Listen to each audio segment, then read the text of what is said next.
Good morning, everyone. Welcome along to Online Darts. And here we are, Players Championship 20, the second of the triple header in Barnsley. I'm Phil Bars. Jack Garwood will be joining us in around an hour's time.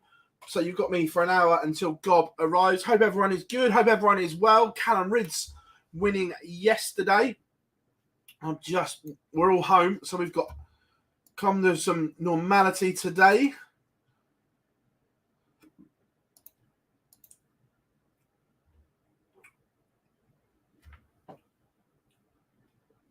Let's get ready to rock and roll. First of all, chat room. Hope it was good. Hope you are good, Juanita. Good to have you on board. Again, there are, I know Juanita's put them in the chat room, but there are the stream boards going across the bottom as well.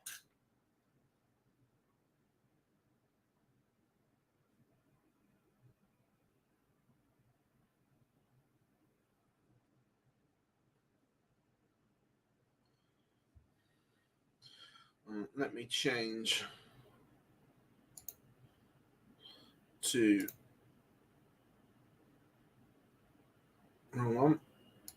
that one. So there we have it. Games are now live, folks. Chris Dobie is on stream. So I'm just going to load up my stream boards as well.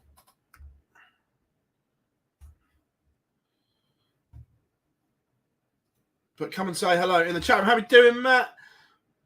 MDAW says stream board 3 is bonkers. Yep.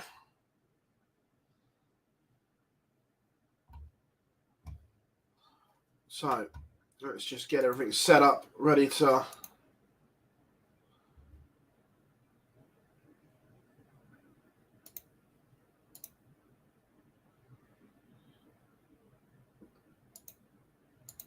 Who you going for today, everyone?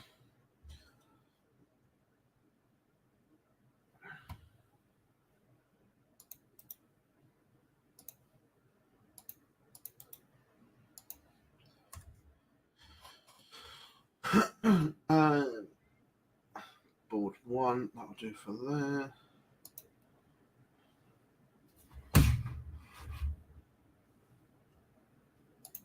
Switch that one to board 2.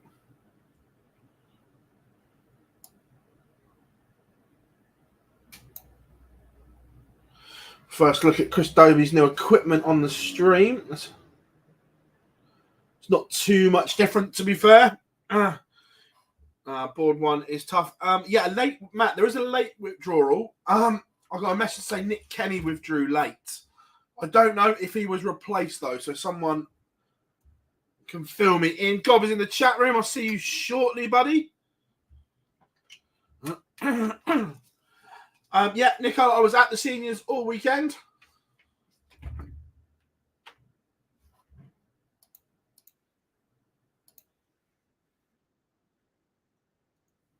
Sorry, Rod, I'm going to have to shut you up there. Right, let's pick a feature game. That one's not streamed. That one is... Oh, hold on. KJ says, happy for Callum Ridge yesterday. Yeah, absolutely. But before we get into the meat of it...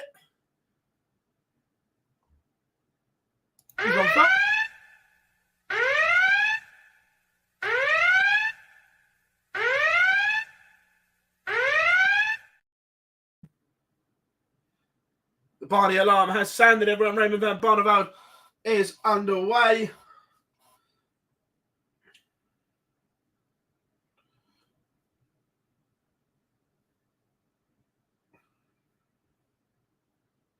Right, setting up the other boards.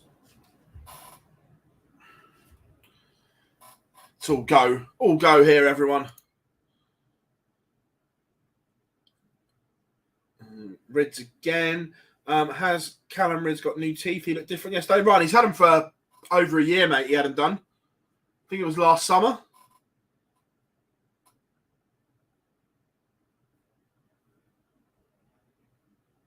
Board 3 on that one.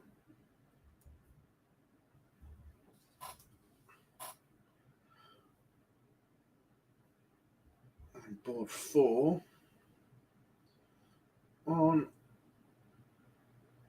this one. And I think we're all just about ready to go.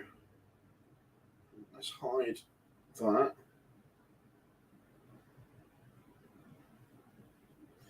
They should all be in the screen. And of course, we're going to go for a little bit of Gary as feature game. Right. Let's go, everyone. I think we're just about there. We're ready to rock and ride.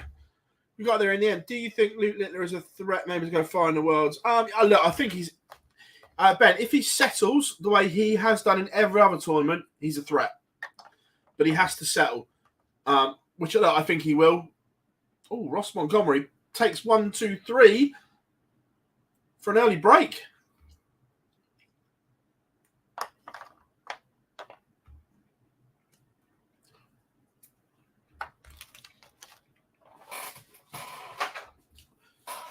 Ross Montgomery leads Gary Anderson at 1-0. Simon Whitlock 1 apiece with Stephen Bunting. Steve Beaton not hanging around. 3-0 up on Boris Kirchmar on board 13.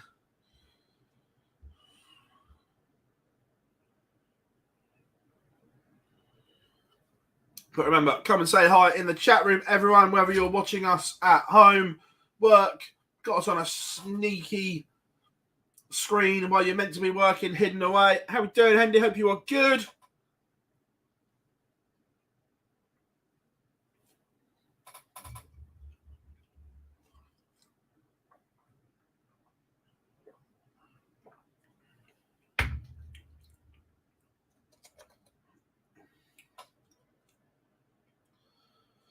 Who do you think is the better player right now, Rock or Littler?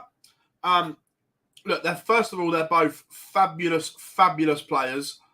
But right now, Luke Littler is playing better than Josh Rock, in my opinion. And it's not saying Josh is a poor player or anything like that. But just right now, I think that Luke is playing better darts, but he's not playing against the caliber of opponent all the time that Josh is. So it's a thing. But I think that Luke is special. I didn't see Callum throw out a new dart as well. We saw that yesterday. That people were saying, but I didn't have any pictures. When you do the live lounge live, will it still go on YouTube? Yeah, absolutely, Matt. Of course it will. Flying solo today. No, God will be here in about an hour, mate. At home, off to work. Nice, Daz.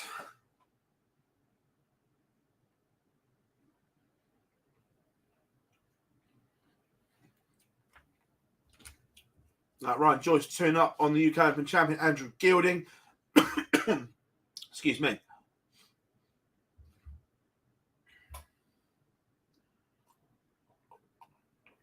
Chris Dobie, 4-0 down on stream board 2 to Roby John Rodriguez. Remember, we spoke about this yesterday. Dobes' World Grand Prix spot isn't guaranteed. He's going to have to pick up some dough. Just struggling a little bit. Christopher Tarski 2-0 up on Adam Gaulas. Kim Hybrex 2-1 up on Jose Justicia. Jose de Souza 3-1 up on Luke Peters. How are we doing, James?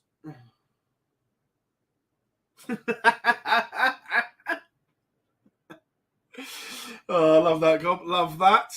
How are we doing? And it says evening. Oh, if you're saying evening, whereabouts are you from, mate? Dimitri Vandenberg, 3-1 behind to Steve Lennon. Gary broke straight back and is now in control, but he was in control early on as well. Some interesting backdrops on the stream boards 3 and 4 from the Barnsley Metrodome. Perth, Australia. Nice, mate. Nice. I like that.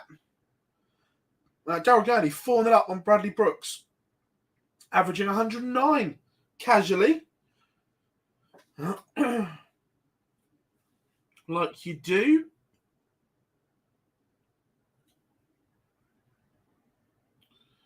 How are we doing, Joe? Hope you are good, buddy.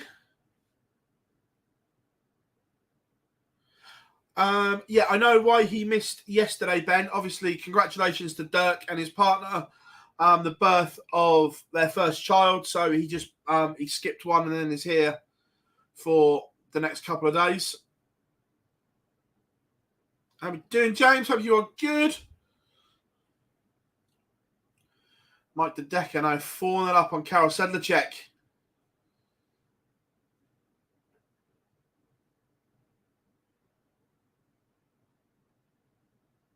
Guessing Callum Ridge pins this 1-2-7. Keegan Brown missed the dart of the ball. Let's have a look.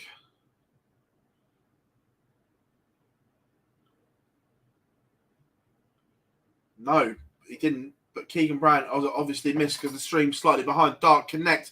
Gary Anderson is in front in the Scotland battle. I've got to say, I'm quite a fan of Roby John's shirt. I like that.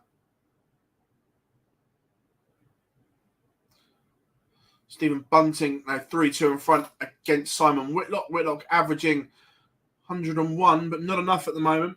Yes, Joe, we are still going to do a live lounge tonight as well. When's the cut-off for the Players' Championship Finals? 2 seconds.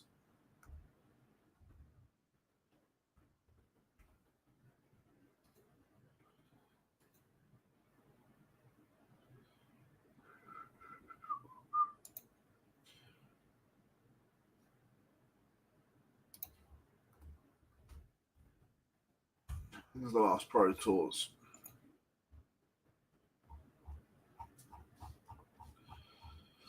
So the last Pro Tours of the year are November the 1st and 2nd. Players' Championship 29 and 30 will take place in Barnsley on the 1st and 2nd of November. Morning, George. Yeah, got home safely, mate. Got to bed about 4 o'clock this morning. So that was all good.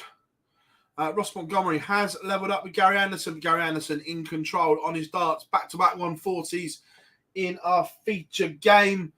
Gabriel Clements 3-1 up on Christoph Kachuk. Callum Ridge has broken Keegan Brown's and did 3-1. Steve Beaton on the verge of beating Boris Kirchmeier. That one's 5-1, as is Jose de Souza against Luke Peters. Barney locked at 2 apiece with Vladimir Anderson. Dimitri Vandenberg has a leg back against Steve Lennon, but still trails in that one.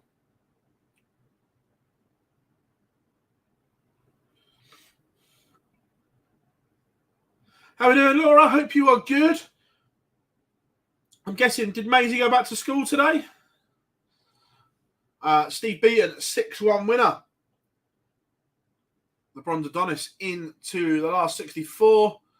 Chris Dobie has a leg back here. It was a slow start. He's upped his average to 98. Paul, we don't know the exact cut-off, but I would estimate somewhere between 15 and 16,000. I know we've got some really good number crunchers in our chat room. So let me know if you agree. But I think somewhere between 15 and 16K will get you to Minehead. Love that, Laura. Love that. Gary Anderson does lead. He holds.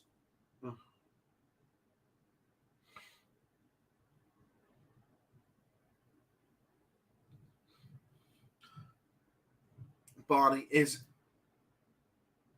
in front. 1-5-6 finish from the Dutchman.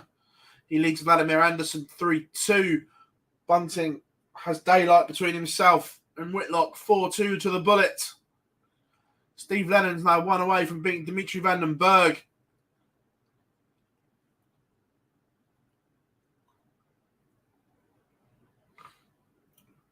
Mike De Decker beats Karol Sedlacek. Just looking, does almost unforgivable. Roby John didn't get a match dart from 75, made a right mess of it. And Dobie steps in. And it was a break. Dobie's back within 1. And he's up the average to 99. How much will he be regretting that slow start? Ratajski 4-1 up on Gaulas now.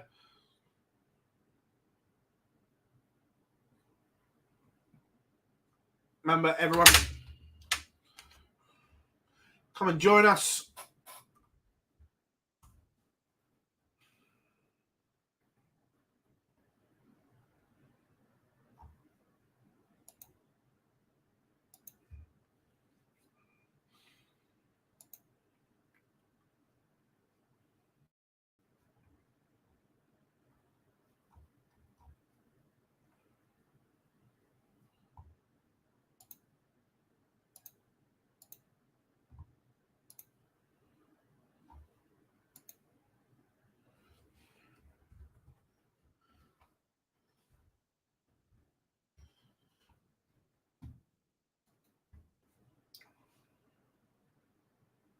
Kim Hybrax has beaten Jose De Cizia 6-1.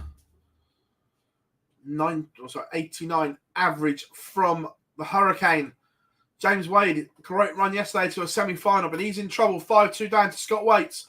And Roby John Rodriguez has beaten Chris Dobie. Hollywood is out.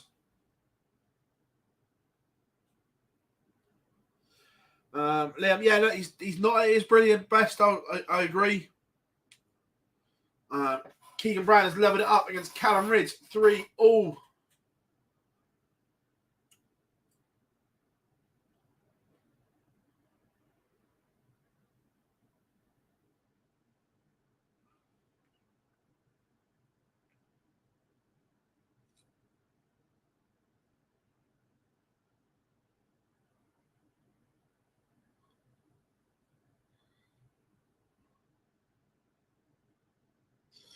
So, Hollywood is out.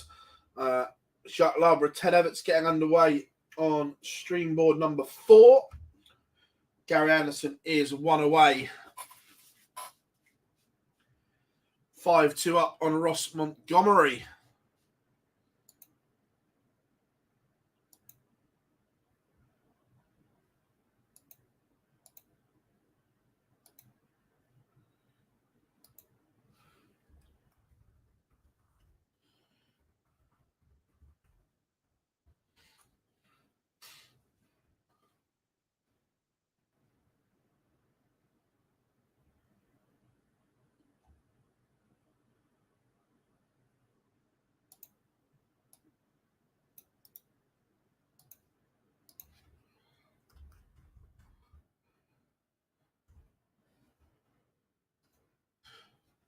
So,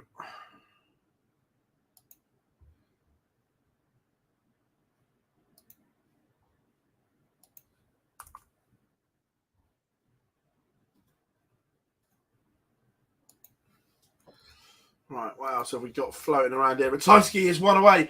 5-1 up on Gaulas. Bunting is on the hill against Whitlock. And Keegan Brown has won 3 on the spin against yesterday's winner, Callum Ridds. Keegan Brown has upped his average to 98 now.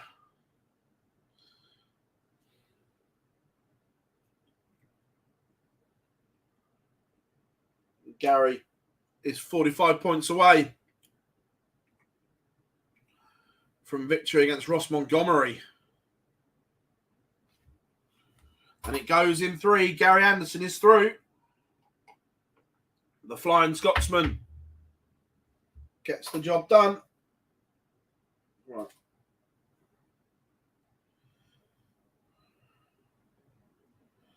What are we going for? That's on stream. I quite like this game. I think this could be a tasty little tussle. Martin Lukeman and Scott Williams. I like the look of this game. Barney is 1 away. 5-3 up now on Vladimir Anderson.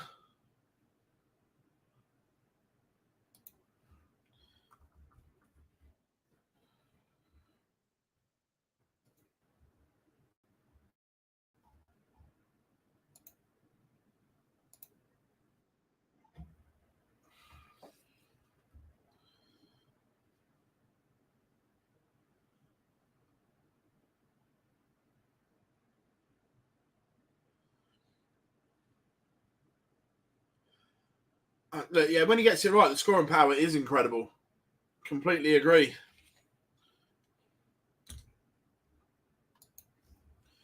Ryan Joyce 1 away from beating Andrew Gilding.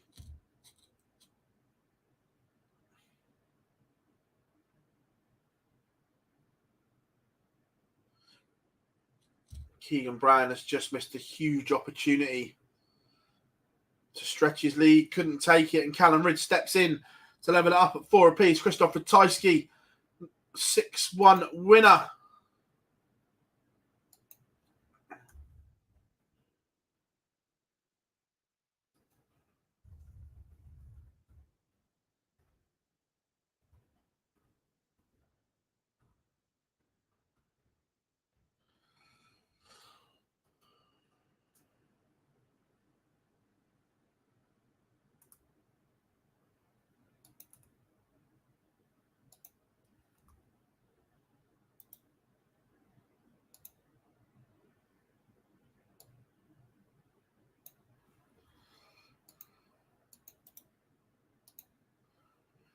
What else have we got?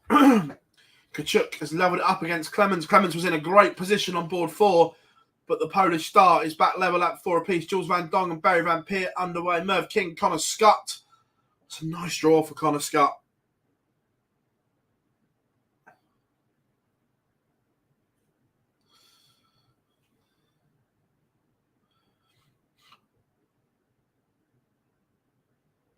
No, Terry, MVG's playing. He has got Graham Usher. Matthew, Callum's on one of the PDC stream boards, so we don't put them as feature games. Because obviously people that have PDC TV and whatever can watch them, but we'll keep you up to date with them. Who's Graham Hall got today? Good question. Scott Waits has beaten James Wade.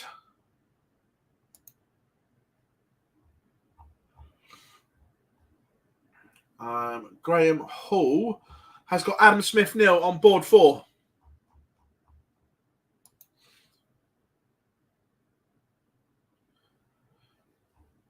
No dramas at all. Matthew, good to have you along. Scott Williams. This is more like the Scott Williams we saw from last year. 2-0 up, break a throw, averaging north of 103.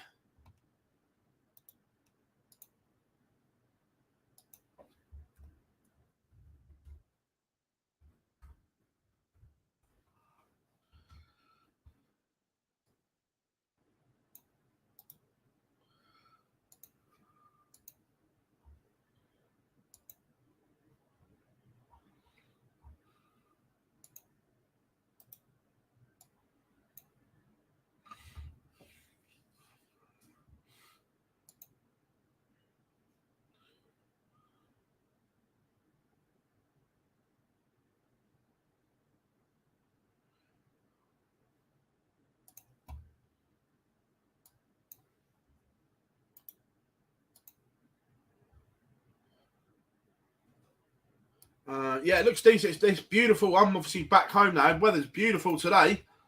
That is for sure. That's moved again. That does my head in. Why doesn't it move with it? Split up. Brendan Dolan back in front against Sean Wilkinson, 5-4. Jacques Labra 2-0 up on Ted Evans at the moment. Scott Williams now 3-0 up on Martin Lukeman. Josh Payne 1-0 up on board 7. And Merv King, Connor Scott level at 1-1.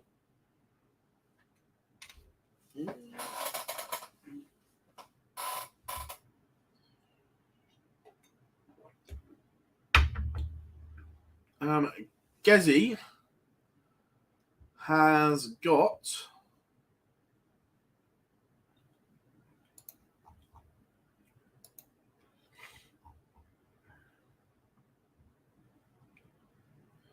Gezi's got Luke Woodhouse on board 5, Daz.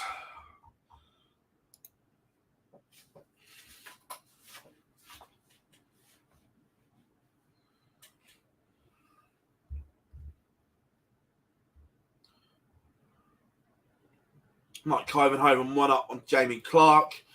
on board 12. Yes, Waite did beat Wade, Matt. Ryan Joyce's completed victory over Andrew Gilding, 6-3. Merv King 2-1 up on Connor Scott. Merv averaging over a ton here. That's something we haven't seen for a while. And Callum Ridds and Keegan Bryan are going all the way.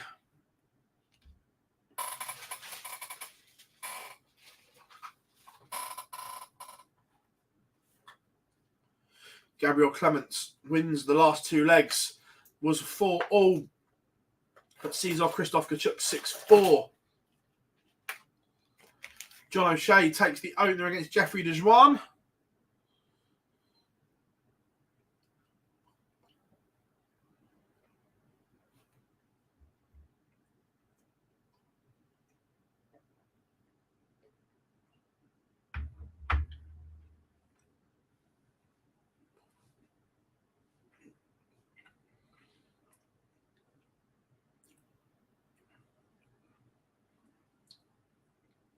Ted Everts is in trouble. Trails Jacques Labre 3-0 at the moment.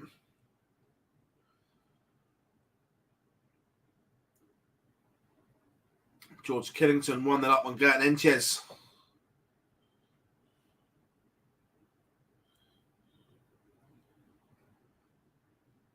No Nick Fulwell today. It's another one that's pulled out then. Because I'm sure he played yesterday.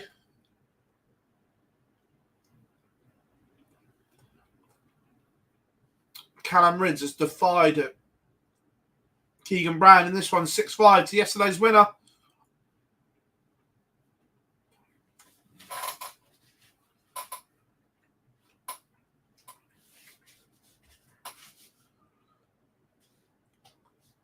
Jules Van Dongen. Looking at the wrong one, but he is playing. He is 2-1 up against Barry Van Peer.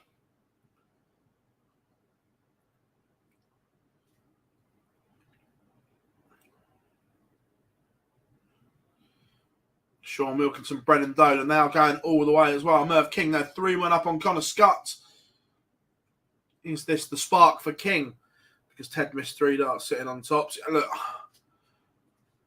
I'm just not sure that what's going on with Ted. He was a fabulous youth player or development tour player, but he's never quite cut it at the top table yet.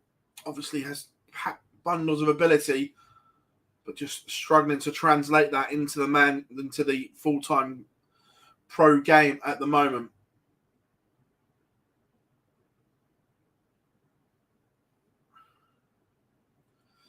How many people have pulled out today? Well, Nick Kenny and Nick Fulwell are the two by the look of it.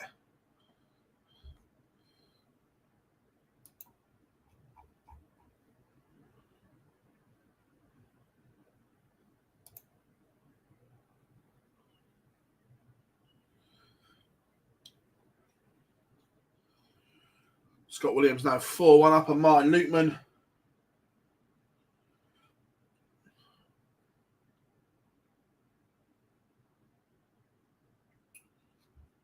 Barry Van Peer does level up with Jules Van Dongen.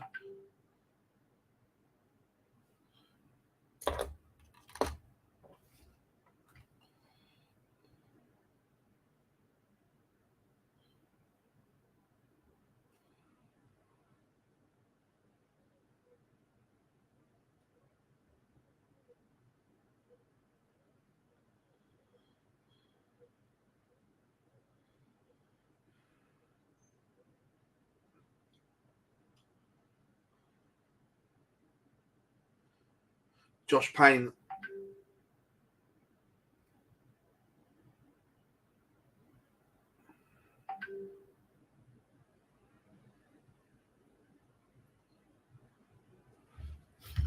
Just turn WhatsApp off on my laptop, otherwise it'll ping.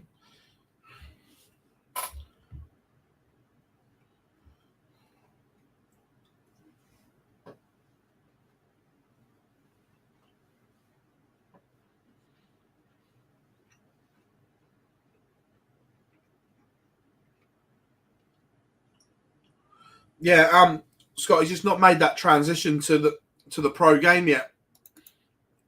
It's been tough for him. Sean Wilkinson has beaten Brendan Dolan on board 15. Dolan was in control, but has come up short.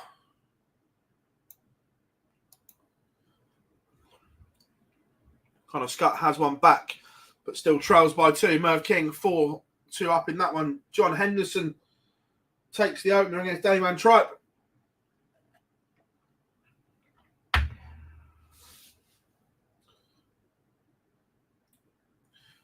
Jean Van Veen, Damien Mole just getting underway on stream board number 1. Richard Beatstra 2-0 up on Madas Rasma at the moment. Jamie Clark has leveled up Mike Copenhagen.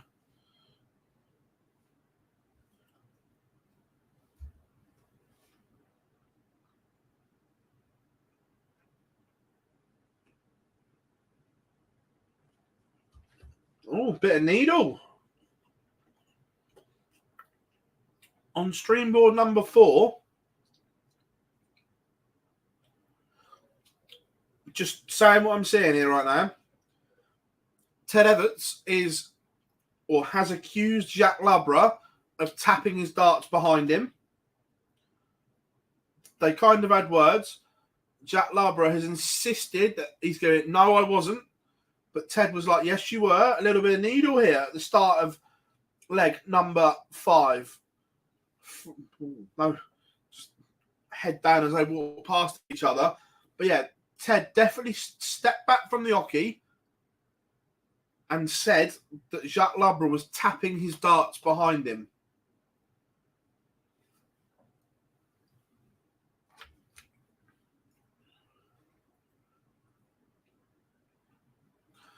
Interesting.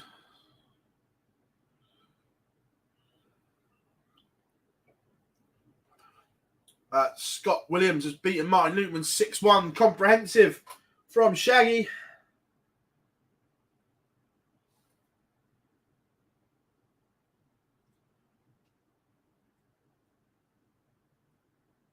John O'Shea. Let's go and have a look at the Joker. I'm not saying he is, George, but Jack was also very adamant. You could see it, that he was like, no, I didn't. One of them's lying.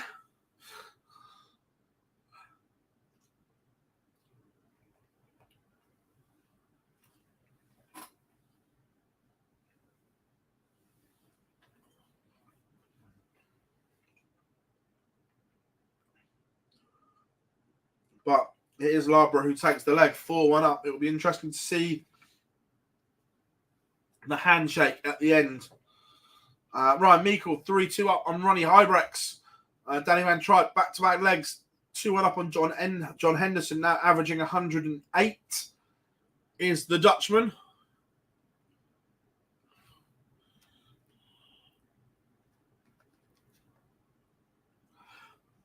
I agree, he is a nice lad, George, but maybe too nice to play darts, if you know what I mean.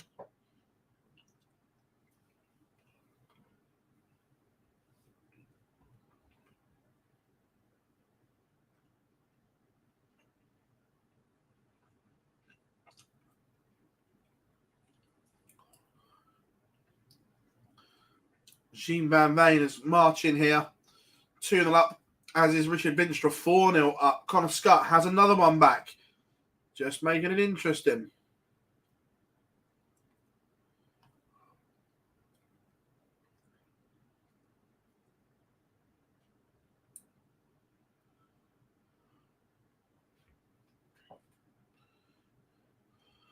William O'Connor 1-0 with James Wilson.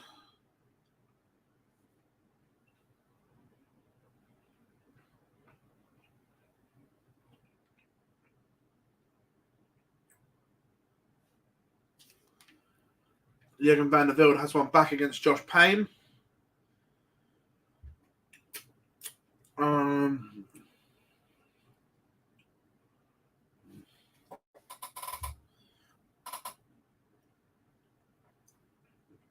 Who's the next player to make the debut in the Prem?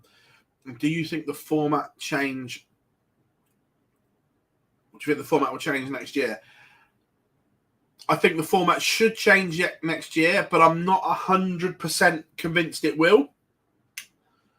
I think it should, but we will wait and see. As for the next debut in the Premier League, Luke Humphries. I don't think you can leave him out for another year.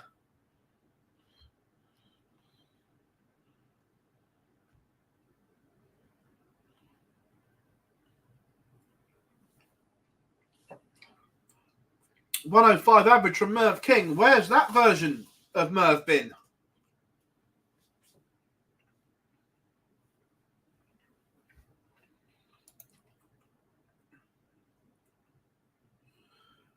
I think Rob Cross will be back in the Premier League next year. I think it's hard to leave him out. I'm not sure what the Premier League is at the moment.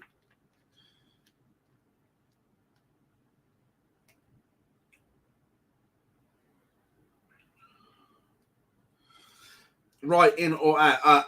At the moment, if I'm picking it right now, Morgan, out. But if he goes and wins something, then he could be back in. But right now, I would say out.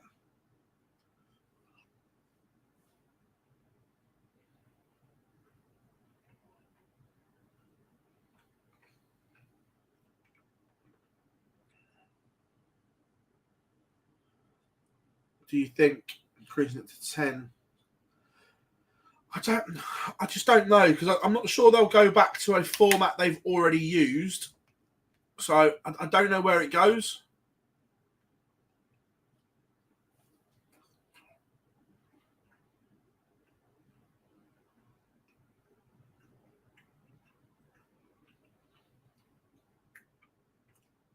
The problem is, Ryan, it's all right getting rid of the Premier League, but then where do you generate that money from that the Premier League brings into darts? Because the Premier League is a huge revenue driver for the PDC, and it puts money into lots of areas of the tour that aren't profitable. Like the Pro Tour is not profitable. So the Premier League props up a lot of parts.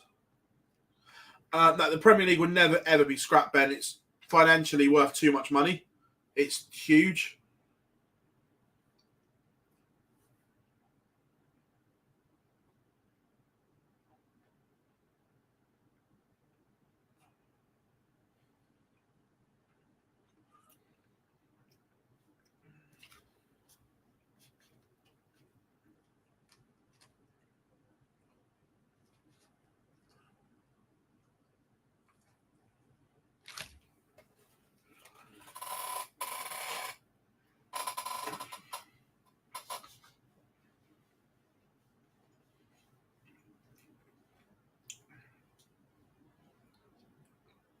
Graham Hall has a leg on the board, but trails Adam Smith nil. 3-1. Andy Bolton takes the opener against Luke Humphries. Matt Campbell 1-0 up against Callum Goffin.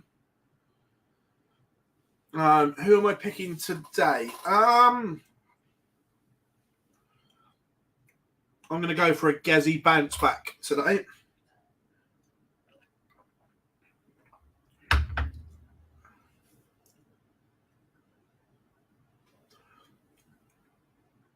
Danny Van Tripe 5-1 up on John Henderson. Het Nenches levels it up with George Killington.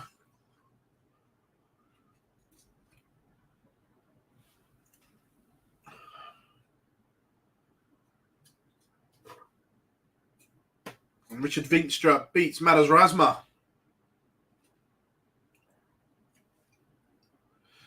Jean Van Veen serves the bagel. 111 average from Van Veen.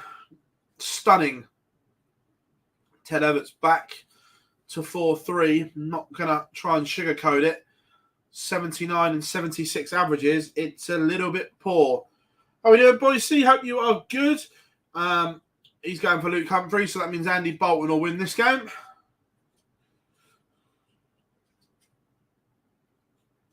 Are the players that compete and win in senior tour events eligible to qualify for the PDC Worlds? Not directly, but obviously people like Leonard Gates have got angles to qualify for Ali Pally through the CDC.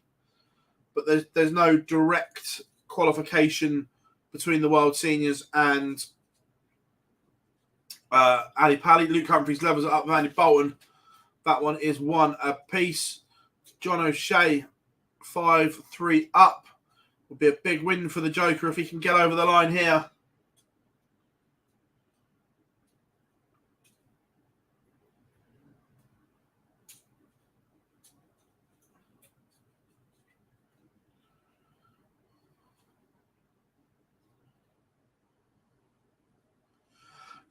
George, I believe they've already said it. They're not going to wait until the Masters this year. I think we'll know the Premier League lineup after the World Championships again. Luke was going for Buddy Boy Michael Smith. Nice. Leonard Gates beat Jim McEwen in the final. I can picture him. I couldn't think of his name. Sorry, Jim.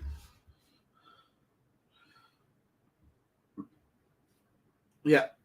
Leonard Gates made it 3 on the spin.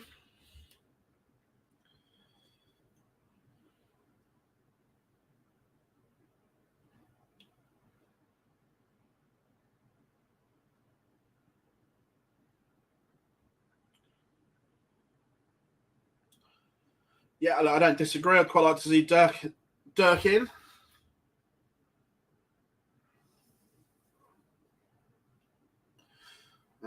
Kevin Price, Luke Woodhouse, Damon Hatter, Tony Martinez warming up.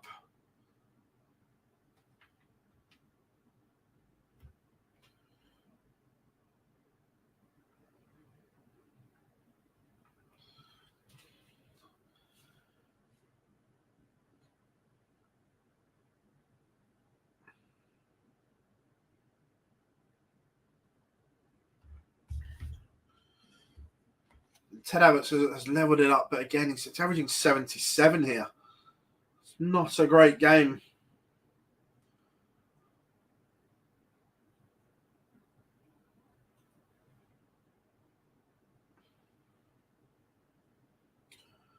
Mike Covenhaven levels it up with Jamie Clark. That one's going all the way. Lee Evans takes the opener against Dave Chisnell. Matt Campbell 2-1 up on Callum Goffin. And Curtin Enches is defying a huge average here from George Killington to send this one all the way. Dirk and so in the Premier League will be also. I'm not sure Searle's done enough. Ross Smith playing good darts. I'm just not winning. Yeah, I agree. He's put some good performances in.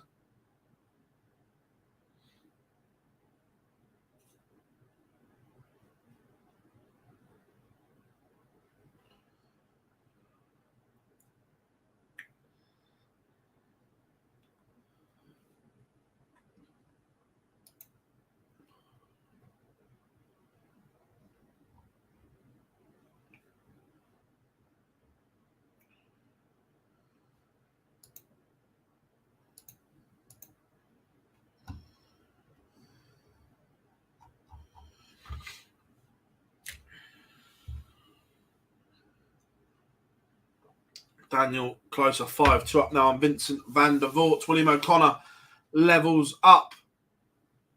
Ryan Meikle back in front against Ronnie Hybrex.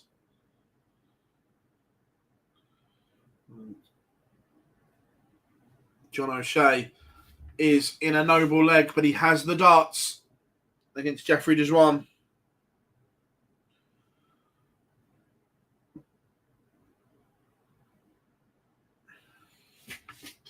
How are we doing, Dave? Hope you're good. Yeah, Jean's been superb.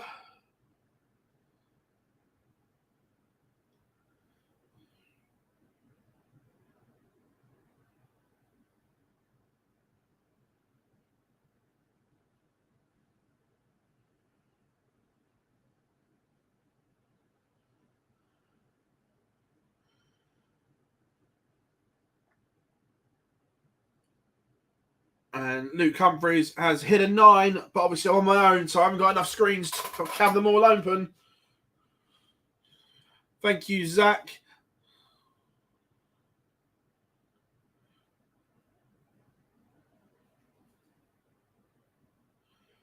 Would you either keep winning with a low average or as a winning all day long?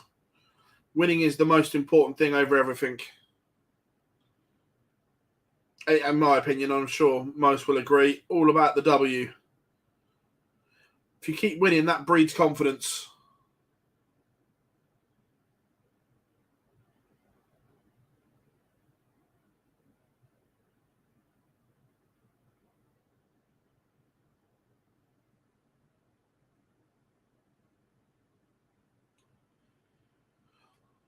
And John O'Shea takes out the 106. The Joker sees off Jeffrey DeJuan. Oh, I quite like that one. Might keep that one up there for a bit of the rock star.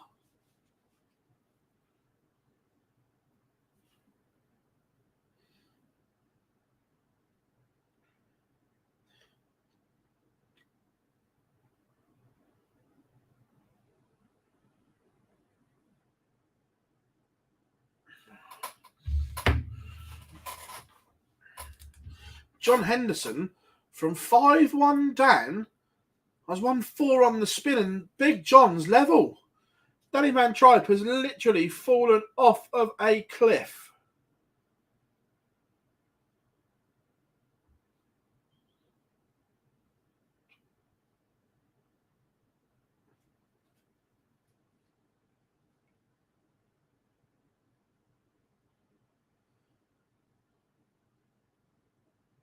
Ted Everts is in front now, and it's looking as if he's going to win, but just throwing it out there that 79 averages probably are not going to cut it.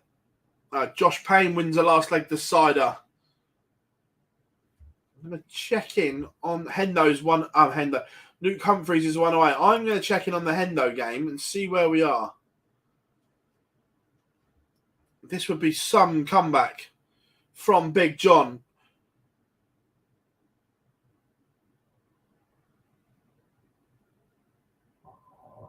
No, Laura, absolutely. When you haven't won a game, the important thing is to break that streak completely. I get it. 100%. Big 140 from John Henderson. Leaves him on 81. Van Tripe not on a finish. And still only on a big one. So this is a collapse and a comeback all in one game. 5-1 Van Tripe led.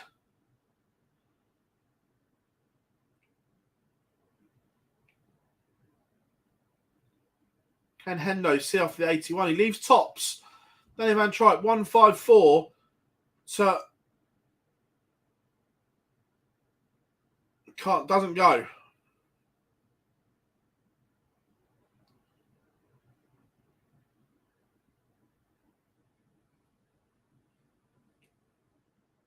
But now Hendo misses 3 in hand.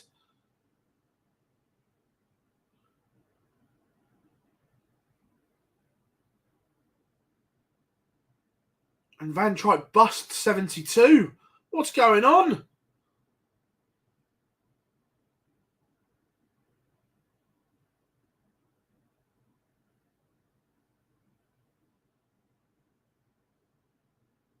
Hendo's now missed 6 match darts.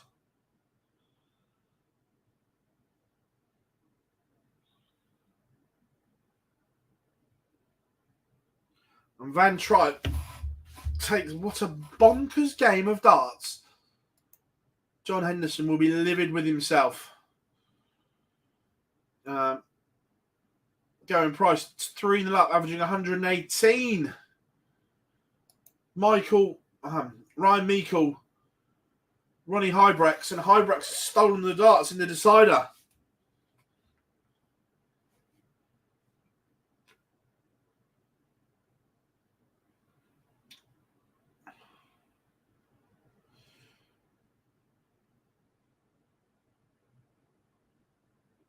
I was looking at it. Let's see if Ronnie Hybrex gets the job done, and then we'll.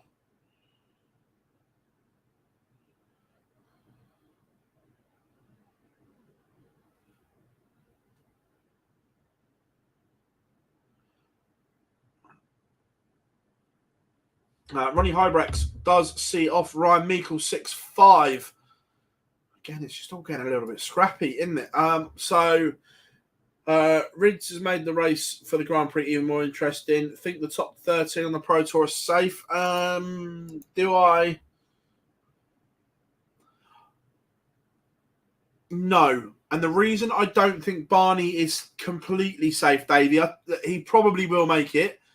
But the issue is he's not in those final 2 Euro Tours. We were talking about this yesterday. If he was in those, I'd say he's safe. But the fact he's not, there's a little question mark next to Barney at the moment. What happened to him at the seniors? He just didn't play well. I agreed. Wasn't expecting it either, but it happens.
Good question.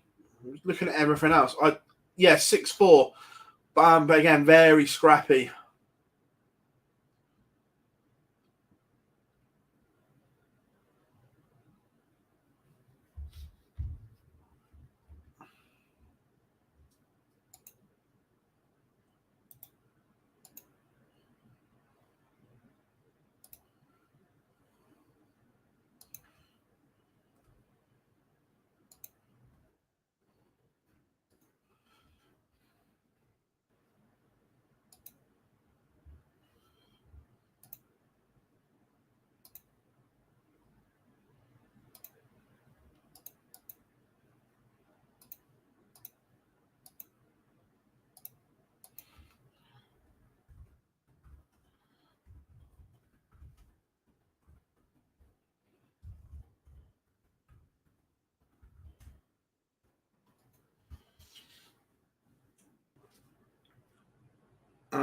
Tommy, Gary did get through.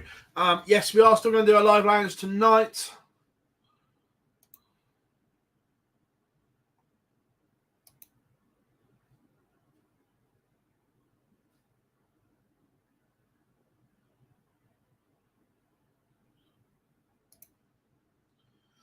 Cam Crabtree, Johnny Clayton just getting underway.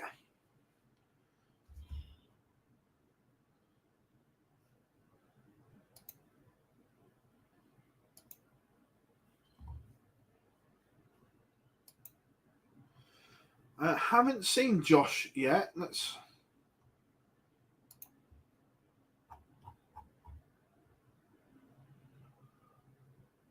No, Josh Rock will play King Barry on board 15, but not played yet.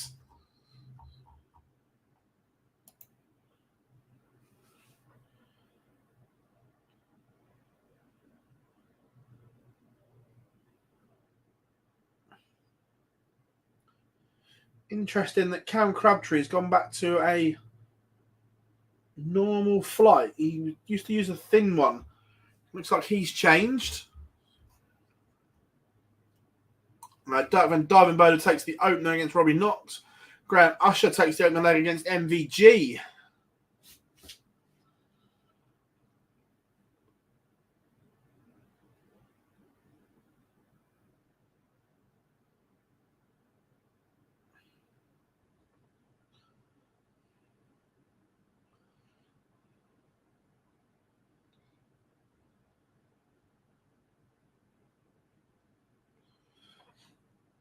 Cullen and Rob Grundy 1-1 in our featured game.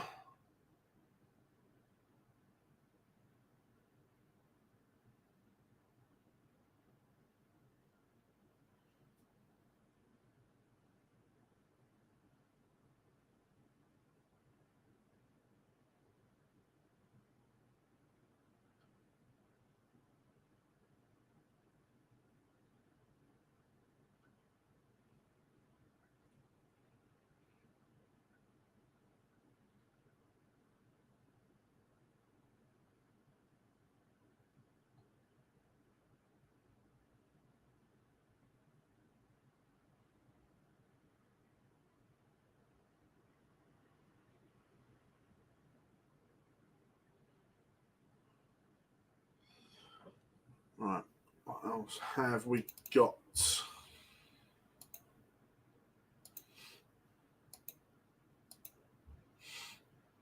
Joe Cullen is in front again.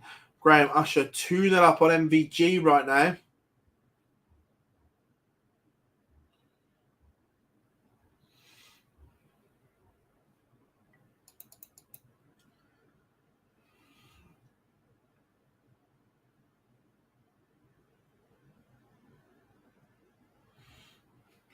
Graham Usher 3-0 up on MVG.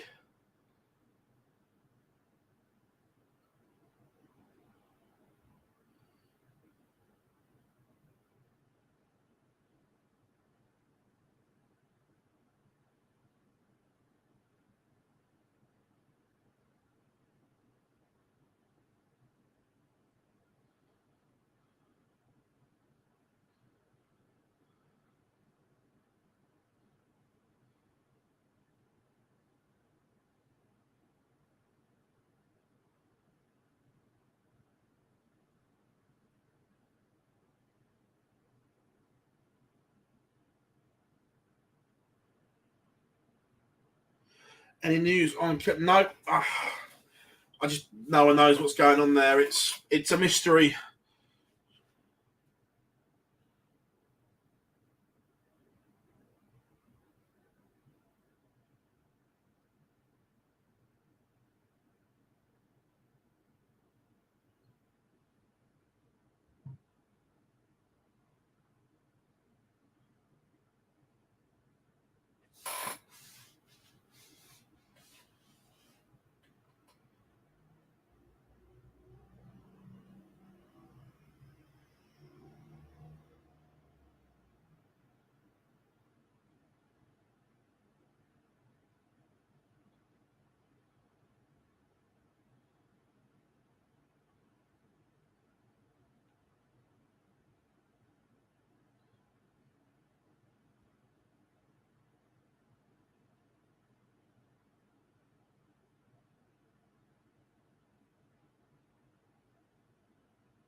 Graham Usher 4-0 up on a very out of sorts Michael Van Gerwen.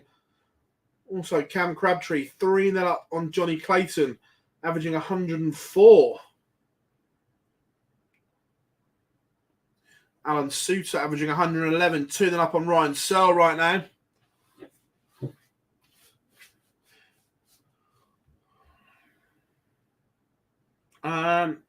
I don't know what's gone on with Lavanauskas, Davey. I really don't, but he's completely dropped off. Nowhere near the player he was. He used to be hard to beat, where now that's just not the case.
Gathering prize 6-2 win over Luke Woodhouse. That one is in the ledger. Damon Hetta 5-2 to the good as well. MVG has one back, but still trails Graham Usher.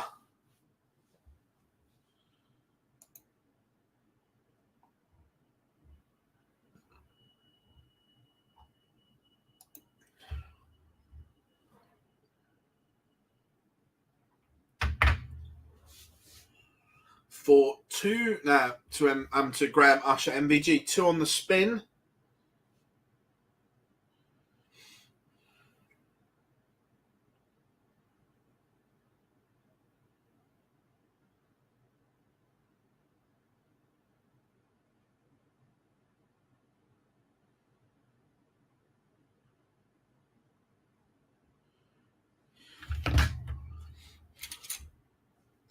Ross Smith 2-0 up on Brian Roman. Jim Williams takes the opener against Stephen Burton, and Josh Rock, Keen Barry are underway on stream board number 3.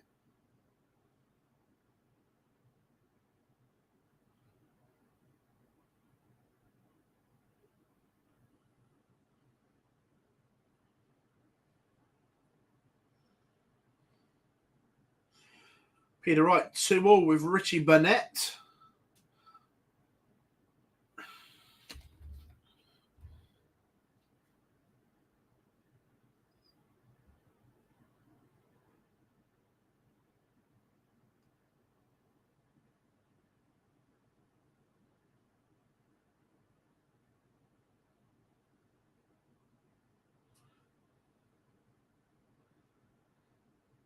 Dirk Van Dyvenbode, a 4-1 up, averaging 102.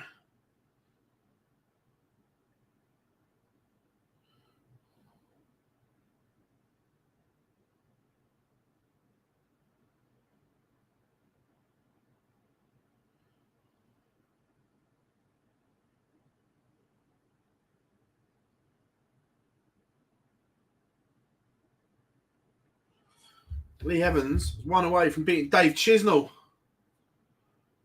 MVG 3 on the spin there, back to within 1 of Graham Usher. Cam Crabtree on the verge of bageling Johnny Clayton.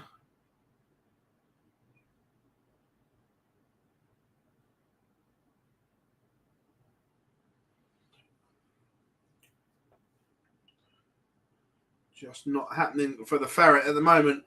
Josh Rock takes a scrappy opener against Keen Barry. The pair both way off the pace.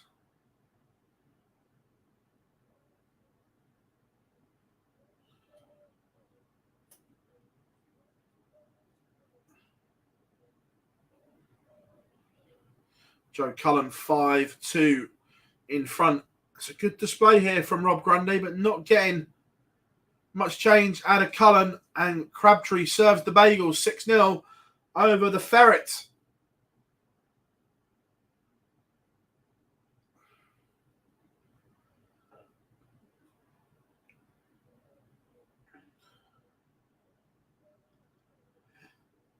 Yeah, Johnny, he got better each game, mate, to be fair to him. Michael Smith only averaging 89, sees off Labanowska 6-2.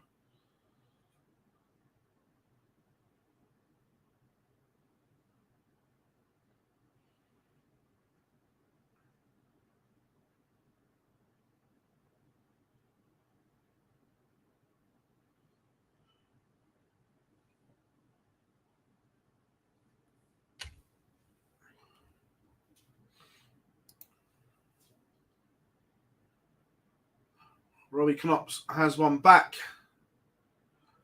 Still trails Dirk 4-2.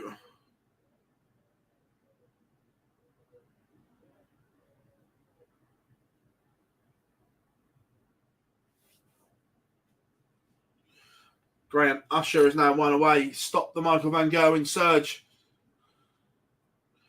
Damon Hetta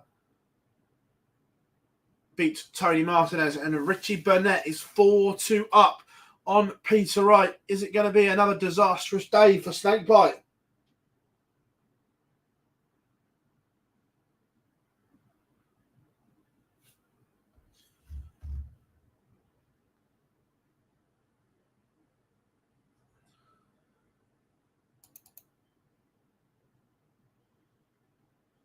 Grundy holds. Dropped. Get a glass one on there, folks. 2 secs. Now that.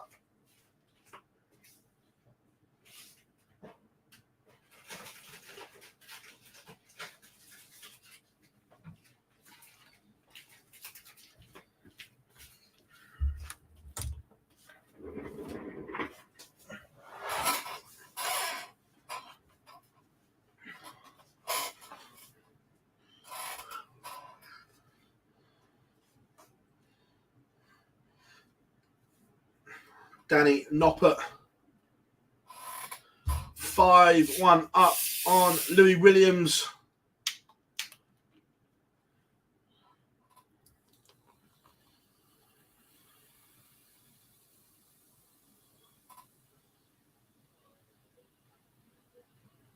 Ryan Searles leveled it up. Alan Suter. Lee Evans has beaten Dave Chisnell. Yesterday's finalist has gone. Chizzy, not a rascal today.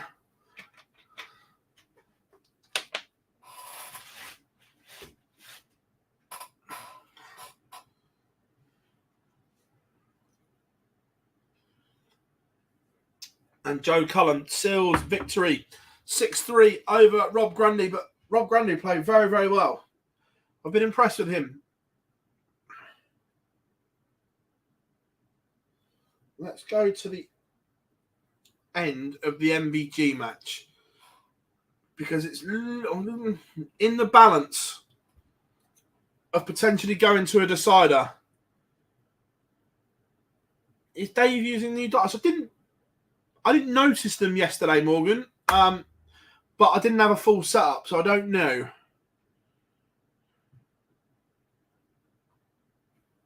Peter Wright has one back against Richie Burnett. Still trails.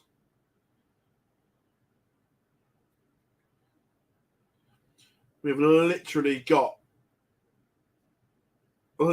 Anyone that's got PDC TV, go and have a look at Streamboard 1. First of all, magnificent that Charlie Korstefin is there. However, you've got Mike Kyvenhoven, who must be 6'7", against Darren Webster, who's 4 foot.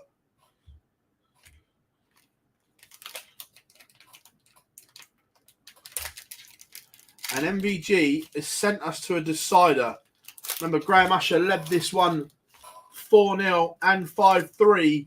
But we are going all the way. But that's a good start from Graham Usher. Matched by Van Gerwen. Ryan Searle is now in front against Alan Suter. Suter's average has dropped from 111 to 92. Some fall from Suits. Josh Rock levels it up against Keane Barry. That one's 2 apiece. Darren Webster does take the opener.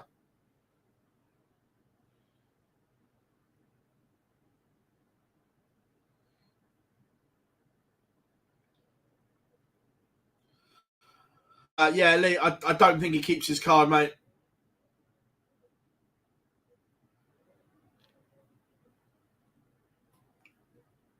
Wow, from MVG.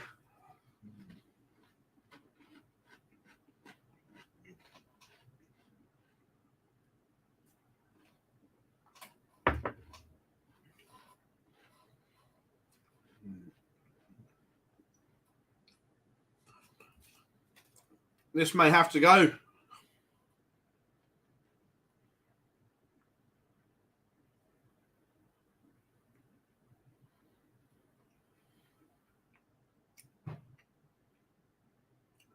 MVG has missed. Can Usher punish? Yeah, I agree, Davey. I think he'll do well at the seniors as well. Second chance for Van Gerwen.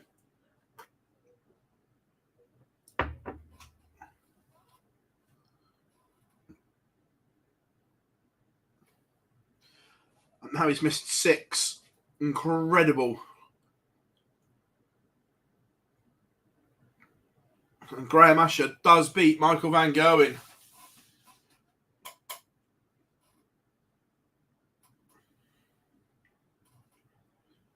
That's on stream. Let's check in on this one. Ryan Searles played some solid stuff here.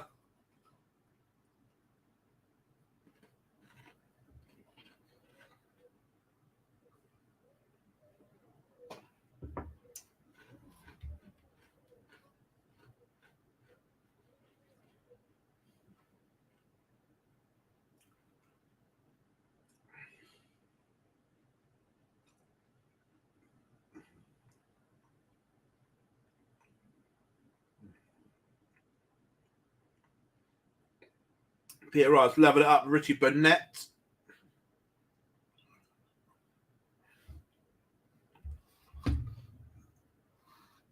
Keane Barry, Josh Rock. From a slow start from Rock, he's now put his average over the ton mark. Danny Jansen takes the aim against Cameron Menzies. Fabulous day from Menzies yesterday.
Here's a question, Phil. Who, in your opinion, are the best players that could claw back large deficits in a match? Say 5 legs. Dan. When they're at their best, MVG, Price, Anderson, Smith, they can all just rattle off legs, leg after leg.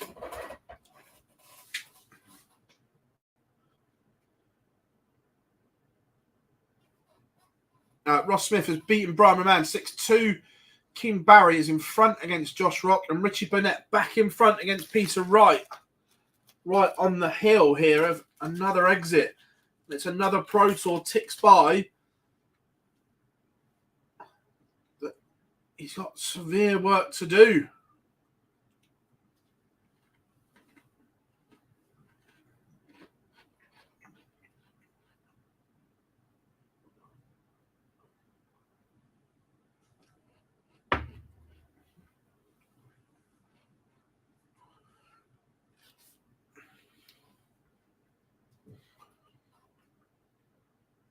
Rob Cross beats Mensur Sudovic 6-2.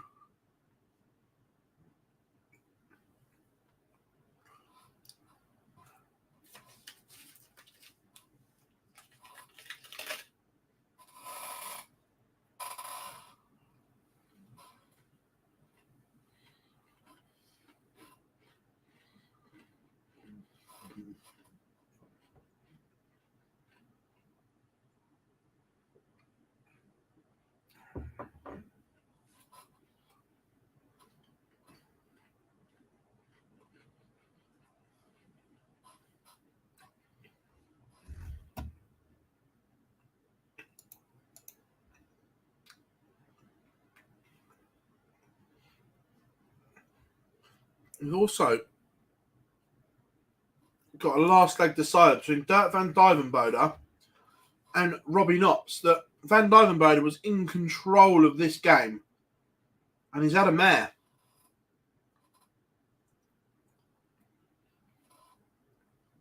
The average has dropped from, I think, the 107 mark to 91.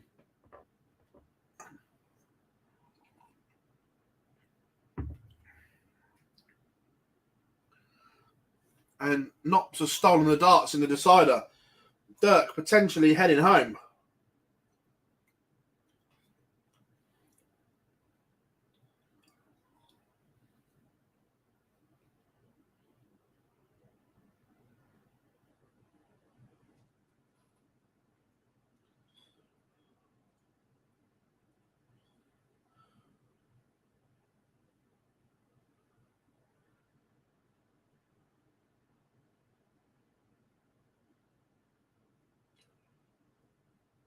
Got a 180 from absolutely nowhere.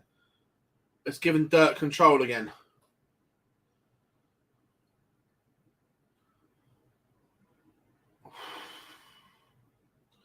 In the blink of an eye, Dirk looked done in this deciding leg, but that's the scoring power he has. It is incredible when he gets it right. Literally, in the blink of an eye, he's gone from nowhere to match darts. But Knopps is lurking if this doesn't go.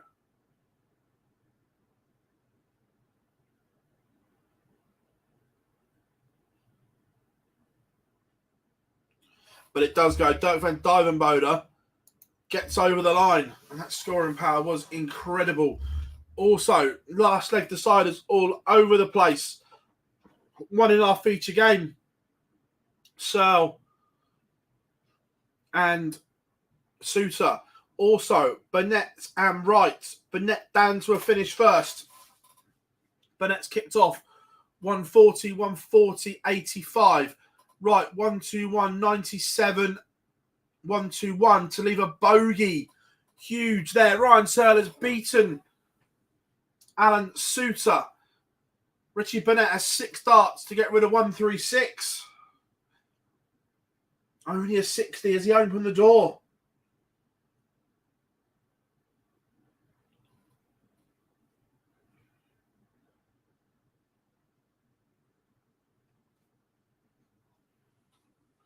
What's Peter Wright's setup play going to be like? 94 to leave 68. Richie Burnett gets first go at 76.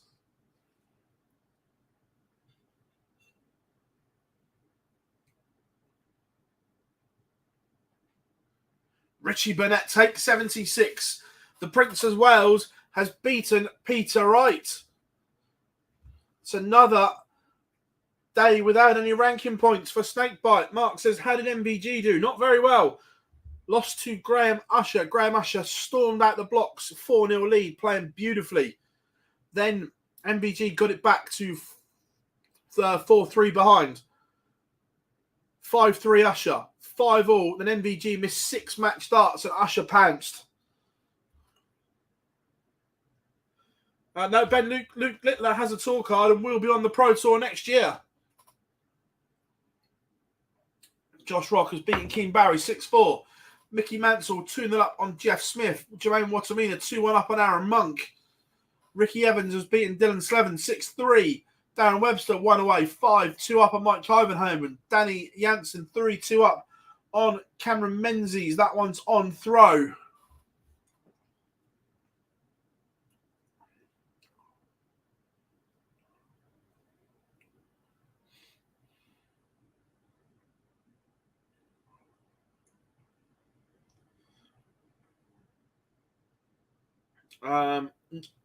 No, Ben, because he's not far enough up on because he didn't play the Challenge Tour, and that's the top up list.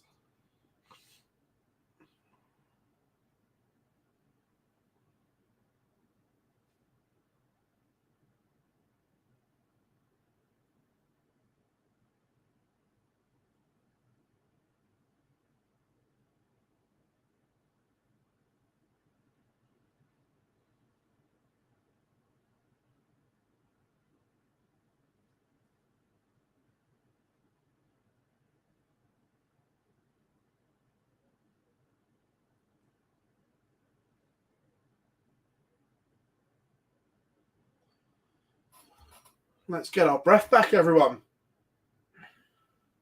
Danny Jansen has found a break of throne. This is the best Jansen's played in a while.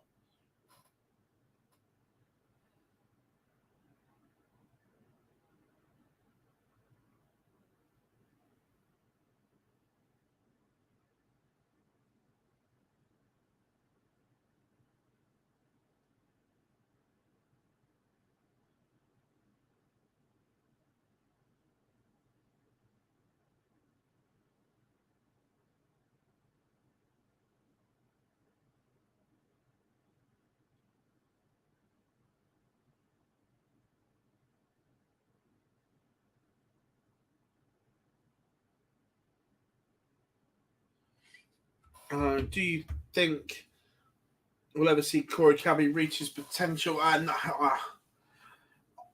I would love it too, Ben, but I think the ship sailed. Owen Bates level with Devon Peterson 2-all. But he's still young, Davey. He's still learning. He's got time.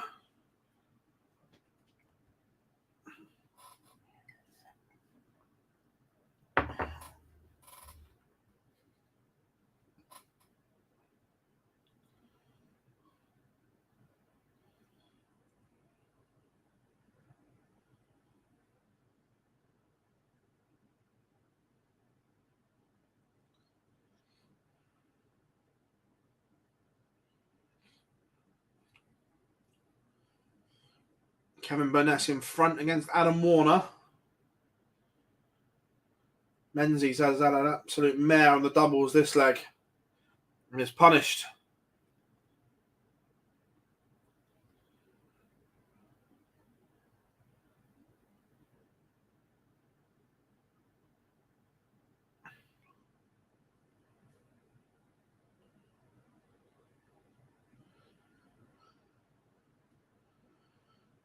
Kevin Doots 5-3 up on Nathan Rafferty. Beaton and Williams level at 2 apiece. Jamie Hughes or Jimi Hendrix?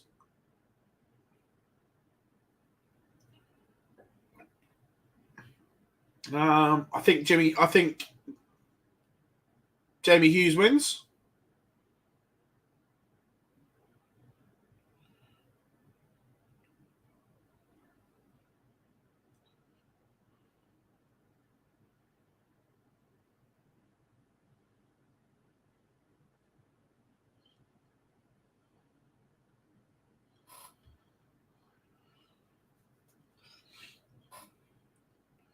Jermaine Wattamina 5-1 up on Aaron Monk.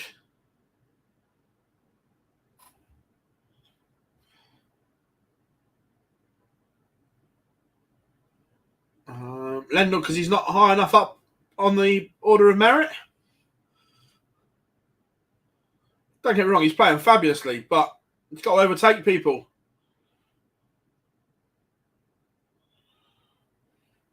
Darren Webster has beaten Martin Clearmacher 6-4. Cameron Menzies has one back. And if he hadn't missed those host of doubles in the last leg, it would be a lot closer. Yet Petrescu is just underway right now against Rusty Jake. Who wins? I think Roby John just.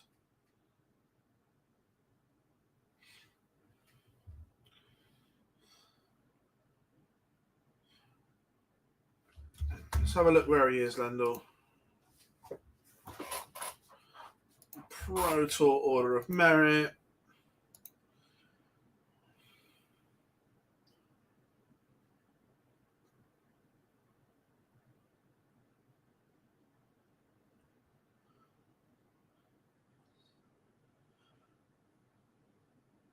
He's only $5,000 off being 32 seed, Lendl. Yeah, he's only $5,000 off.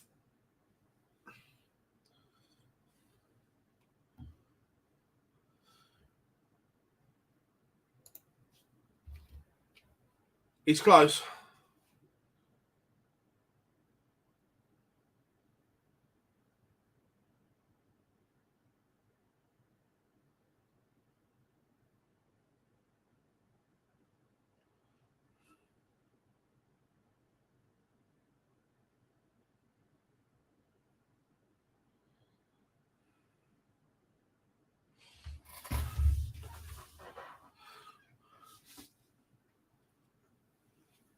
Cameron Menzies has played better than Danny Jansen here, but it's Jansen that's won the big moments, and Menzies fluffed his lines, but he's back within one, and it is a break.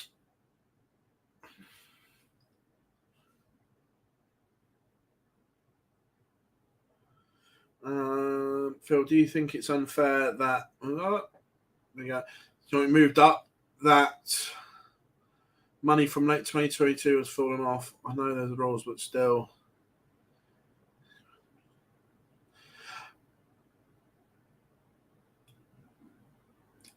Yes, I do, and it's the same for Keegan Brown, Lendl, that I'm pretty sure that Keegan Brown would have been in the match play as well, or certainly very close from his money from 2022, but then lost his card and won it straight back. Look, I like you, I get the rules, but I think it's harsh because it's still money that he'd earned as part of that race. So, yeah, I do.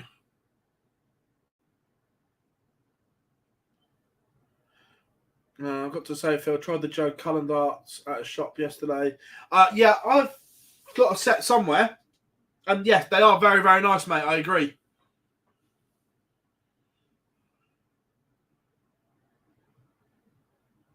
Don't know where my set are, but I have a set of Cullens, and yeah, they are nice.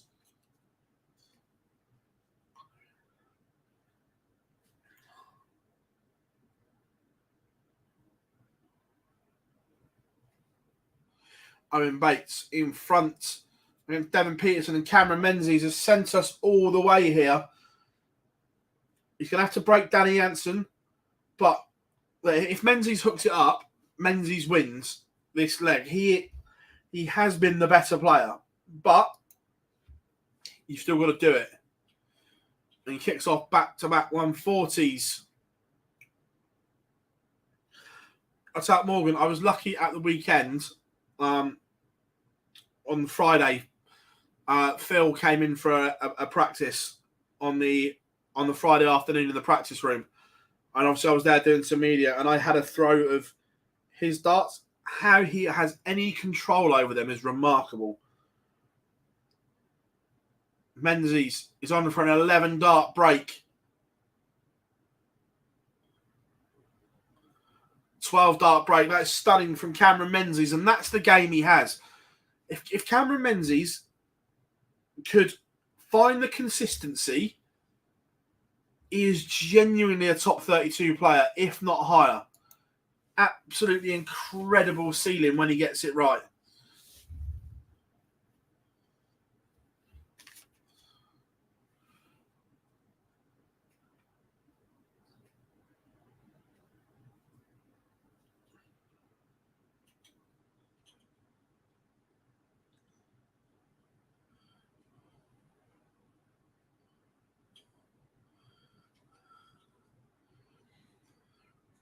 Robert Owen is in front. Merv King takes the opener against Kim Hybrex.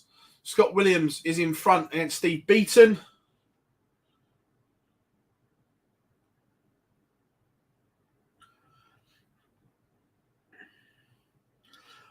George, only he can throw them.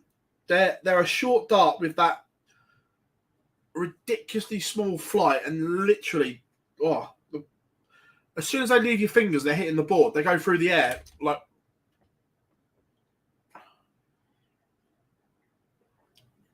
Owen Bates, 5-3 up now on Devon Peterson.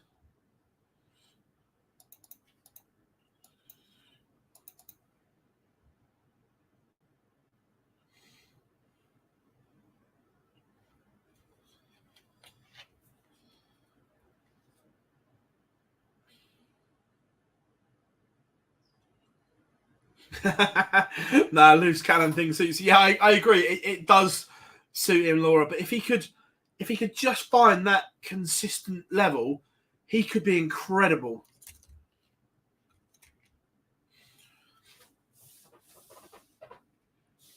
Big win for Kevin Burness. Beats Adam Warner.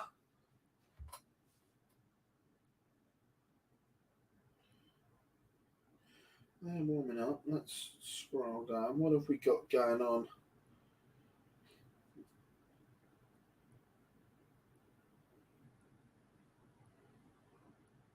Let's go for a bit of Ian White.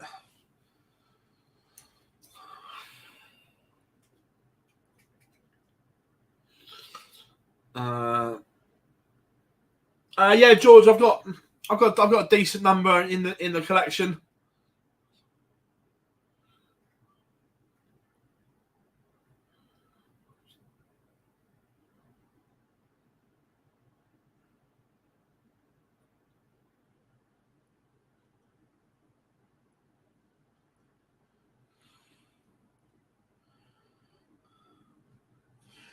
What?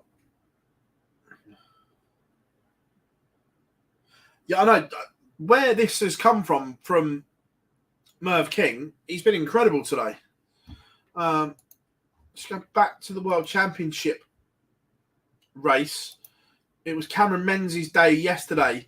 He popped himself into the green. He's overtaken Chris Landman today.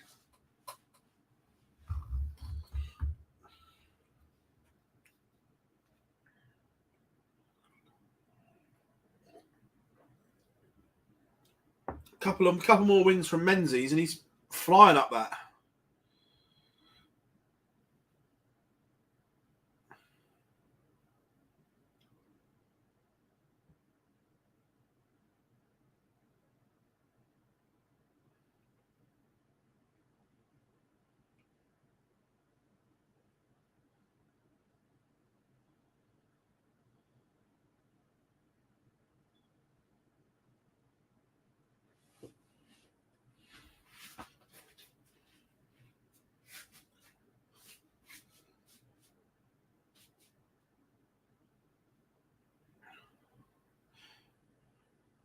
I'm bolts down the straight barrel. I mean,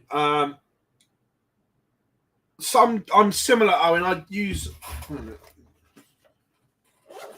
Got mine here from the desk from the weekend. So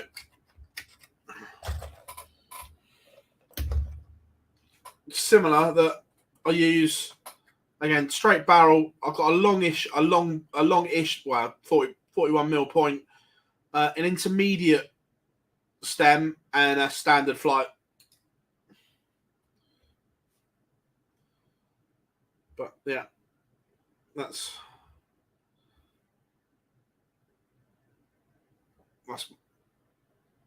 mine.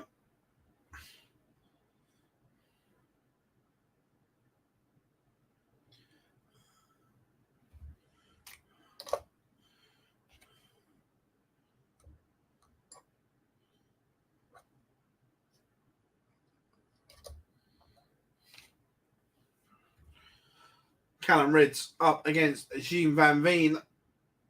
Got pictures on that stream board.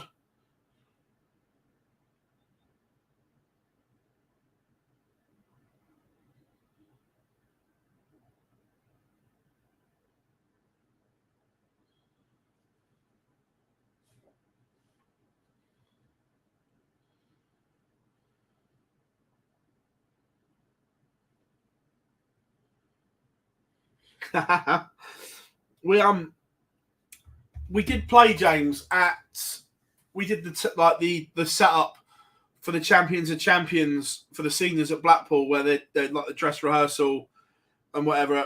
1-1.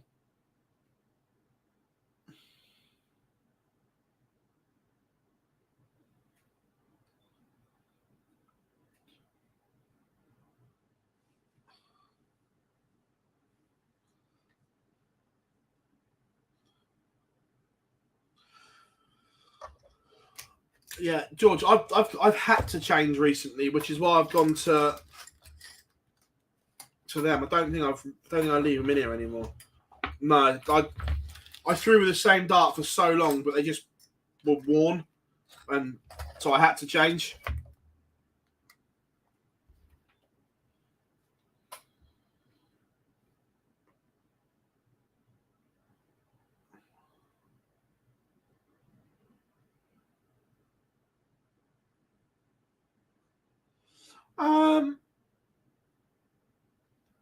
Lee, I'm going to start that. We'll talk about that when Gob comes on.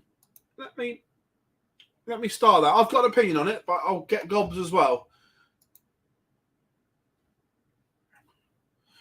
Gary Anderson, Richard Veenstra underway.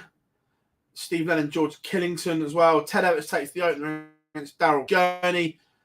Christoph Ratajski 1 up on John O'Shea. Kim Hybrecht's now 3-1 up on Mervyn King. Callum Ridge takes the opener against Jean Van Veen. Jean out of sorts here in this second round game.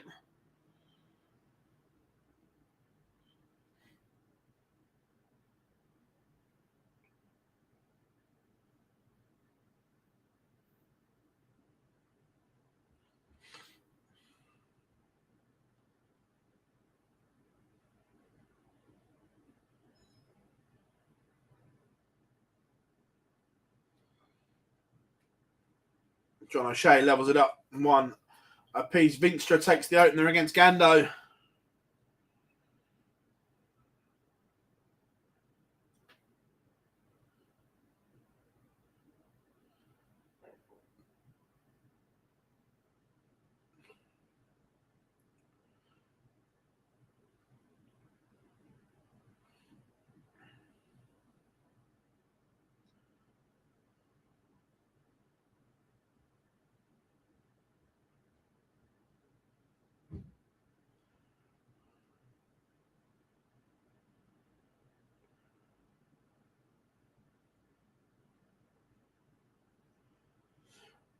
Callum Ridge 2-0 up on Van Veen.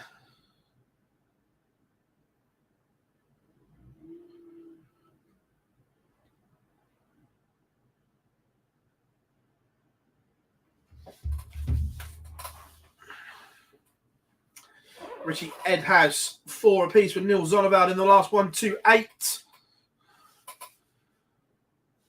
Rusty Jake has one back, but Petrescu is in front. And Ian White beats Joe Mernon 6-3. The diamond progresses.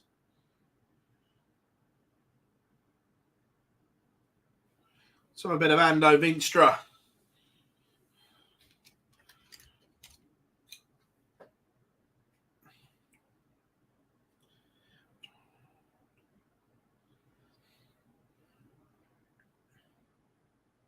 I think he slowed it down a little bit.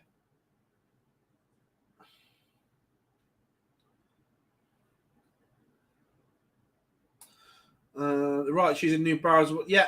So Dan, I had a little chat with him. He was basically struggling with his barrels, so his manufacturer sent him a host of barrels and just said, "Look, experiment, try," and he felt comfortable with these.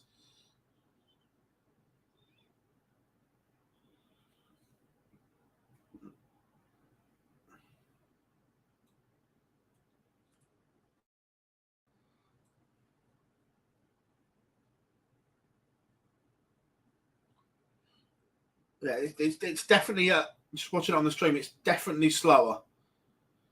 It's averaging 107 right now. Merv King levels it up 3-all with Kim Hybrex. 2 on the spin for the King.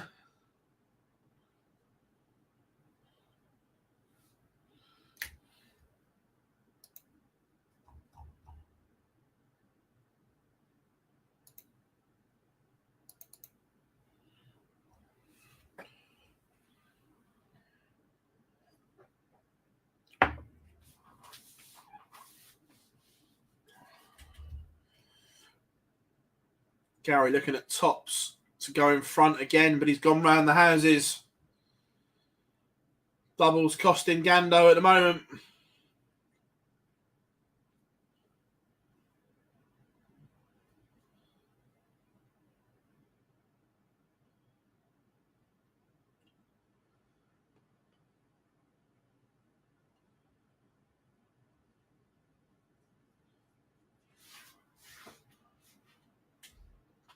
Steve Lennon 2-up on George Killington. Decent game.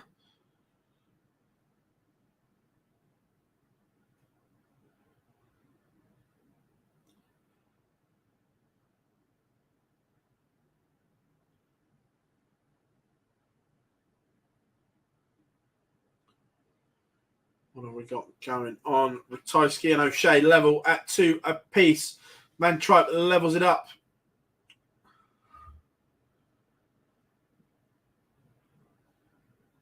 Game was on. There it is. Scott Williams has beaten Steve Beaton 6-4.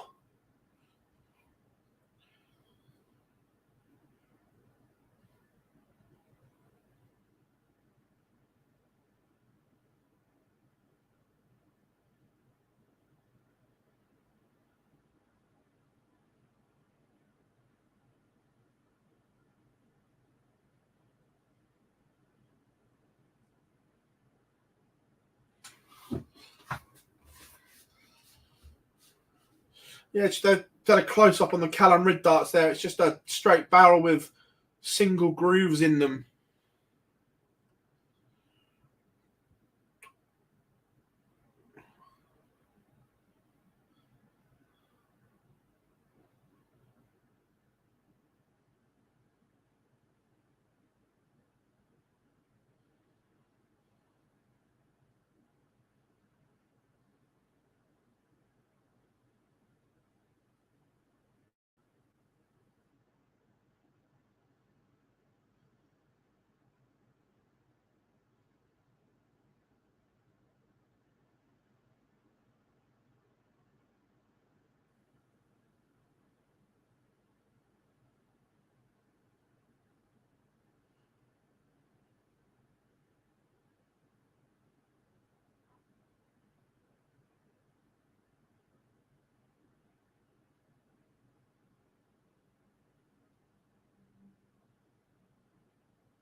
I'm just reading something there. My bad. Random question. But being media, do you like the morning side? Yeah, the morning side, I think it's a decent arena. It works, to be fair, Morgan. Yeah, absolutely. Gary Anderson, 3-2 in front. This one on throw. Flying Scotsman against Richard Veenstra. Matt Campbell, Sean Wilkinson just getting underway, as is James Wilson, Ryan Joyce. Oh, my bad. Whilst I was reading something, that'll teach me. But I missed this. Sorry, everyone.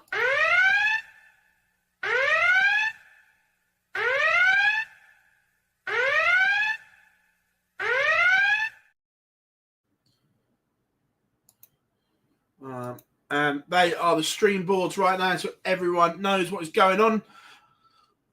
Callum Ridge is on the verge of a bagel.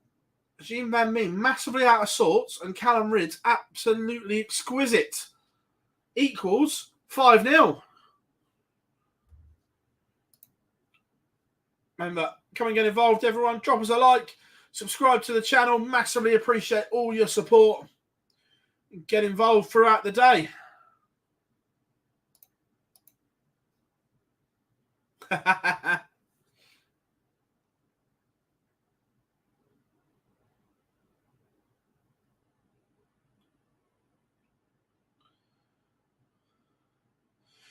John O'Shea is in front against Ratajski 3-2.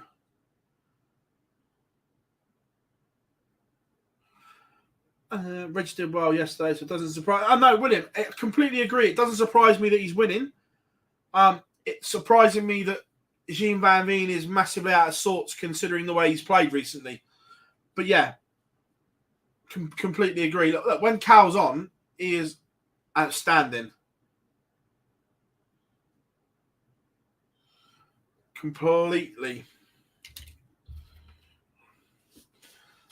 Danny Van Tripe levels up with Scott Waits.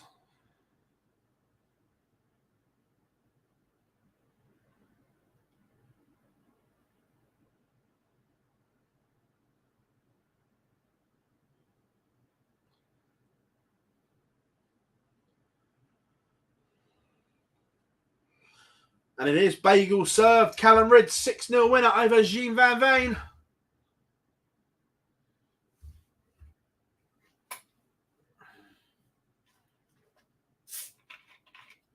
Daryl Gurney levels it up with Ted Everts.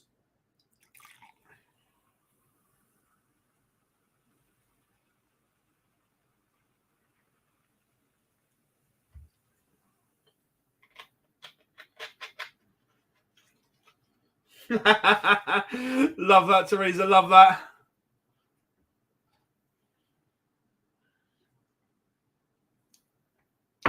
Ratajski and O'Shea locked at 3 apiece. Ryan Joyce 2-0 up on James Wilson. Matt Campbell 1-0 up. Bunting and Covenhoven getting underway. The Decker takes the opener against Josh Payne.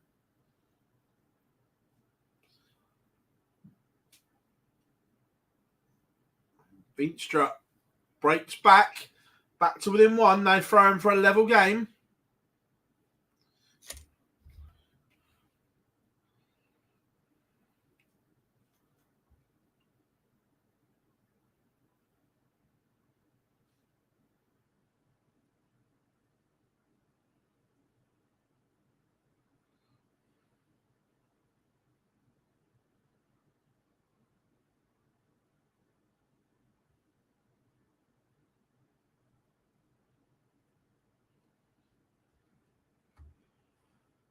Right.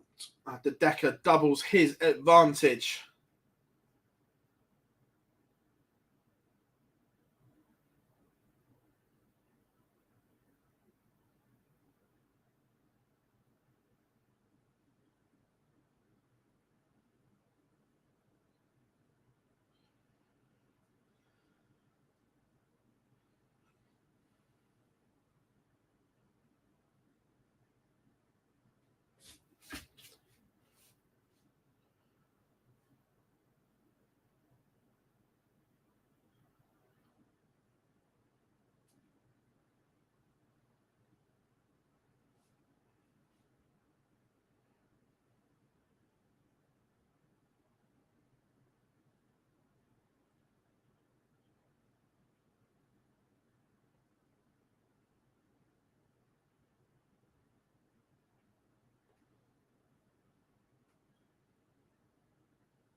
Reds back-to-back wins today. I think he'll go close. Gary back in front. This one is just on the dart at the moment.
Damon Hetta back on our screens. Do you think the next Scottish Winter Major will be Anderson?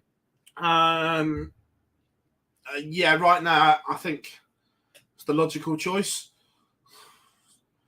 Anderson has had match darts. This time he converts. Gary Anderson, a 6-4 winner over Richard Veenstra.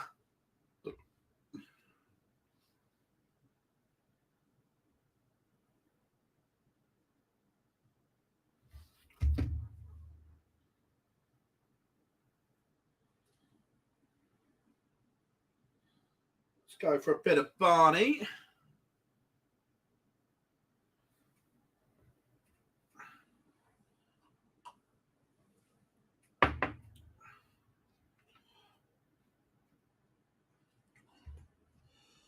What else have we got going on here? Merv King did beat Kim Hybrex.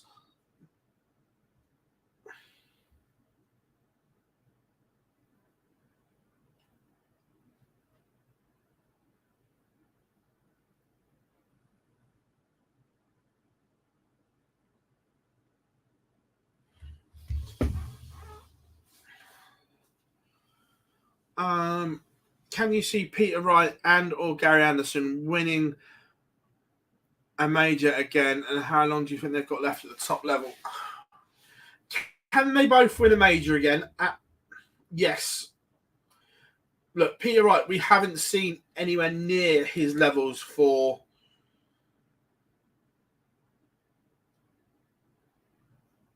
probably getting on for around a year. Can he find them again? I don't know. If he can, yes, he can win. Gary, absolutely. Look, Gary's got a bit of drive. Gary's all about drive and motivation for him, and he has that at the moment. So that's a good thing. And if Gary's fired up and ready, then there's nothing better.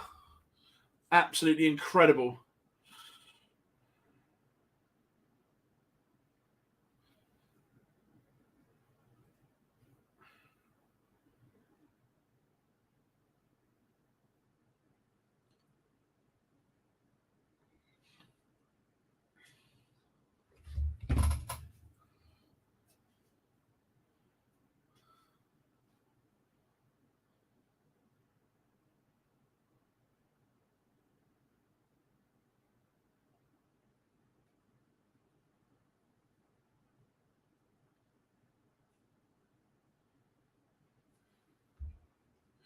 Barney 4-2 to the good.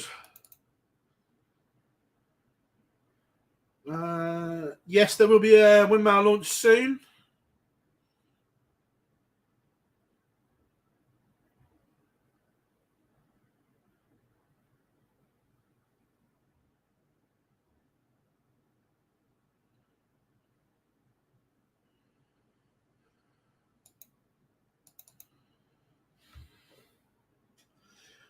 Really surprised Evan has not had more success. Yeah, look, sometimes you just need something to click or...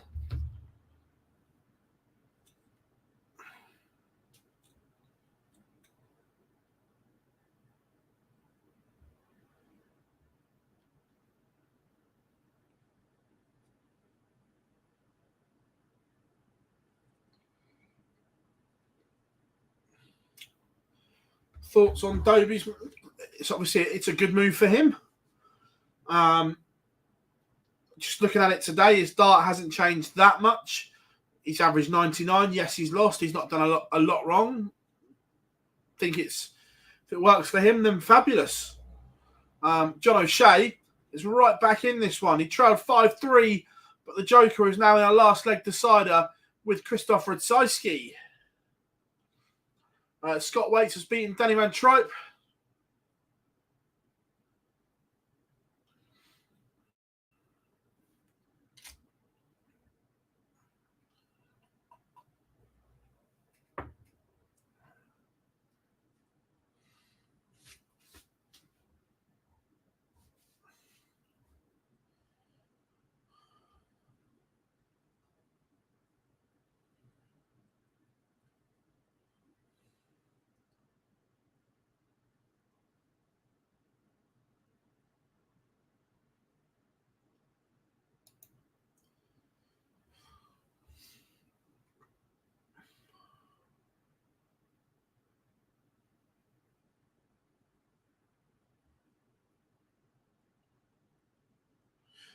Waits, yeah, coming through.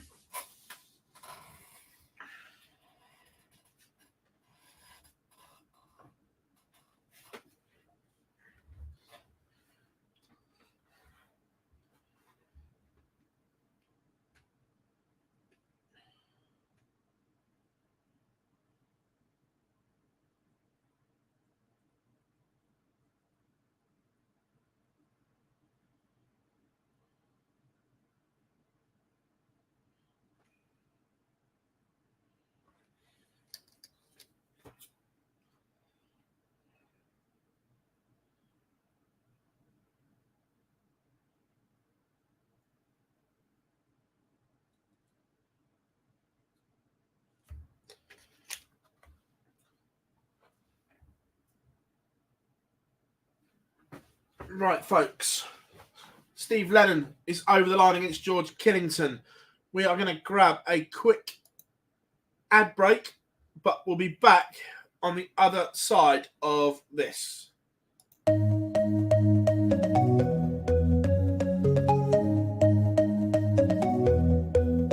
Take me home, take me on a ride. I got a good feeling about the colors lighting up your eyes. Take me home, take me to the sky. I got a good feeling. Tell me the only thing you are is mine now. I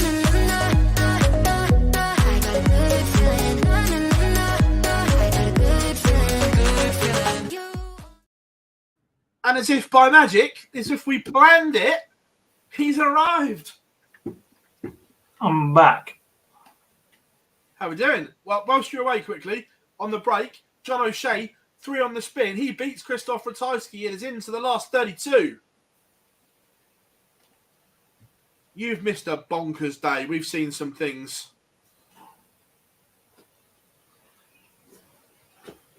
MVG 4-0. MVG 4-0 down to Graham Usher. 5 apiece. He then misses 6 match starts and loses. Oh. John Henderson 5-1 down to Danny Van Tripe. 5-all. Misses 6 match starts and loses.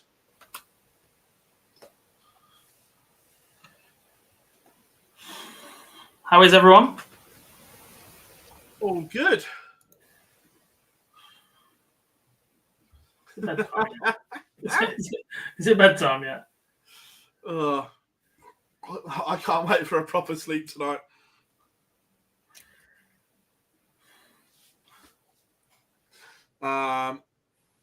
James says, here he is. Prime Boy's in the house. Piss off.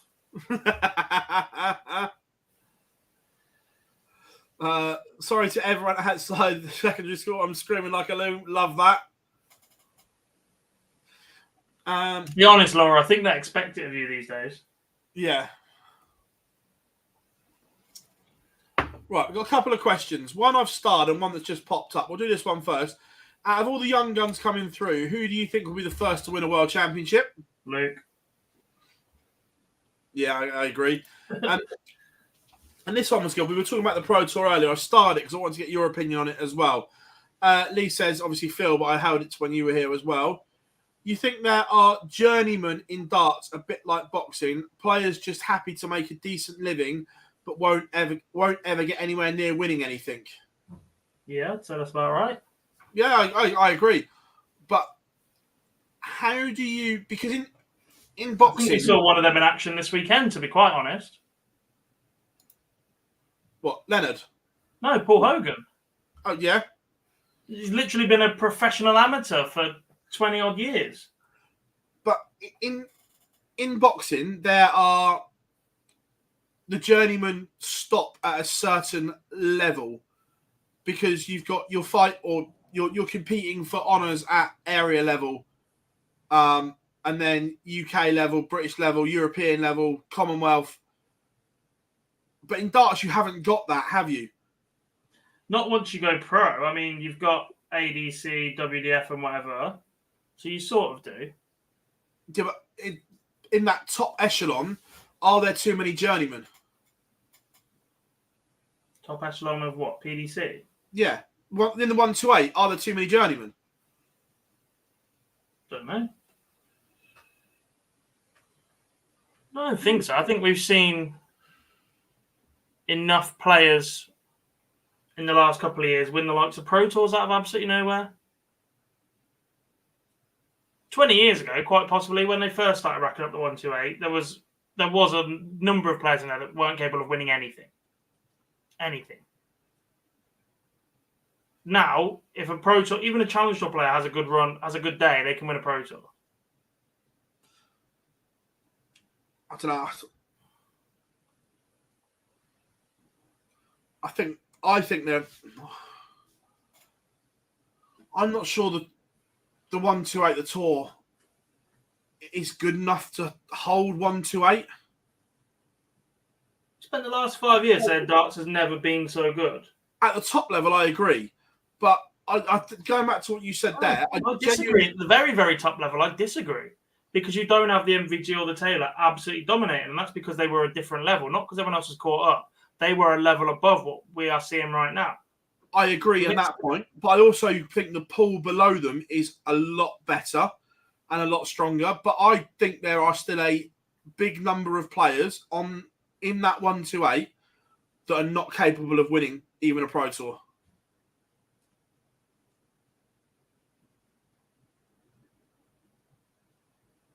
I think the Pro Tour is different. If you ask me if they're capable of winning a major, then the answer is no.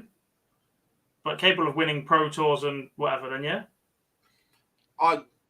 Not every sports person is born to be the best in the world.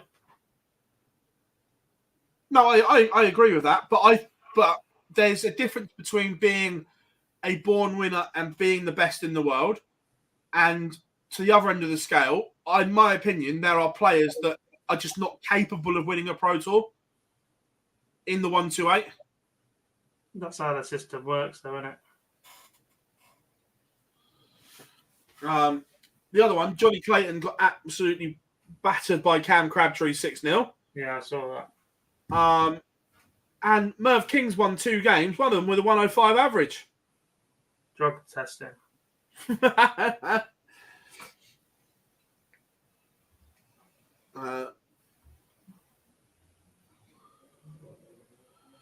So a couple more wins for Cameron Menzies today, Gob, and he catapults himself up that world. He got himself into the green for the World yesterday.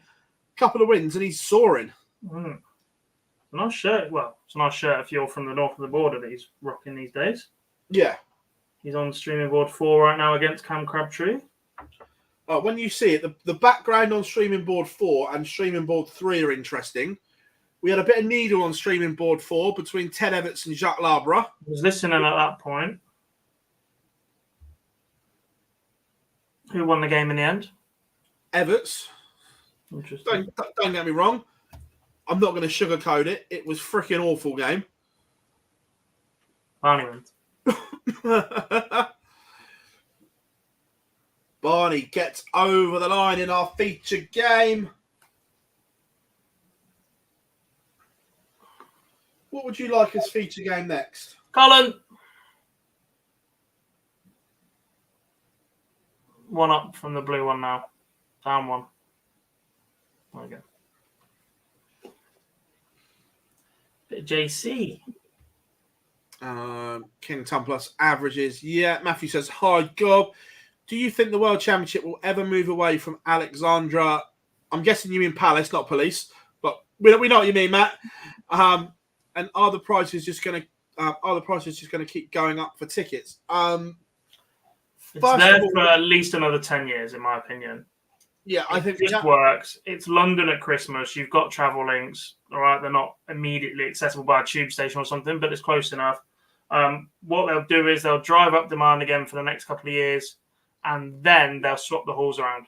So the fan village will become the arena where they play in, and vice versa.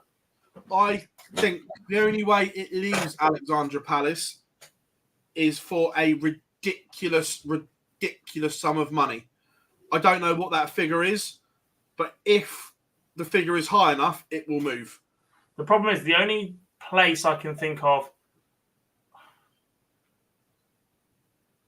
there's opposite ends of the scales here. There's a couple of places where you could take it where the players would earn a fortune. Yeah. But it would be empty.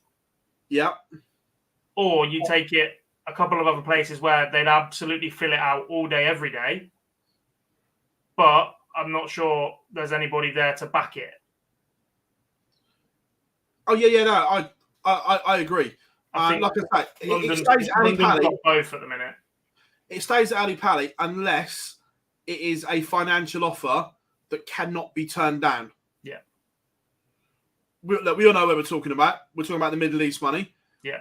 If that were to ever come in and they went, here you go, here's 500 million, we want the World Championships, they're not turning that money down. I don't think they can, but at the same time, the rest of their product takes a knock-on effect. Oh, no, I fully agree with you, but the we all know. atmosphere and the biggest exposure that we get to that side of darts is gone. Yeah, I agree. But like I say, unless that kind of money came in, I don't see it moving. In terms of the ticket prices, I actually don't think Ali Pally was that badly priced this year. I don't know. I haven't paid for a ticket in about 10 years. Wait a minute.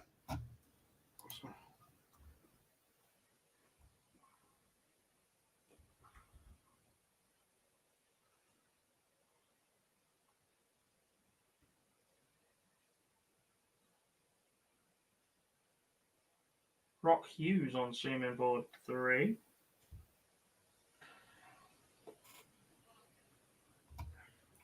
Rids Hetta coming up on swimming board 1. This is the wrong t-shirt to be wearing in this heat. Was the pint cost too much? Yeah, but the pints. Yeah, last year it was 6 something, which isn't bad. No, but the Premier League Premier League was a joke. Yeah, it was $8.50 a pint in Manchester. But again, that's venues. Boxers. Or Carlsberg, whatever it was. Yeah. How we doing, Jar? Hope you are good. So, for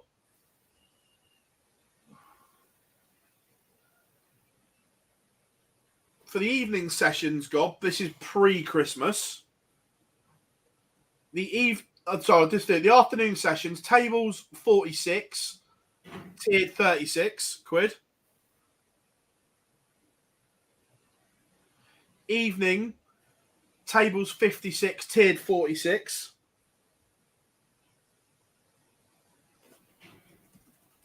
I don't think that's horrific. No. Then that stays the same until the third round games. Then it is afternoon 56 and 46 and evening 66 and 56. Maybe that's getting a little bit steep. 66. Quarterfinals are the same. Maybe I think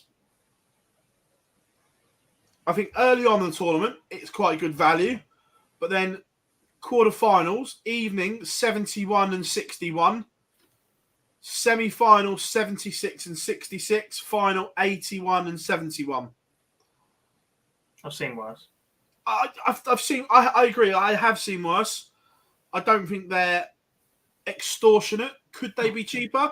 Yeah. But I don't think they are extortionate like some events people go to.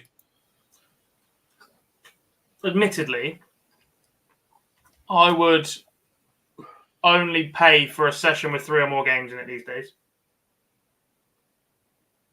Yeah. Like a quarterfinal ticket, as reasonable as that is, I'm not paying that amount for 2 games that could potentially be crap on one-sided. I think if you go for a 3-game session or a 4-game session, you're going to get at least one spark. Yeah. That's my personal opinion as someone that's done a match play session and World Championships a couple of times and whatever else.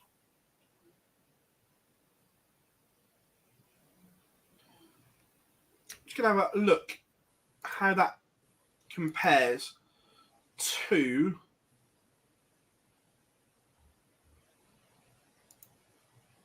The Lakeside! No, I was going to do the match play, but they haven't. They've got rid of this year's ticket info. It's just a page to pre-register for next year. Yeah.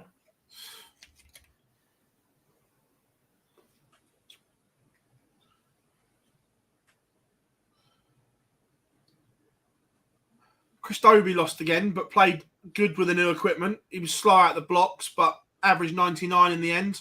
I know it's still a defeat, but he was okay.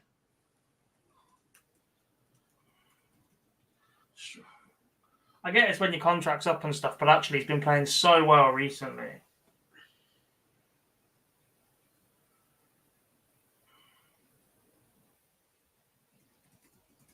Cheers, Joe.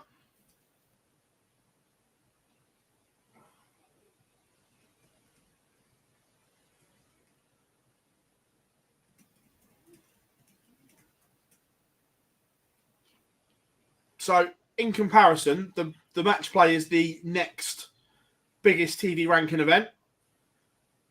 For the final, table's 55. Not bad. Yeah. The other thing that you have to take into consideration is where the fight or where Alexandra Palace is. Yeah. It's London. Mm-hmm. And the fact nobody lives in Blackpool. Not through Hi choice. to all our Blackpool viewers. Not through choice. Strange place.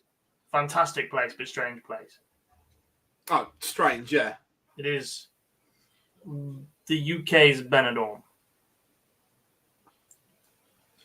Cameron Menzies averaging 105. Crabtree 100. Cammy leads 5-3. I was saying earlier, Gob, if Cameron Menzies could find consistency, he has the ability to be a top 32 stroke top 16 player. The levels are that good. His explosiveness is unbelievable. Yeah.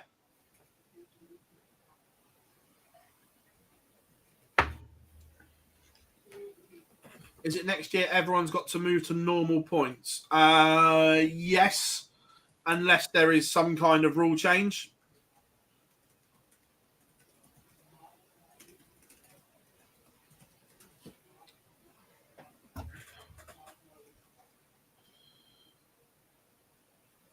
What do you guys think of the rule that tour card holders can't play in affiliate tours like Nordic and Baltic and aren't allowed to play in the World Qualifiers? I agree with it, Davey. I think Cameron Menzies is one, by the way. 107 average, stunning from Cammy. Over the past 5 years, there has been too many backdoor entries to the World Championships for tour card holders. Yeah. So I am pleased that they have shut these loopholes off.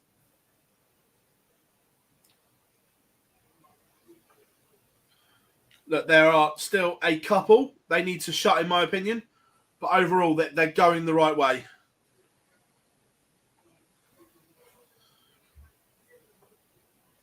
Agreed. I'm off to the Grand Slam this year. Would you rank the Slam and the Grand Prix the same? I don't think there's a lot between the two tournaments. Rank it in terms of what? Rank them the same, as in, do you put them on the same level? No, Grand Prix is above for me. I don't think there's a lot between them. That's in my opinion. No, Grand Prix is above for me.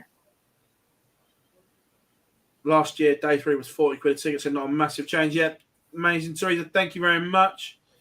You get the Worlds, and then you get the UK Open, the Grand Prix, and the match play.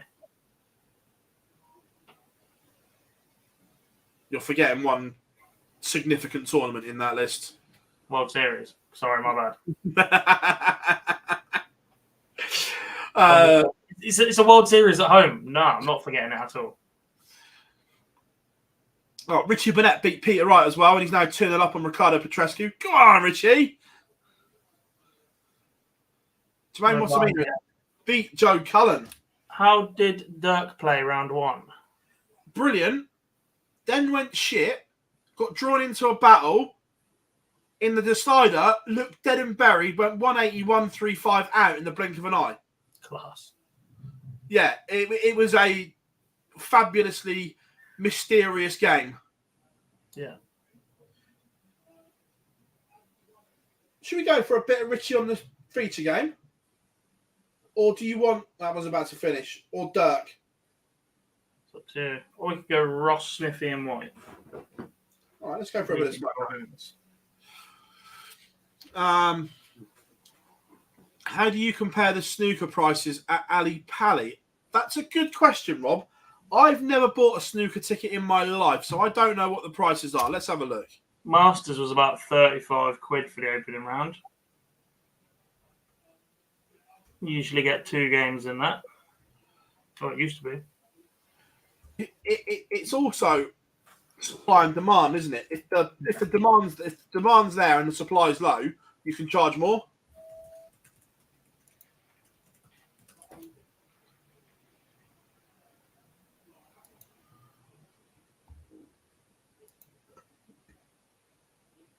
£35 a session for the weekend, 30 quid for the weekday, and then when the format goes up to the quarterfinals, it is 40. 50 for the Friday night, 60 for the Saturday, 70 for the final second session. It's not, yeah. Match play is bigger than the Grand Prix, Hendy, absolutely. Is Luke Littler at the Slam? Not at the moment, I don't think. He's at a Slam. Yeah, he's at next year's Slam already, but not this year's. So I feel a bit like Aberdeen getting the group stages of the European football this season because Celtic won the Scottish Cup. Yeah. Some Americans might be better off without a card. Make a lot of money on the pro. So, most of the Americans have got management, so I don't think. Yeah, look, I agree. If they didn't, then it's expensive, but I think most of them are well backed now.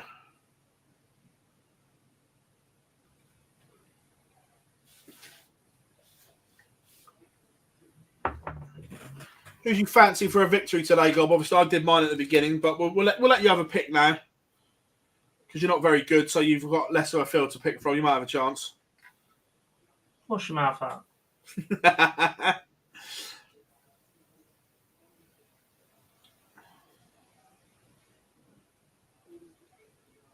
Luke.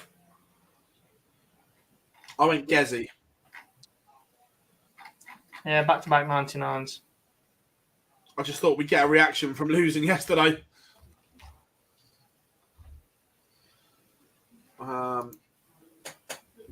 Yeah. So, the World Championship race. Cameron Menzies is now up to 30, considering yesterday was miles away. wins his next game, it puts him above Neil Zonneveld into 28. If he wins 2 more games today, he jumps to 22nd.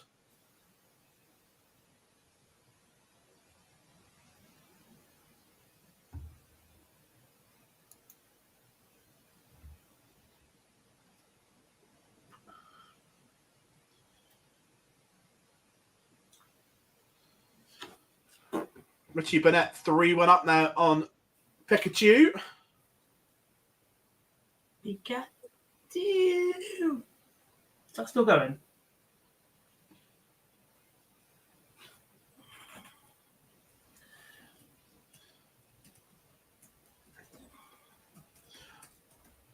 Oh, God, I had a throw of those darts earlier. Yeah. Ridiculous. I'll have them then. Obviously, I'm not going to play with them. I just thought I'd have a throw. They go in at all kinds of angles. I'll have them then. I'll change. When I become a millionaire, I will teach myself how to do that. That'll be it. That'll be my life's work. What? Just teach yourself how to throw that setup. Yeah. When we get loads of likes and subscribers on the channel, that means we can all retire nice and early.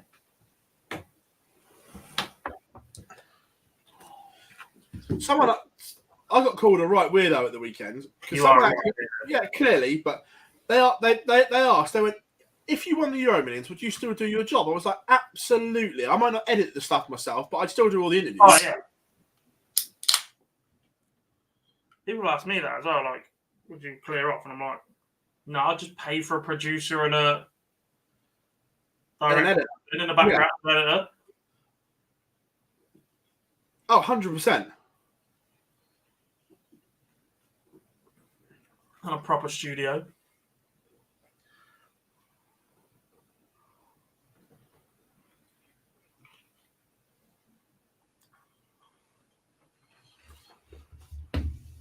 Rob Cross 1 away from being right. Owen.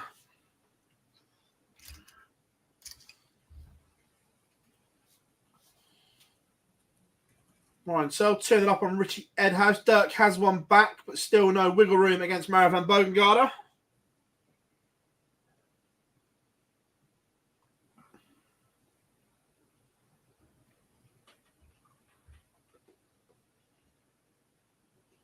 Phil, does God despise your 41 million points? Yes, he hates them. I just despise Phil. The points are irrelevant. To be fair, the points I've got in at the moment, though, Cobb, aren't as long as the ones that were in the Peter Wrights. The knitting needles, then. Yeah. I mean, that's my dart in 4. Yeah, and that's mine. It's just, yeah.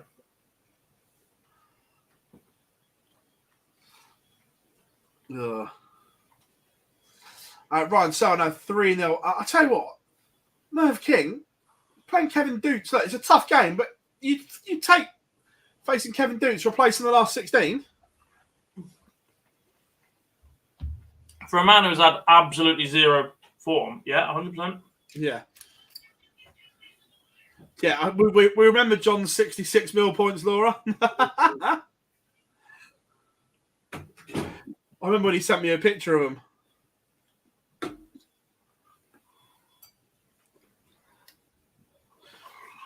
Mind you, I love him to bits, but we laugh. Ben Robb's shirt from the weekend.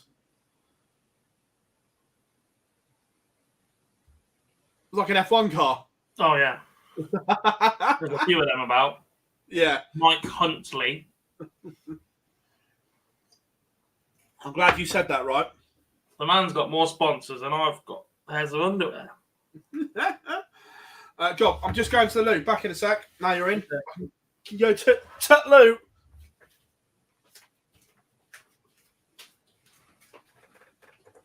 I mean, I was going to disappear and then the missus bought food and a drink, so I'm set. Shawnee Mac. How we doing, pal?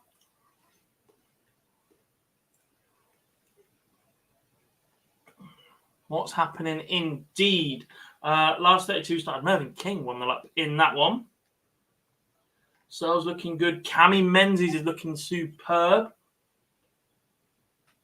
Takes on Televitz next. John O'Shea still going. Is Jermaine Wattermain shortly. Ian White 4-2 up on Ross Smith as our feature.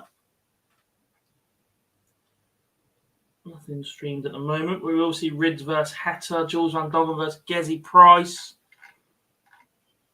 Some early exits for Van Gerwen, Doby, Dimitri, Gilding, Chisnell, Whitlock, Wright's gone.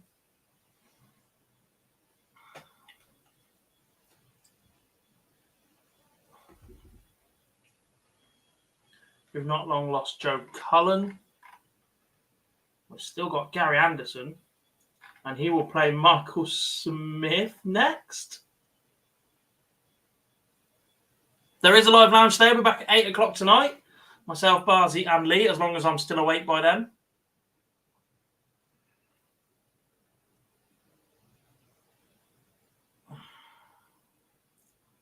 Extra short stems. My thumb touches the flight. There's just enough room for the way that I hold the dart, so I'm at the very back of the dart with a flat thumb. I used to throw even smaller barrels, but longer stems. So my thumb actually used to sit on the stem instead. But they do the job for now. They don't average 16 at Super League of the week. They do a job, not the job. I need to practice, to be fair. Big couple of weeks coming up for local league.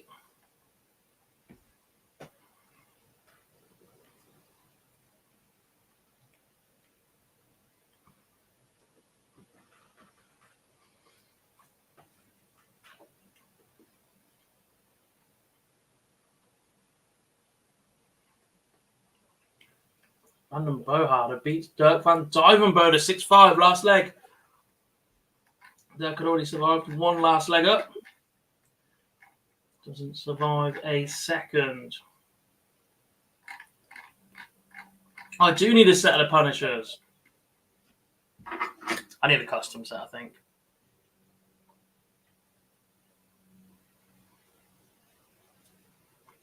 I need a Scholar right at the back of the dart, but then you struggle to put a flight and stem in it and it gets a bit weird.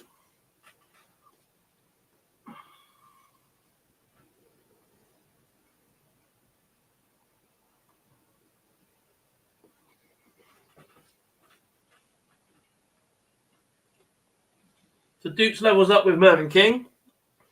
Menzies and Evitts about to get underway on streaming board 4. Hetta versus Rids on 1.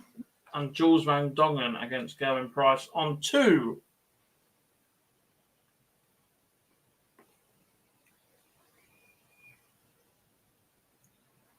Justin Pike does. I didn't like them. They were balanced really weird. For the way that I throw anyway. I've tried a few sets over the last couple of years. So I normally switch between the Lewis Gen 2s, which I've got, and the Gary Anderson 2 rings. I tried some Gary Anderson Phase 3s recently. The ones that look like Johnny Clayton's, but it just didn't work out. I've tried Whitlocks. I've tried the Devon Peterson Unicorns, which are like absolute rocking horse crap to get hold of. My mate still got a set, but I'm not good enough with them to part with them. I've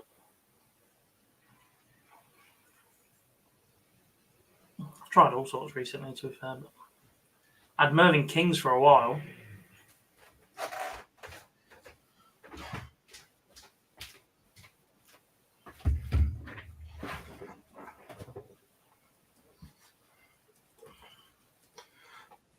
How are we doing, Shorty Mac? Hope you are good.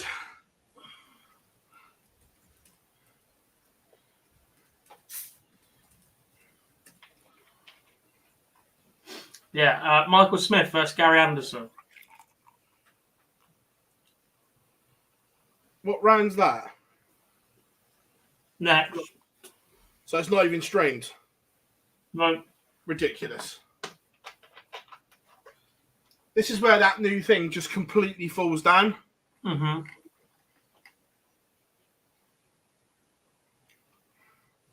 Keeping them for the same. It's a far better game than Sean Wilkinson against Josh Rock that we're going to see on streaming board 3 in a minute. No offense to either of those. Yeah.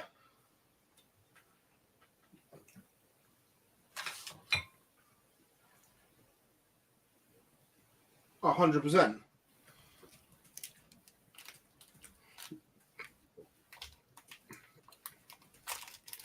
Yeah, Morgan, as I said to you earlier, I like the Joe Cullens.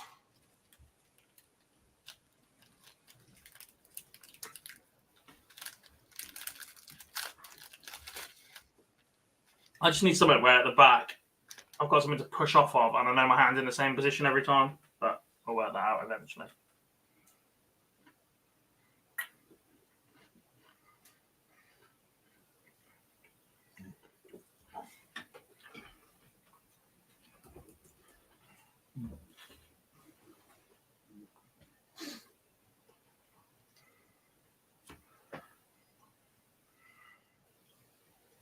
Well, I just watched Going Price's 170 to make it 1-1. That was a little bit good. Now then.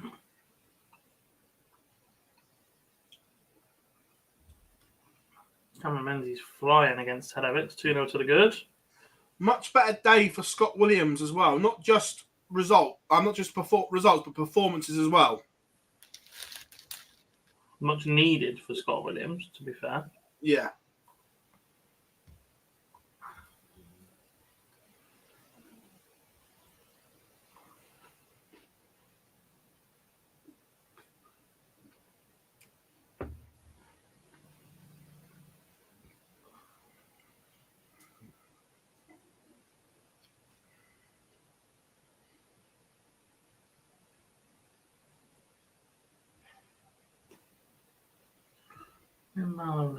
Let's have a look at those.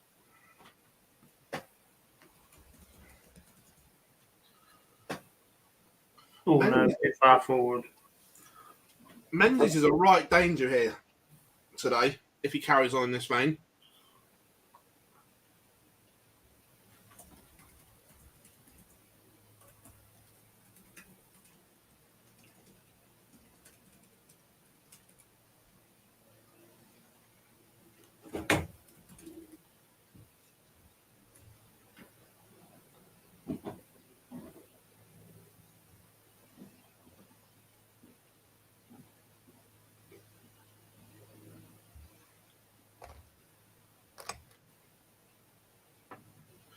Richie Burnett into the last 32. He beats Ricardo Petresco. Interesting. Every time you think Richie might be edging closer to his World Seniors debut. He's just like, no. Mm-hmm. Not yet, son. Not yet. Have you seen the really basic dart that Callum Ridge has gone back to throwing? I have.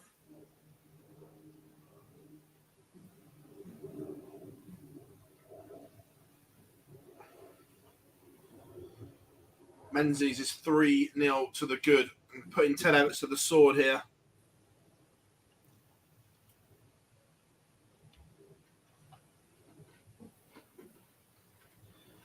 Who do you think is a better player not to win the World Championship, Wade or Humphries? Wade.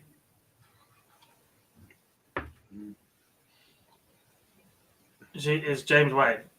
He's the best player ever to have not won a World Championship at the moment, given the amount of other titles he's won, the longevity and the quality of him.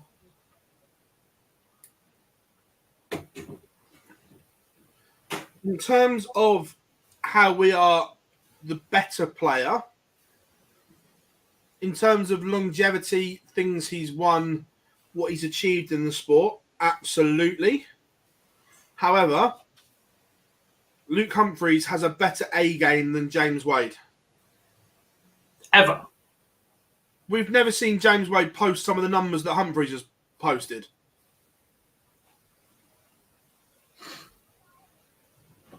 On TV and things like that.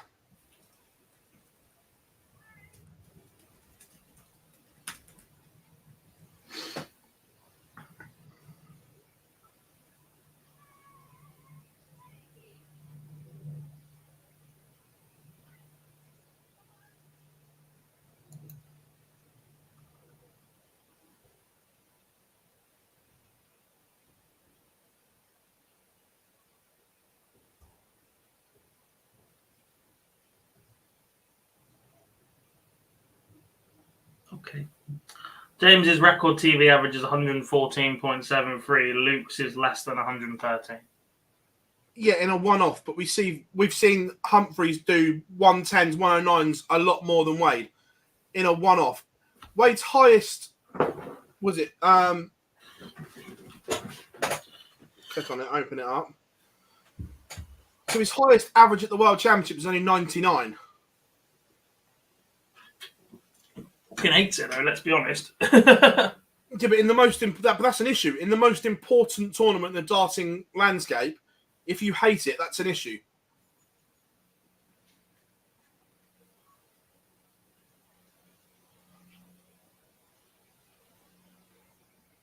Yeah, I think that Humphries' ceiling is higher than Wade's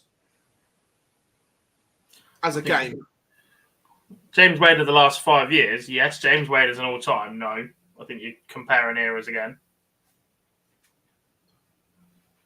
It's a bit like people saying that Bristow wouldn't be top 5 in this era because he just would. Oh, I agree with you, he would. In an era where he could be a full-time professional and practice properly and take it seriously with equipment the way it is today, without staples and the size of the trebles the players get these days and video analysis of throws and all of that sort of stuff, he absolutely would. Anybody that was that good in their era would still be that good in this era.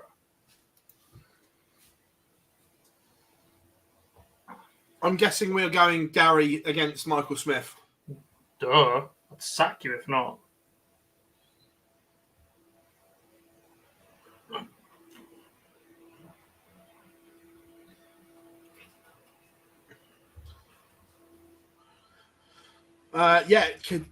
Shauna, we were saying about Cammy that if he wins this one, he jumps to, I think, 22nd on the race for the World Championship. He's flying. And the cut-off for the Worlds is after the Players' Championship in November the 26th. Players' Championship finals. Yeah.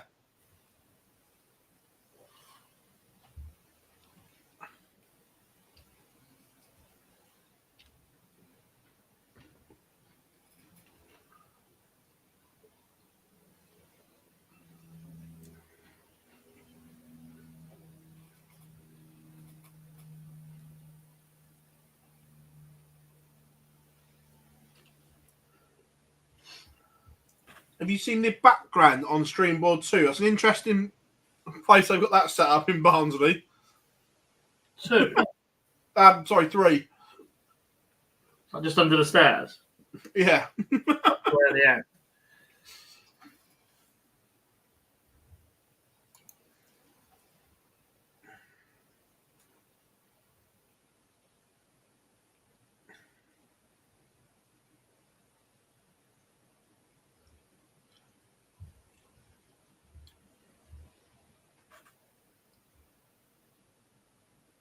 Yeah, correct, Andy. Just looking at it, he's never averaged over 100 at the Worlds. Jones says, why are Barney's game never streamed now? PDC's discretion. Tournament director picks the stream boards. No, it doesn't. The rankings pick the stream boards until later on. He just isn't making it far enough to be in that consideration. They definitely pick stream boards 1 and 2. He's not on any of the 4. It doesn't matter. Yeah, that's what I mean. Yeah, but the PDC ultimately pick which boards are streamed.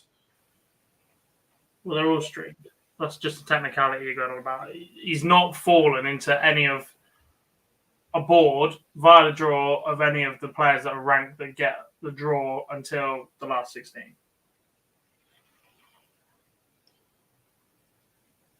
Cammy is absolutely flying. 6-0 win over Ted Evans.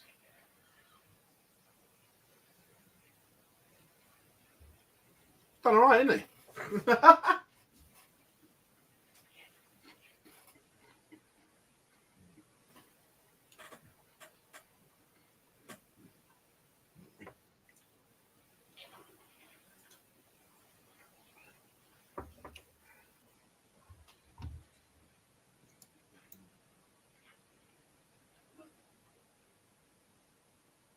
At the risk of sounding like our chat room, do we have a guest for tonight? No.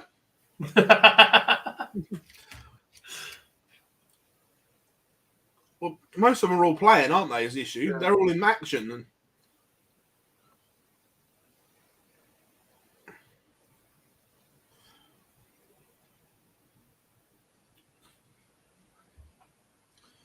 Gary Anderson, the level's up.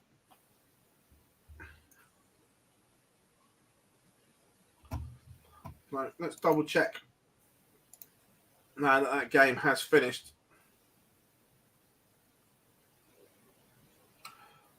So yeah, Cameron Menzies now 28th. If he wins his next game, he'll jump to 22.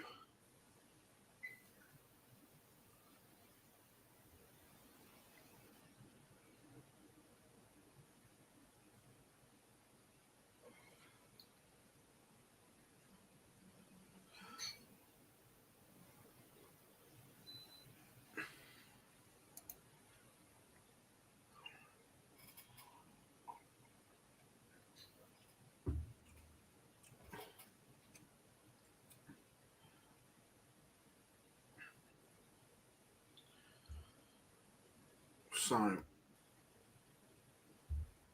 the Michael Smith throw is under a bit of pressure here.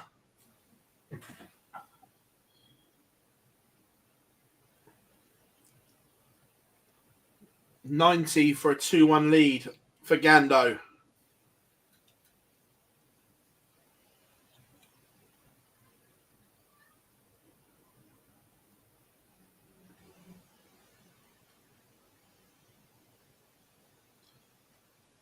No.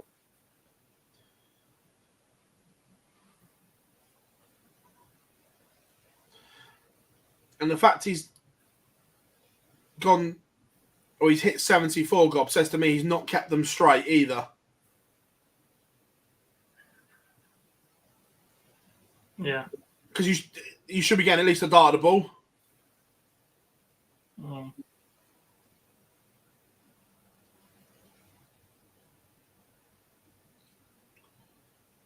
Yeah.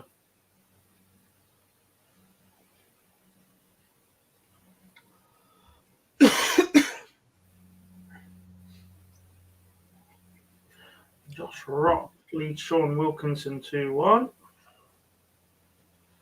The soon-to-be former World Youth Champion. Yeah.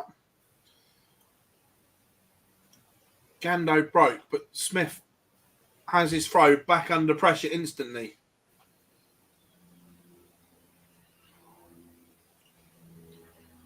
Bates back at 3 each with Gabriel Clemens. Love darts says, I think Price wins the Grand Prix. I can see that. Rob Cross, 12 darts open against Barney. Ryan Sell, 12 darts open against Jose de Souza. This will frustrate Gary. Done all the hard work and broken the Smith throw, and he's handing it straight back.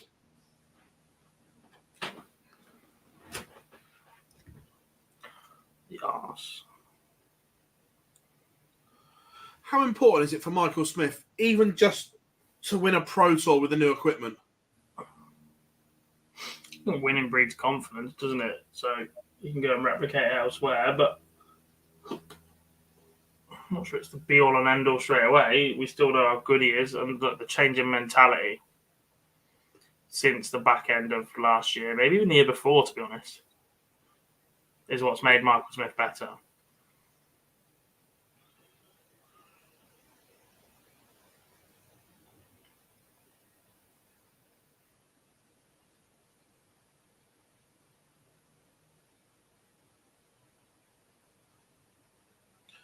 Jules Van Dongen has just broken Gerwin Price to go 5-all, and he has the darts in the decider on the stream board 4.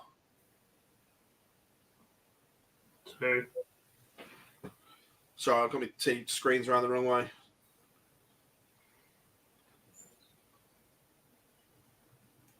Has he got new darts as well? Who? Price? Jules.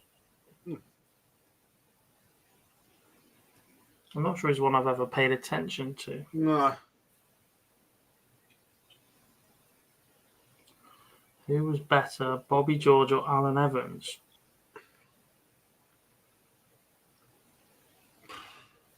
I didn't see enough of that. I haven't seen enough of Alan Evans from back in the day. Yeah.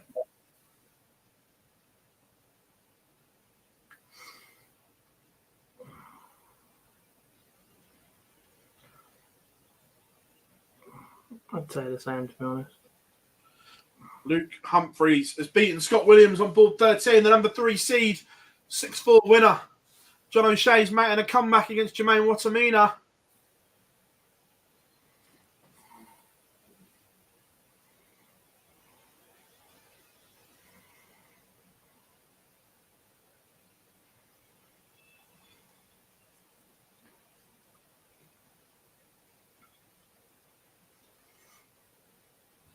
Hempel's doing a job on Scott Waits.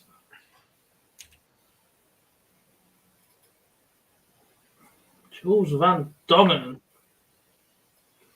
has beaten Gerwin Price. And just look, I know it's only a 97. I say only, but that's the kind of performances we were seeing from him at Q School when he blitzed it.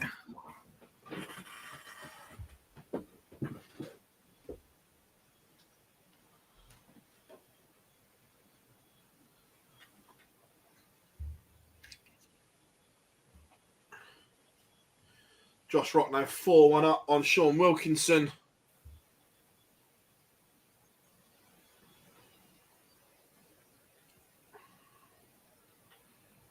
If you had to pick one PDC player to be your dad, who would it be?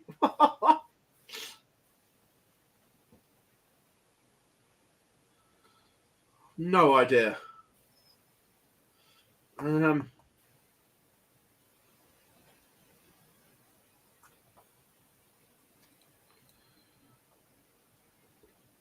Gary Anderson Smith level at 3 apiece, but Watamina does get over the line against John O'Shea, 6-4.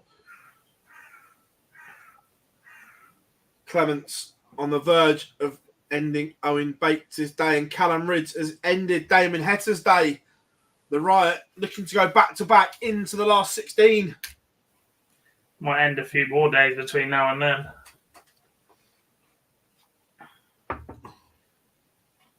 Taylor for the inheritance. Oh, that's hard. Surely Matt's going for Steve Beaton. Staying alive. Staying alive. Yeah, Barzy, you're far more limited than I am.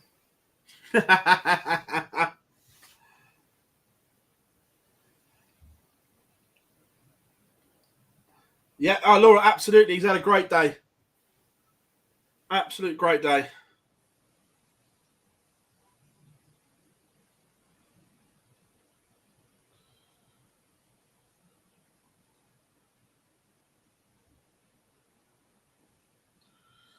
Nothing between Anderson and Smith, apart from it's Smith that has the darts.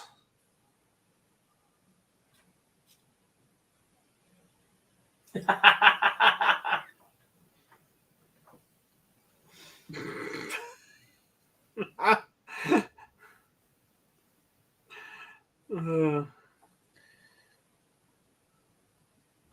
not as funny as the comment we couldn't read out yesterday. Less of that. In private, you laughed your head off. Irrelevant. You're going to get us cancelled. I'm off now. I'm not wasting my time.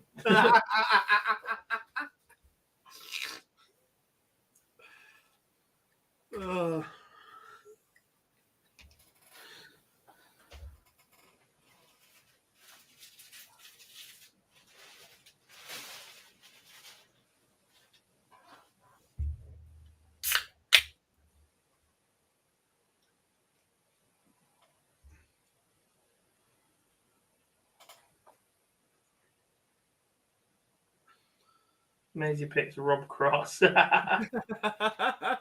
on the beers with Rob, to be fair. To be fair, though, to be fair. Who has more natural talent, Corey Cabby or Luke Littler? I don't think we ever saw enough of Corey to fully judge him. So, Luke? I know he's got the more belief. Oh, no one had more belief than Corey. Yeah. Generally, the time he visited my house, he sat there in the living room. Was ahead of the UK Open qualifiers, where it used to be 6 of them, didn't it? They doubled up as Pro Tours, but they were standalone UK Open qualifiers. And he just looked at Kyle and went, I'm going to win one of these. You should try doing the same. And then we haven't got to worry about the rest of it. And he went and won. He won one? Yeah. I've never seen anything like it. Yeah. Oh. We told everyone he was going to rock up at Q School, win it on day one. Yeah. The first time round.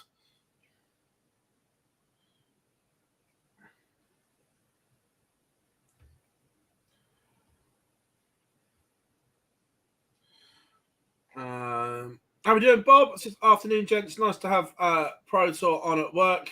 For once, means I can fire along a bit. Question of sorts. Do the players enjoy the Pro Tours? I think some do, some don't. I think some genuinely love them and some absolutely hate them. Yeah. Especially those that have played darts in different environments before. Yeah. You speak to people like Nathan Aspinall, he hates them. He wants to play on a stage. Mm-hmm. But some people, like your Merv Kings, love that environment. Someone like, I'm not saying 100% a dozer, but somebody like a dozer who switched codes is more used to the floor events being just that bit more sociable and relaxed. And noise. Yeah.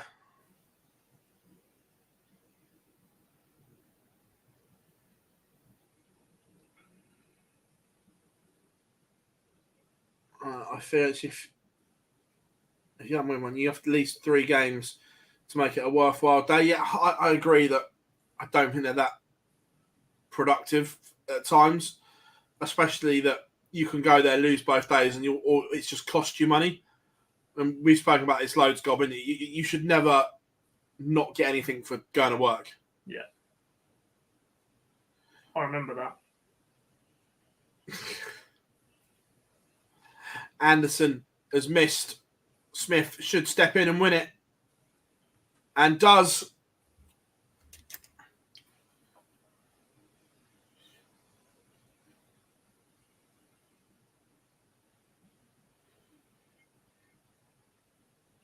Who would you like next? Bunting Burnett? Yeah, we just need something to kill the time now because they're going to hold the next round. That's only 2-1. Yeah.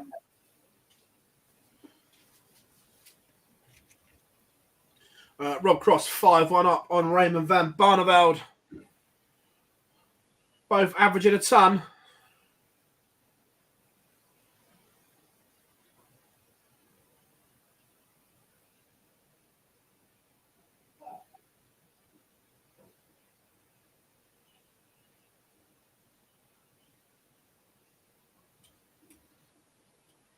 Remember, everyone, come and say hi. Drop us a like as well. Massively appreciate all the support.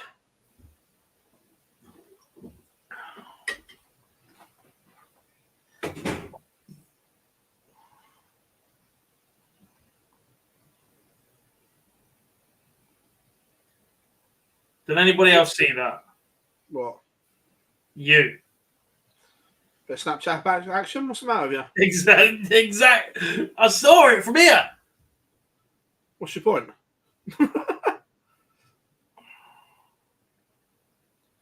I feel sorry for whoever had to receive that. I was replying to one I was sent, actually. Yeah. Still feel sorry for them having to see you.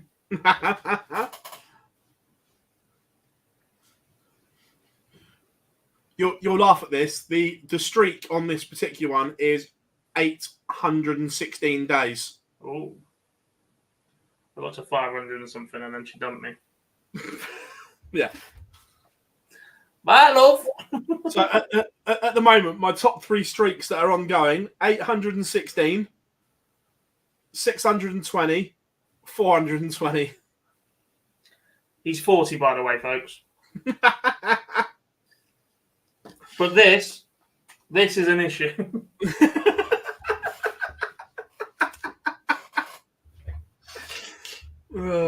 Yep.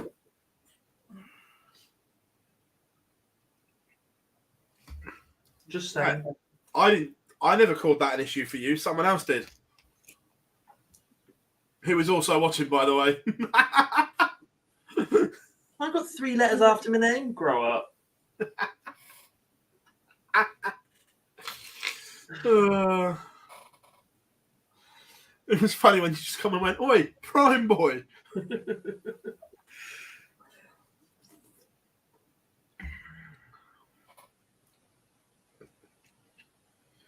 Do players care about the World Series of Darts finals qualifiers? Louise, no, some of them couldn't give a fuck. And we'll pretty see that some of them haven't even entered. Last year, there was a load that didn't enter, wasn't there?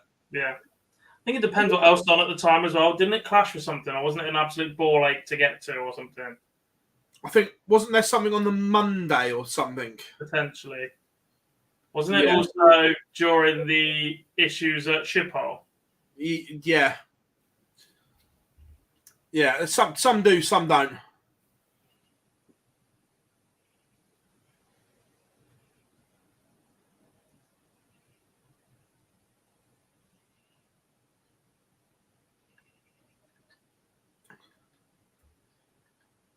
Yeah, Rob. Look, yeah, there is a minimum average requirement. I don't know what it is. I've never seen the terms, but there is. I believe it's 75, and if your running average for your qualification isn't above that, it's at the discretion of the MSS if you will qualify to play. Yeah. Because I've never played like the ADC stuff. It's all very clear before you take part. Yeah. It's not something that's sprung on the players. It's all.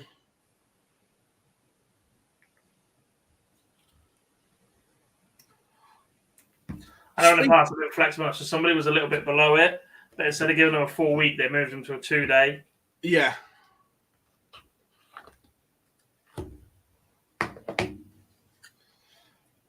Speaking of wrestling, Rob, CM Punk getting cancelled yesterday. I'm going to cancel you in a minute. I love winding Gob up.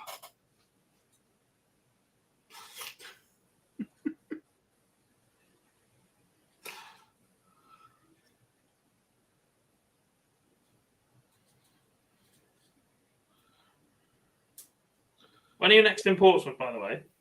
Wednesday. I need to send some messages.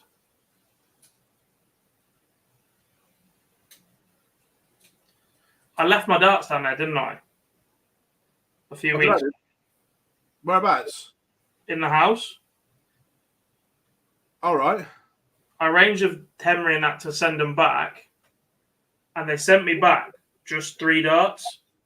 The problem is, I'd taken 3 darts out of my case, I'd left my case, and there's another 3 darts down there. Do they know where they are? No idea.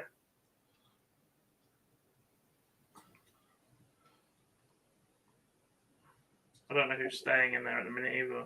Mace? Mace, Nico. Yeah. I'll speak to her afterwards. Maybe you can drop Mace a message, see if he's got it for me. And bring it to you Wednesday.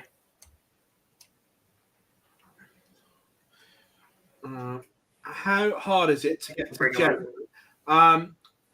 You'll see the fact that MVG, Price, Smith and Clayton have pulled out. Yenna's not the easiest to get to. Just a draw. It's not. It's just a pain. Like, you can't just fly in somewhere close and be at the hotel within half an hour. That's the issue. Like, there's loads of cities there, but it's a 2.5 hour drive or trains or whatever from the airport, which is what the players don't like. I had Gates moaning last night that Manchester was 90 minutes away. Really? No, he's all right. But he said he does look whenever he comes into the UK now at how close he can get an airport while he's gathering the UK geography. Yeah, he lives in Texas, where it's like 4 hour drive between cities.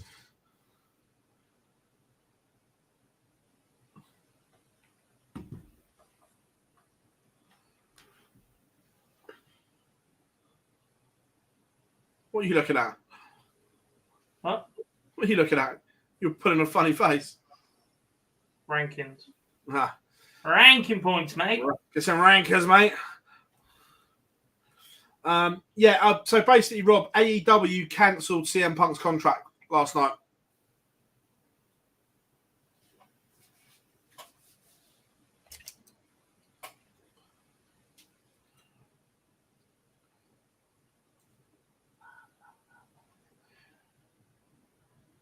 Is Leonard making more than he would with a card? Probably. It's hard to judge, but I think so. Would you agree, Gob? Yeah.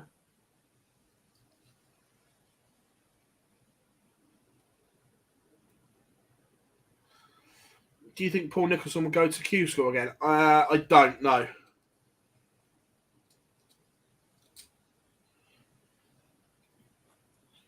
Mike De Decker is into the last 16, beats Marathon Bogengarder 6-4. Again, good day for Steve Lennon here so far. He's in front against Danny Noppert.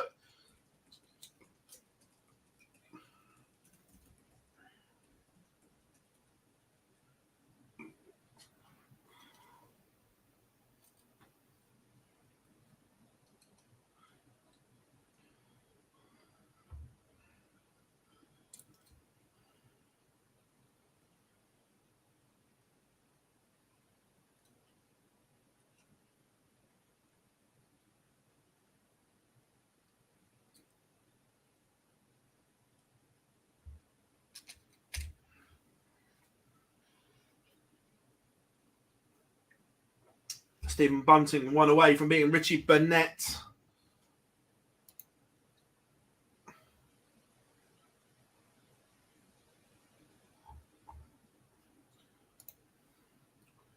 James Wilson has one back against Ross Smith.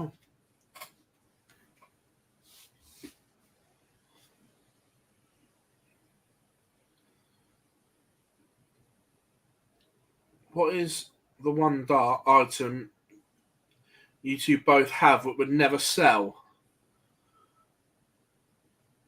Oh. This is probably easier for Gob than it is me.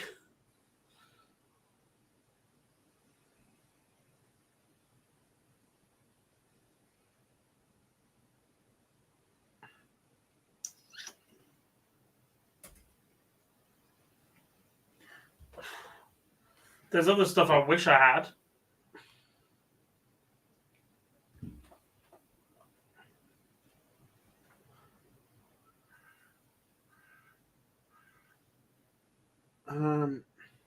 Yeah, mine's 1 or 2.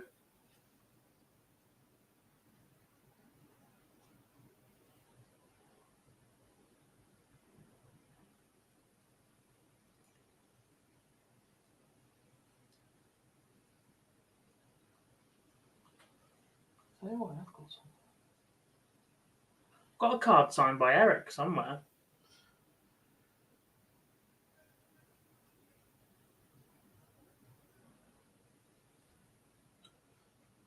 But mine is either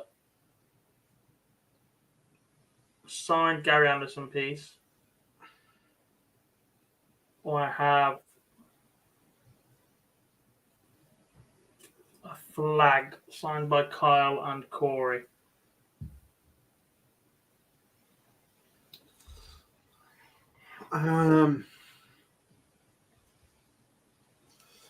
Yeah, I've got a couple of really nice match shirts which And again, I've got something signed by Eric.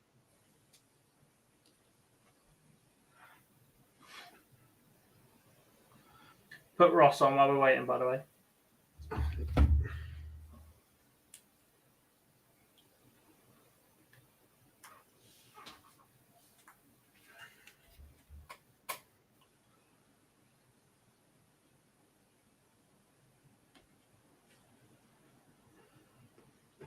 You've got all sorts, you have. Yeah, that's what I'm trying to think. It's The one at the top of your stairs has got to be up there. yeah.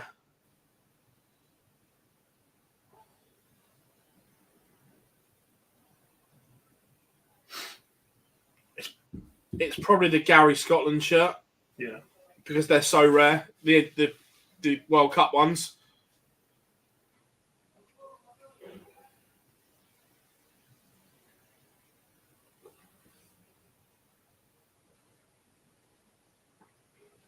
What I really want is one of Kyle's first shirts. Yeah. The like yellow across the top, the armadillo ones.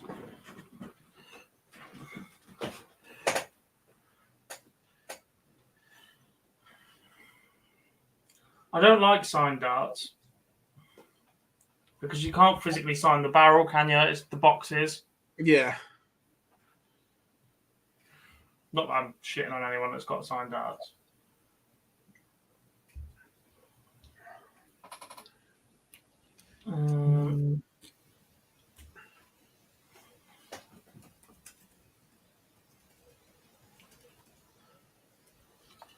Paul Start has got an unbelievable piece. I can't remember which ones they are, but he's either got Gary's first or second darts from the final. Has it? Yeah.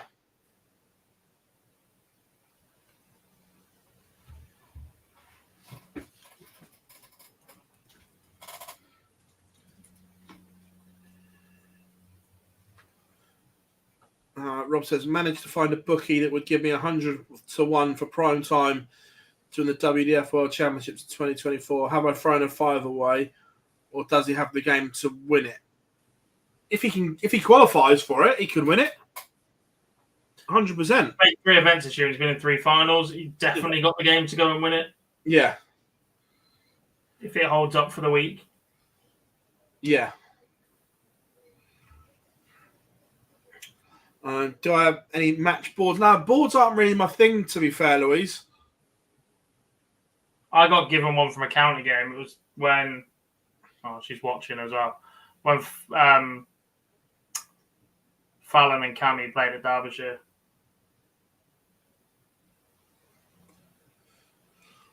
Bottom half is stacked. Ridge, Cross, Searle, Humphreys, Michael Smith, Rock, Bunting. Yeah.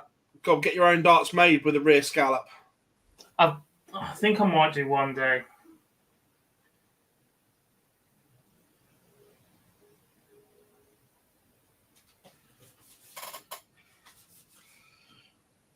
Opinion on Gary today? Thought he played better than yesterday. Again, we said he'd get better over the 3 days after his holiday.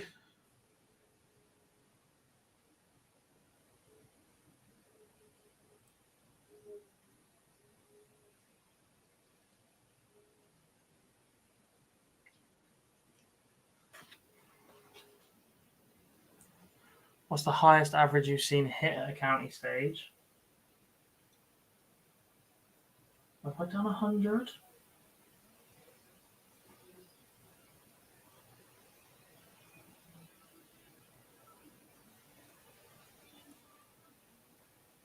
I can't remember.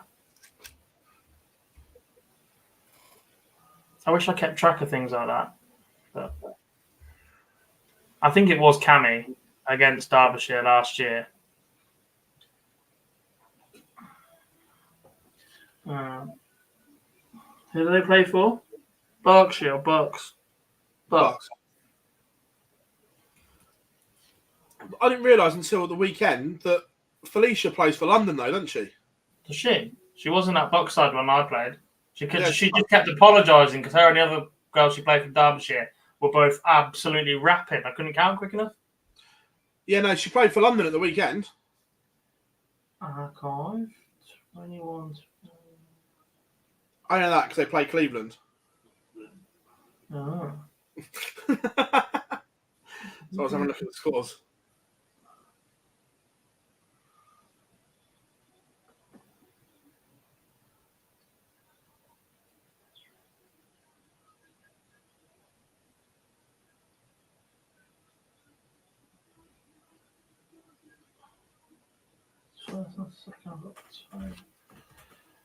How long does Darts or Windows keep games?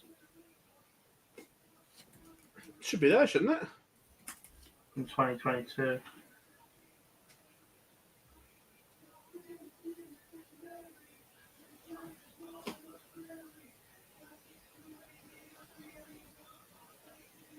Ooh.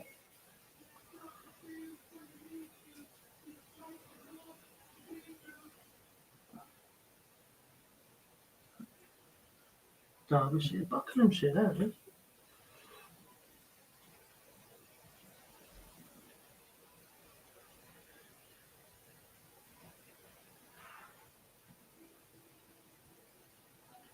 Why can't I open that?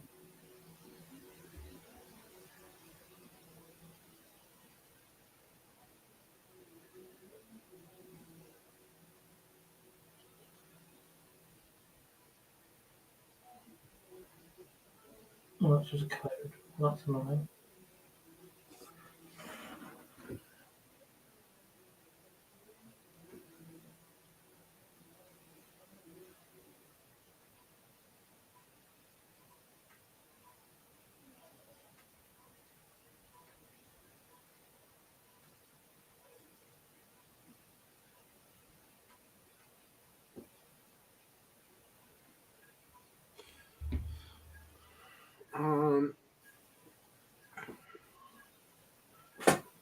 You feel James Wilson needs to hit this.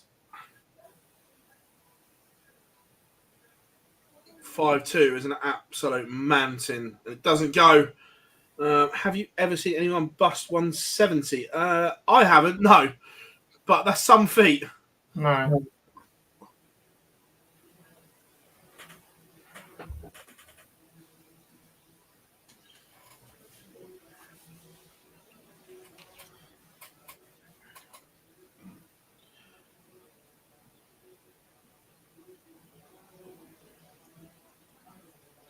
What's the highest number you've personally bust, Rob? 180. Have you done it, have you? Yeah. Fucking idiot.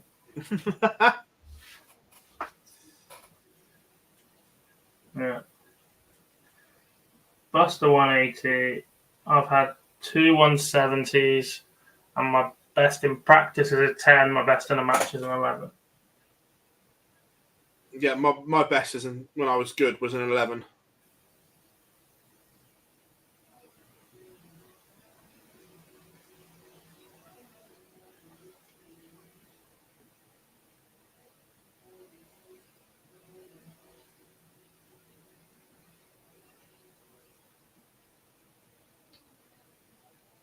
Does not work on Mac.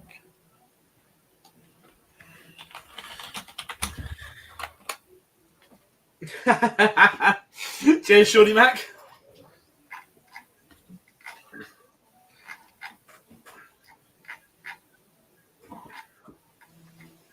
I'm still looking for this Menzies average.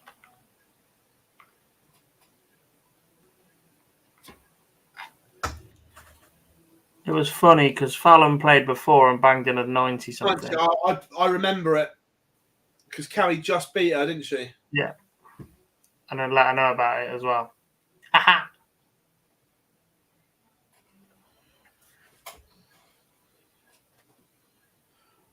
Morgan, I throw 22 gram.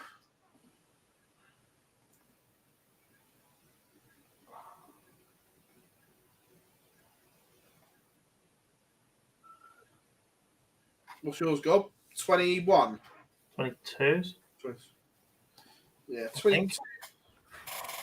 I'm sure the lyric is 22. This is the leg. Ross Smith throwing first to try and see off James Wilson.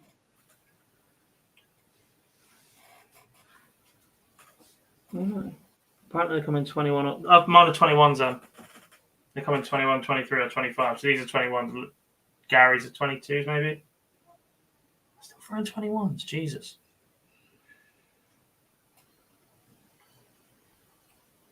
I believe it's 97 Fallon and 98 Cammy were the best in the same day.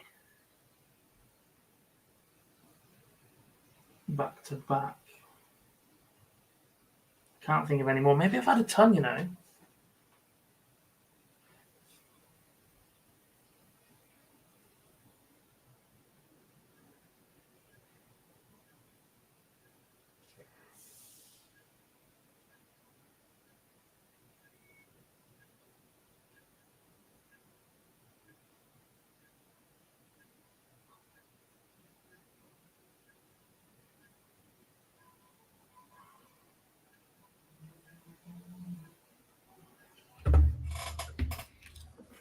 Ross Smith, 1-2-1 away from victory. The Max set it up.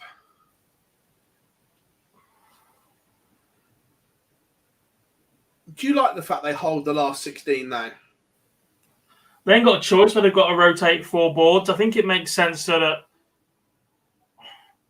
everybody's fully aware of this.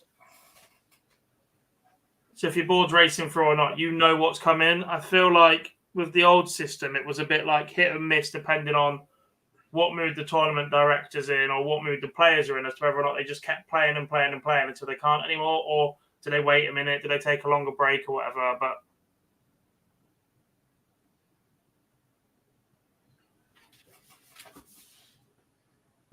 But Morgan, the best darts Taylor ever threw with, in my opinion, was either, sorry to his current manufacturer, it was either the Unicorn Gold, the Gen 5 Rosso dart, or I'm not sure which version of the Target, maybe Gen 4, that he won the match play with, just those plain black ones, Gob, which were very, very similar to the Rosso. Yeah. They were the best two for me.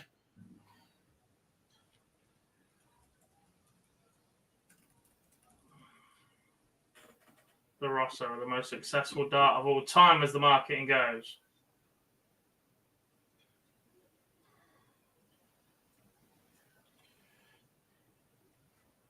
Yeah, the I think it was the let's Google it. The Rosso with the pink slick sticks. I think they were Gen 4s. Let's have a. Oh, it's the Ryder Cup team.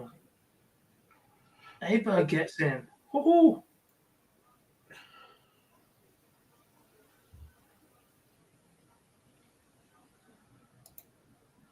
So yeah, it was the Target Gen 4s as well.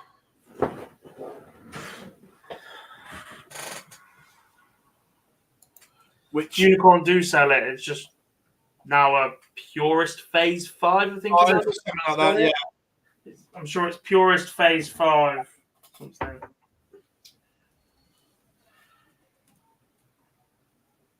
But yeah, I'm just looking at the makeup of Evolution Purist Phase 5 Rosso, 95%. Yeah.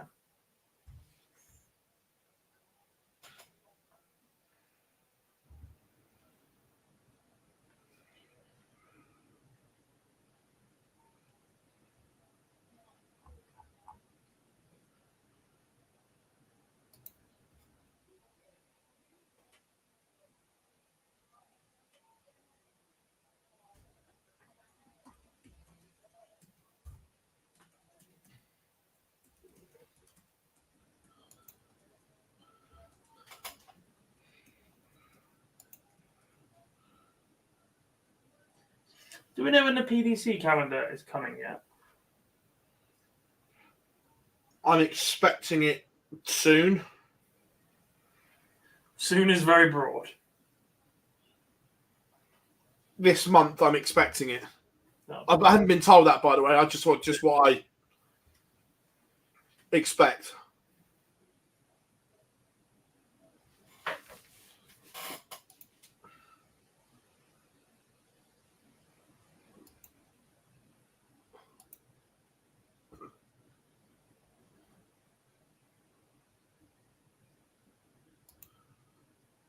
Yeah, I'm just looking between the Gen 4 and the Rosso.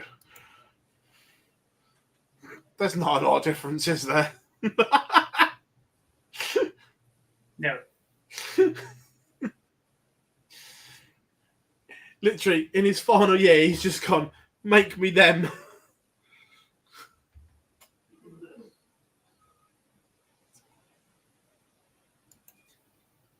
We have noted how fast days are going, and we absolutely love it. 5-hour Pro Tours, please. Oh, yesterday was rapid.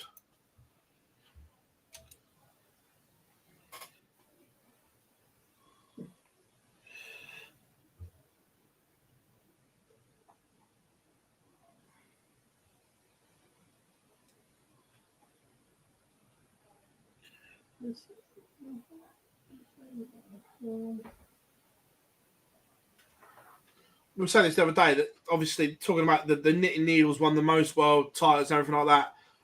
So, but the actual, in terms of just one set, the MVG Old Faithfuls are the most successful set of darts ever, aren't they? As in one set. Yeah, there must be. Thoughts on Fallon's history-making 9-dart Super Series? Thought it was brilliant, Zach.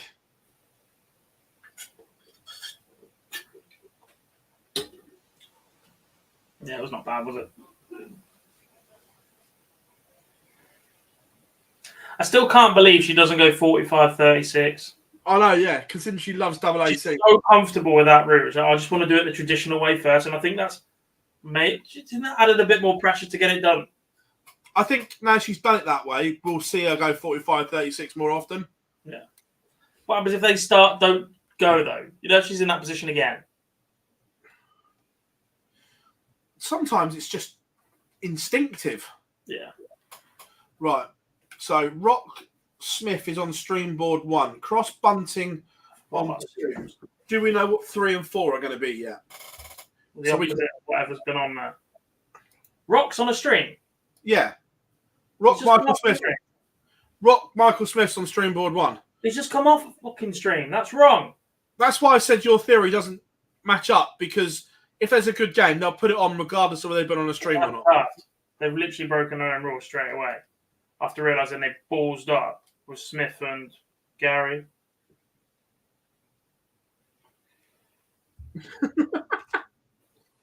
No, don't do that. What?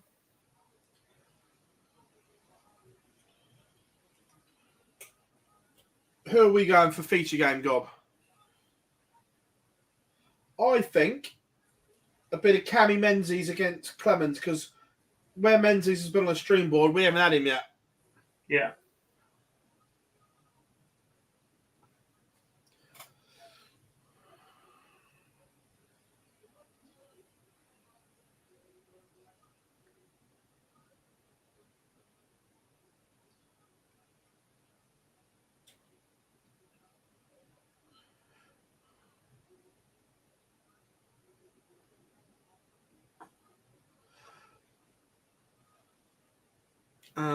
Luca, how are we doing? It says I'm going to my first ever live darts event, the World Series finals in 2 weeks' time. Could you explain to me how the last 8 are going to be selected?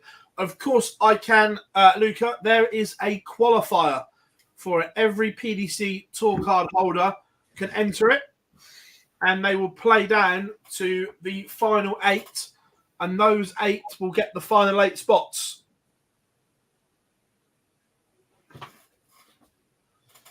Humphreys Searle on streamboard 3. Could we see a manufacturer take over the darting scene in the next 5 years? I don't think so, if I'm being honest.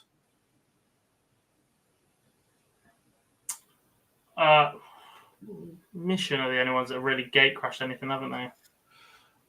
I think, look, they're in there, but Do I think they'll take over? No. I think especially the top two in Nordor and Target are so well represented with everything they do, it would take something incredible to gate crash those. What do you reckon? Yeah.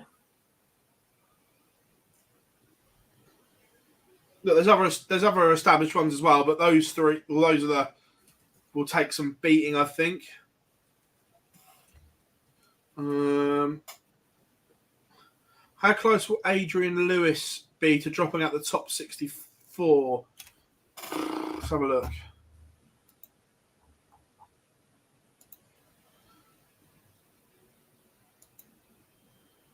Tour card race. So, if Adrian doesn't throw another dart this year, he will drop to 41. It's next year is the concern.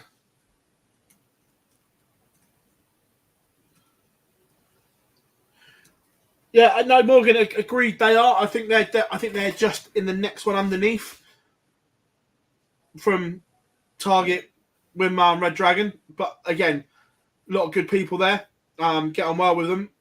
I think those three are the three at the top, and then I think Harrows are arguably best of the rest.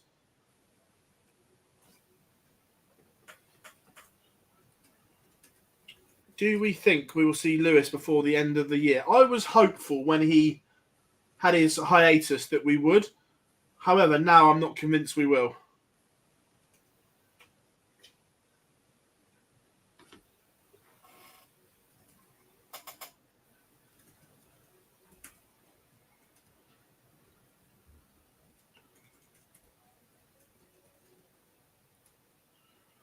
So, obviously, we've had a couple of players move manufacturers recently, Gob. I think the rest are all pretty tied up at the moment. Who do we think the next potential move could be? Or I don't know, put it another way, what player do you think would be a good fit with another manufacturer? Because you look at some and you just think their image suits a certain brand. Does that make sense? Surprised Ross Smith went back to Unicorn. I think a Target would have suited him. I know he was there as a youngster, didn't quite work out. Has been here, there, and everywhere, etc. Damo at Harrows, given that shot based in Australasia, I think is a strange one. Yeah. Who else is up there?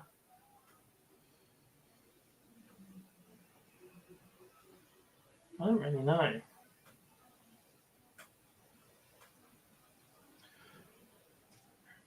No one really stands out. Everyone's quite content, I think. There's no one bashing their equipment on the regular or anything like that.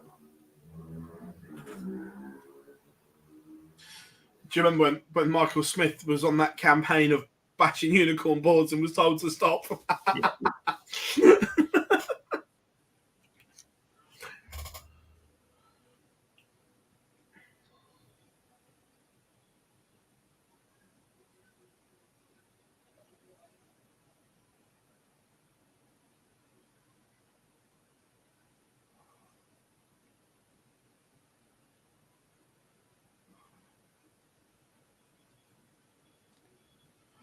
You said it, Morgan, but I'm not sure what they had either.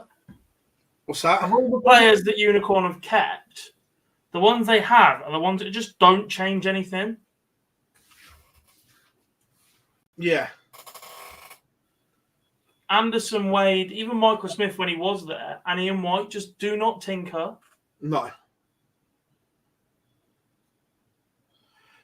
Well, no, that's a good thing for them as a brand because it shows that actually these players are content with it. But actually, once there's X amount of those sets of darts out in circulation, for players not changing anything, then you just go to second-hand market. There's only so many of those you're making new per year. Well, completely. That's why I know we have a go at him for doing it. But on the other hand, Peter Wright doing what he does is a manufacturer's dream.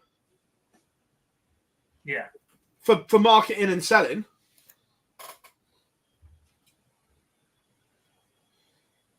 The other one that I've never got is the shirts. That players should change their shirt every year.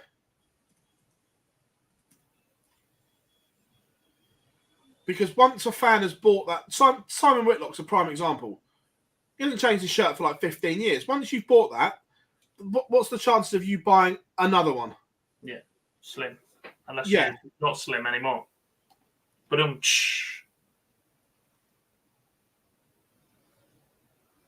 afternoon from Brazil. How are we doing? Hope you are good in Brazil. Glad you have joined us. What? Got look on stream board 4 and look at Kevin Dukes. He looks unrecognisable from the last time I saw him. We were only joking about him at the weekend, but I don't remember. No, it's the same Kevin Dukes. Looks different to me. Looks pale. Looks like he's going to throw up. Oh, Ross Smith gone back to a polo shirt. I'm a fan of that.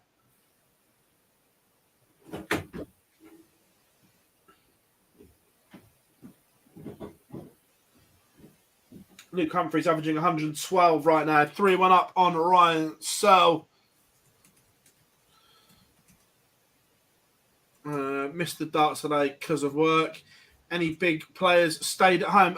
Only Aspinall's the big one that hasn't played again, I'd say.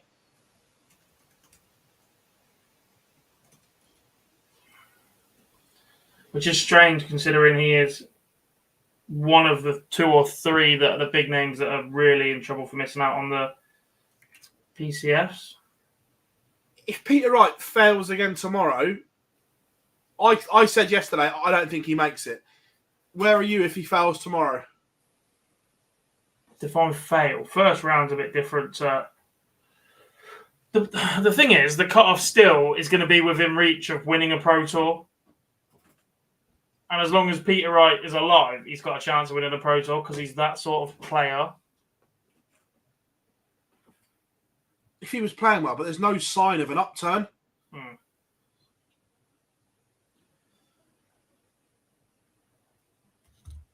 Maybe he just needs to practice on solid land instead of more cruises. Talking of practicing on holiday, Michael Smith is 3-0 up on Josh Rock. What a segue that was. That just takes something. Ross Smith 1 up on Kevin Dukes.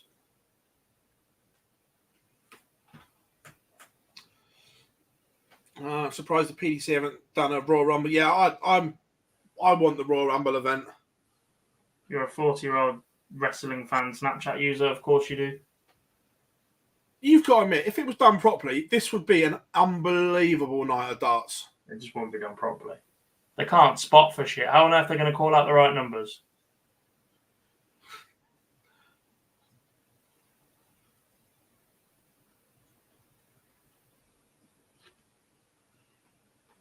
In terms of production of the actual game, darts, apart from the quality of camera, from the minute someone says game on, the variety of what we see nowadays still hasn't massively increased. There's been no revolutionary way of seeing anything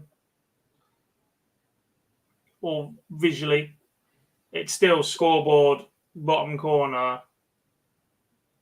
The way it's split, it's just been the same for so long. Yeah, but still don't get it right. Still don't get it right. There are still broadcasts that don't get it right. It's been the same way for 30 years. Yeah, but when they don't get it right, that's because they're employing the wrong people.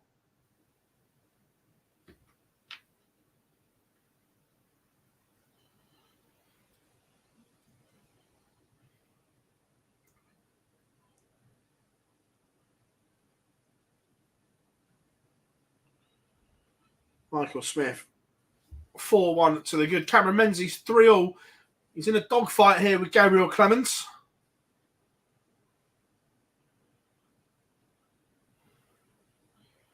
Callum Ridge 1 away, 5-2 up now for a place in the last 8 against Florian Hempel. It's a nice little run from Florian Hempel, and this was needed from him as well. Yes. He is climbing back up the cliff he has fallen off of. Yeah, because he had ability. Yes. You don't just lose that.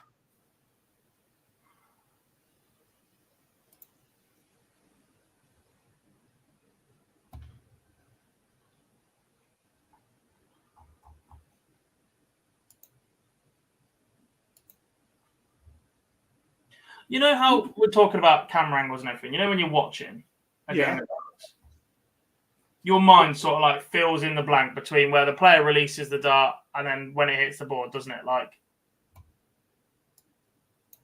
yeah. Rob crosses always look like they're coming into the board as if they've been thrown differently to the person that's throwing them. Yeah. Everyone else's, you can picture the dart leaving their hand, going in at that angle or whatever. Rob crosses never look like that's how he's thrown them. It's strange. It's like they pick up speed. Maybe he's using a John Lowe dart. Right. Someone asked, where was it? Do you think Littler will be top 8 bookies' favourite to win the world? So at the moment, he is currently the best price of 50-1, which would be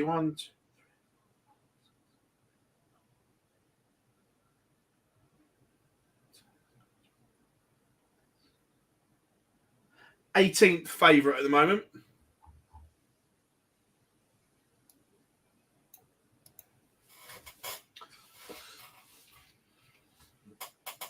Clements has found a break and throw in our feature game.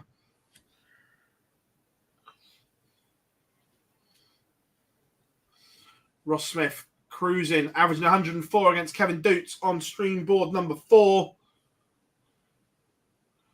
Bully Boys also now 1 away.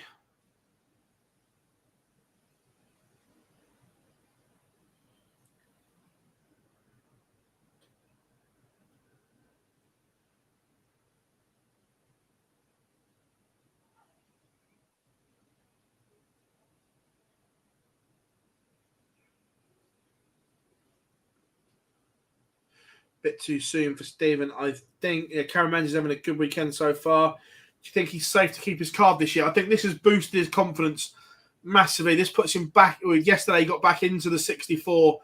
He's in a world spot. I think he'll keep his card personally. Jack, funny you should say that. We were talking about this the other day. Does Wayne Warren still play darts? I don't know, because I haven't seen him in anything for ages.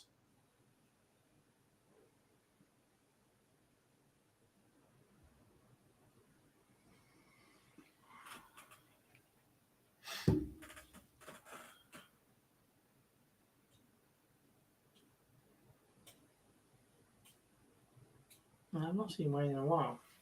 Why?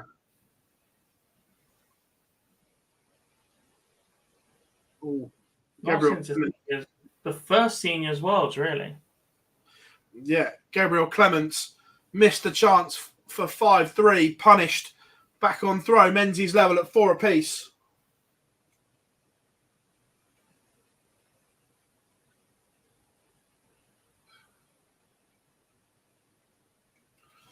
I know that Josh Rock and both Rob Cross do this. I know Rob's done it for a long time, but it sounds like Josh is now doing it as well, Gob. The fact they use a new set of darts for every tournament, or if you're in a tournament, every round. Nah. Not a fan? I've seen Cross has always done that. I didn't know Rock was doing that as well now. Yeah, someone told me at the weekend Josh was doing it as well. Just daft, that.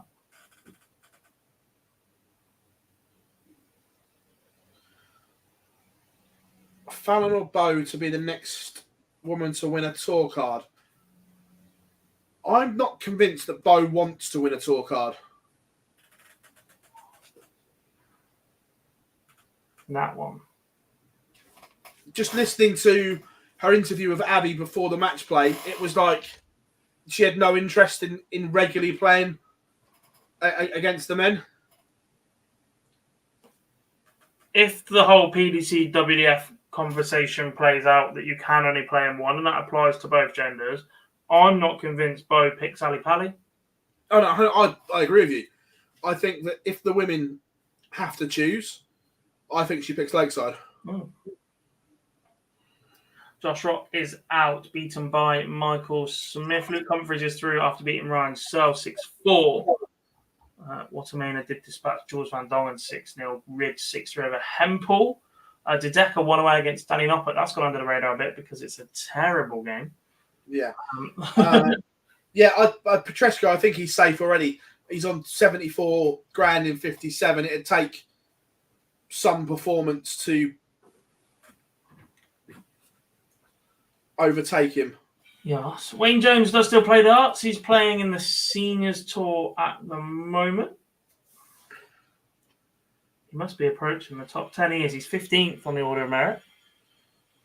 Also, God, in 24 hours, Cameron Menzies gone to 68 to 55 on the tour card race. Not bad for 2 days' work.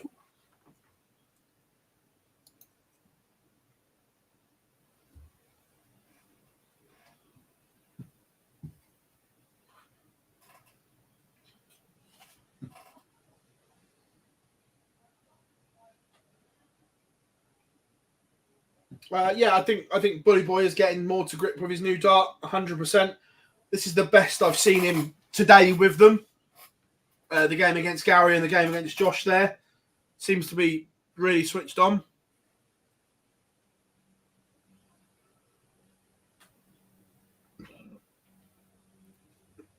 When is Bo playing at the Super Series? She's been asked down, and the invites have been declined.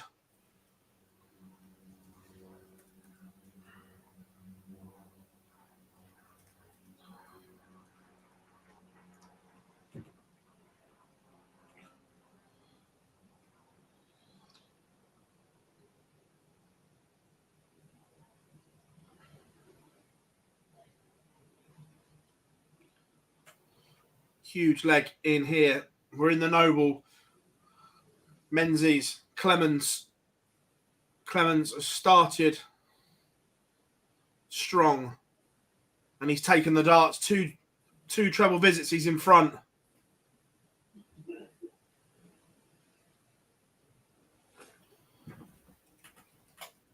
Menzies leaves a bogey, but not a lot he could have done from that situation.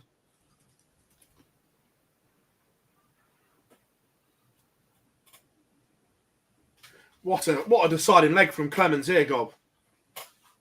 Tied in. You get a 2 treble visit, and you get a 2 treble visit.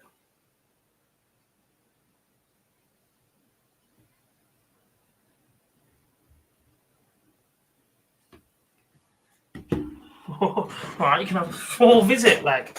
Unbelievable from Clemens. That Menzies bows out. Clearmacher is huge. He's at least 6'7", 6'8". He has to be. You missed it earlier on the stream, Gob. The 2 people on the stream, Clearmacher, Darren Webster. The director loved that one. Not that I was laughing, honest. Is the world unbalanced? Prize money wise, is the world unbalanced? Yeah, the world should be the best paid tournament, but it's just skewed. Yeah.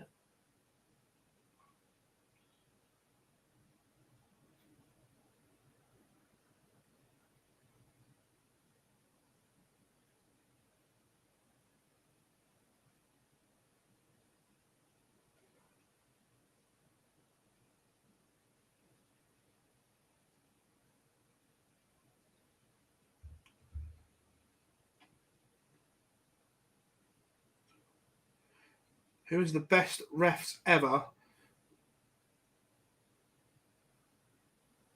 For me, the 2 best ever are Bruce Spenley and George Noble.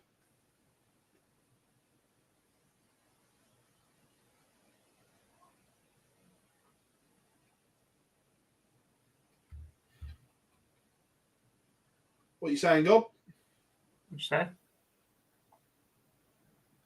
I was miles away then. I'm twittering.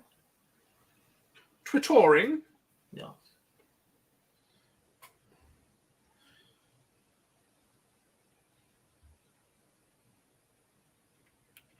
I think the calculator will become one. Yeah, he has the capability of becoming one. I agree there.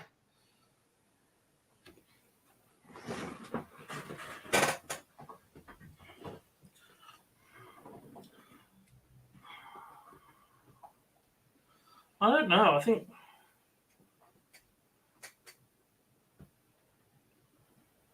in terms of global impact, I think you have to look at Russ. The fact as a referee, he was backed by a manufacturer and has a nickname says it all.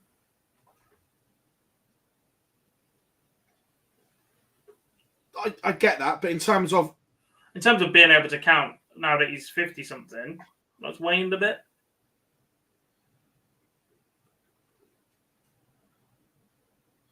Yeah, for me, Bruce and George.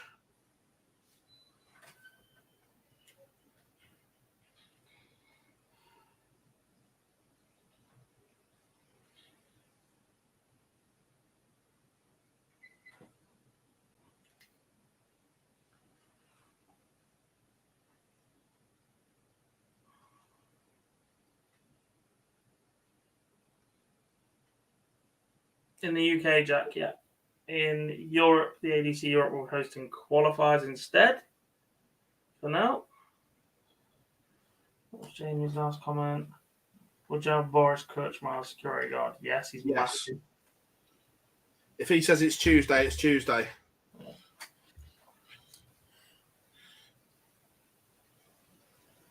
Chris Eubanks' trainer has just been arrested at the airport on his way back to the States. Had a loaded gun in his suitcase. I know it's gone on than that. That was this morning. He's now been charged, been to the magistrates' courts, and been remanded.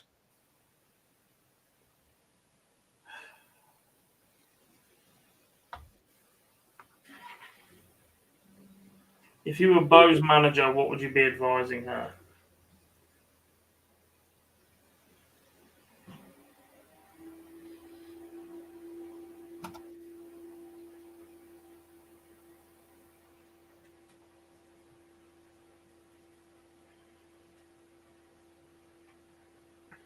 I think there's a couple of answers there. One is, look, just keep doing what makes you happy, right? If you want to play WDF level, then fine. If you want to play Women's Series, fine. You want to play PDC, fine. She's got the ability. If it was, how do we get the most out of your career? It's head down, go to Q school, and see what you can do. For the rest of it, I think there's an element of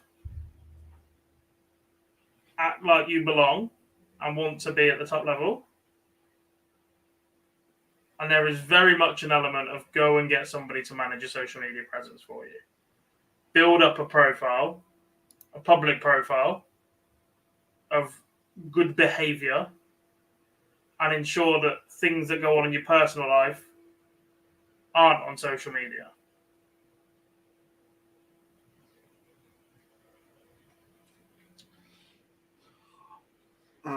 Owen says, quite like course to finish, that Charlie is going to be a top. He already is a top official, but he's going to be an elite official. Yeah.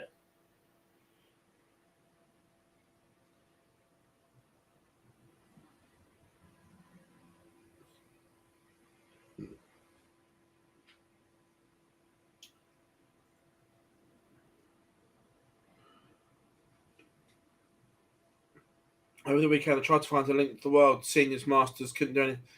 Do you know any watch the games outside the UK? It was on 24/7 streaming platform. Yeah. For outside the UK. Yeah, this is a webcast. It was £10 for the weekend.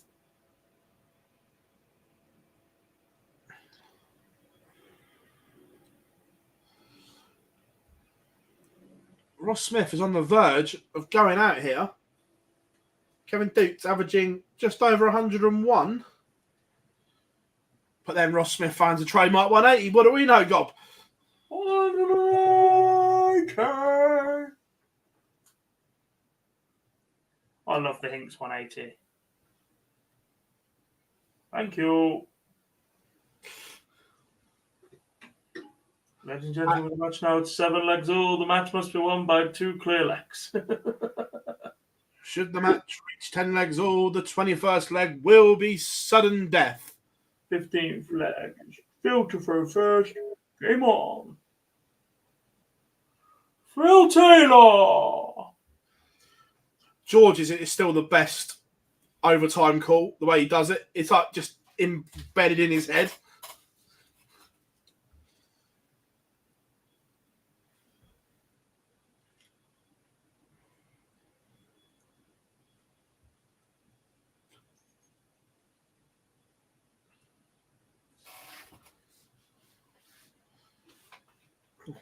Big 1-3-1 from Kevin Dukes. Let's put a little bit of pressure on this 64.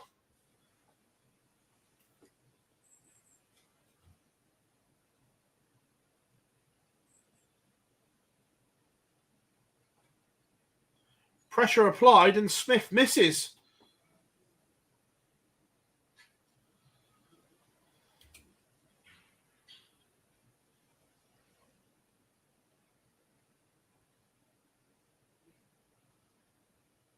Just watching it on the stream, Smith looked nervous going for this 64.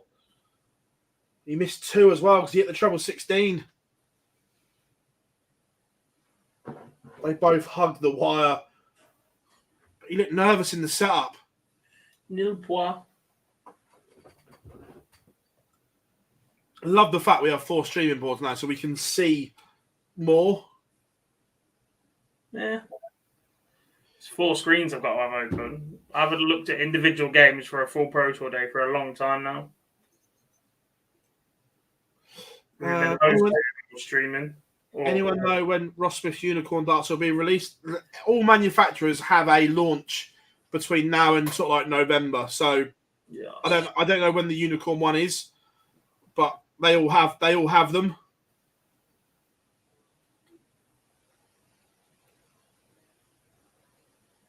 Ooh, Ross.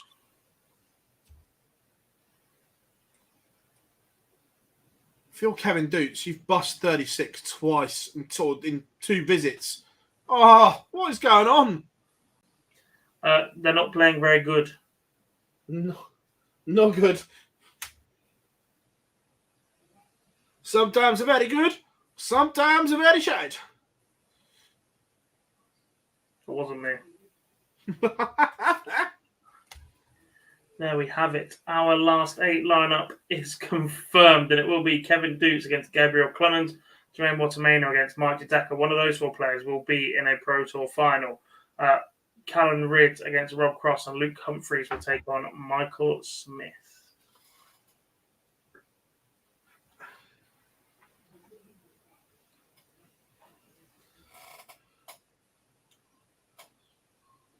Interesting. Morgan, the Winmore launch last year was incredible. Really good launch, the way they sat down and went through the detail with them all.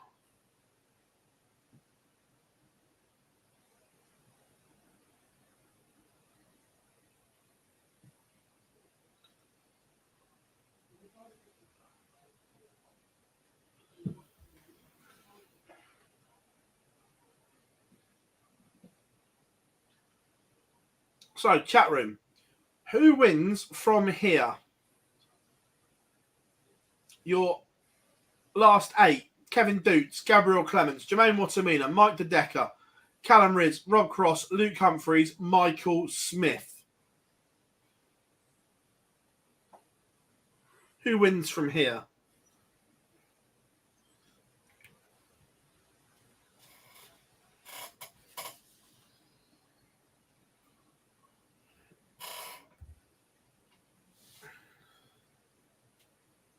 Evans appeared the world, yeah. I'm just going to have a look. World Championship race. Let's see where he is.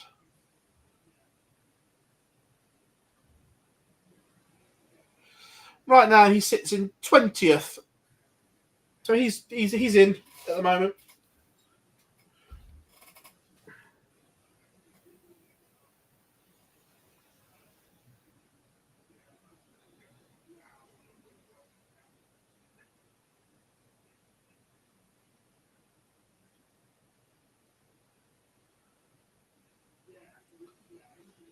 So yeah, going back to Eubanks trainer Gob with the gun and ammunition. The one thing that I'm concerned about, one, he either got it into the country through the airport, which has not been detected, or two, he's bought it while he's over it. Yes. I'm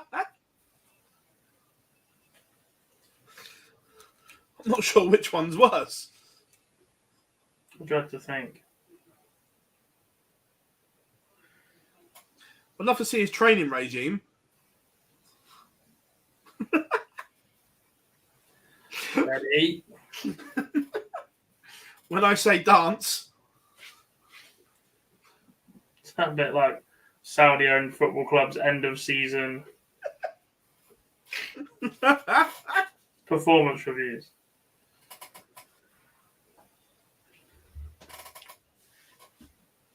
Mansfield Town? Ew.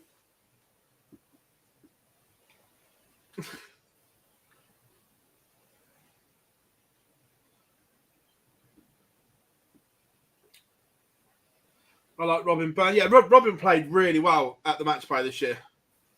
Yeah, I think she can take the next level, to be fair. She's young enough, her action's solid enough. Yeah.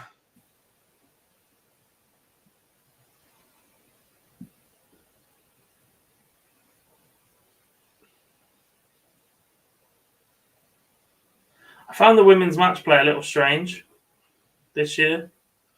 In what way, just out of interest? Because we spent a lot of time covering the women's series, but we don't typically get to hear from them a lot. Yeah. And just how thick some of the accents were. Yeah. Caught me off guard. Robin Burns is very thick. Yeah. Rhiannon O'Sullivan's was a lot thicker than I thought it was going to be. Yeah.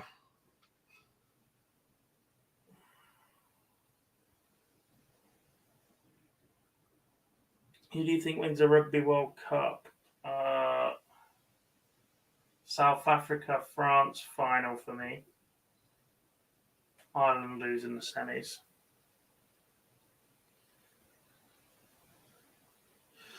Afternoon, Pete. All good, mate? Hope you are too.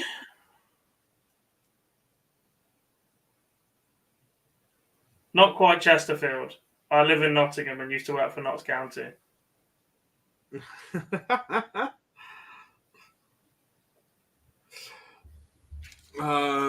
What do you guys think of the price of darts these days? Living in Brazil and South America, with the current exchange rates, most darts are well out of our price range at the moment.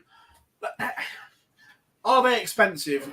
Yes, but this is just the way it is, that everything is expensive at the moment in terms of what goes into manufacturing a dart, in terms of buying the tungsten and everything like that.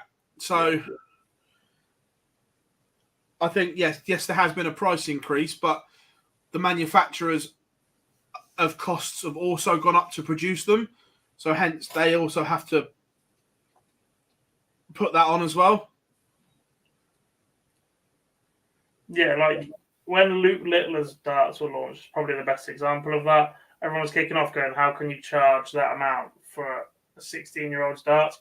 It's not about them being Luke's or marketing them towards people that are going to buy Luke's darts. It's the amount of technology that had to go into making his. He's got 3 different grips on there.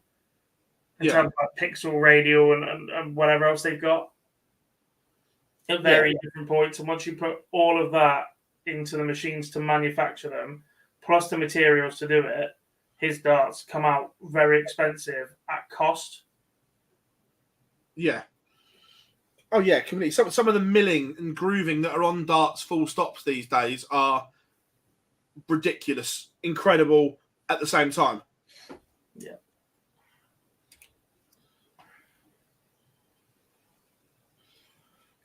Don't know what Makura's walk-on was before Baby Shark. Not happening. County will batter Mansfield this year. I mean, I've not worked for him for 3 years, so I don't really care anymore, but it's funny, isn't it? I used to work in the boardroom for Knots, so I had the pleasure of, I say pleasure, of serving the Mansfield town owners. Nice folk, honest. Flying into League 2 games in your fucking helicopter. Nah. Morgan, I disagree. I've seen a Phil Taylor dart up close, and there is a lot going on in terms of milling and grips and things. Yes.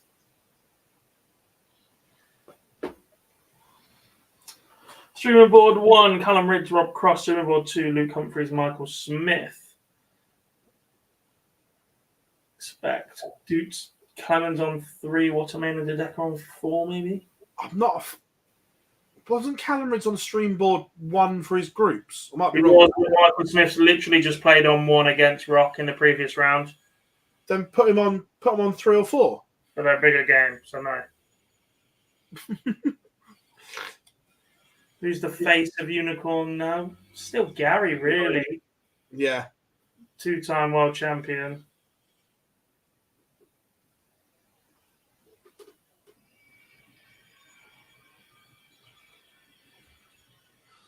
It's still the Flying Scotsman. Controversially, I think his walk-on's a bit dull now.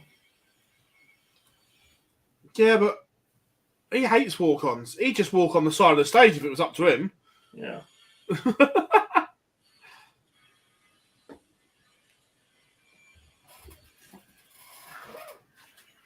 Gary, do you want to do a walk-on? Nah, I'm all right, thanks.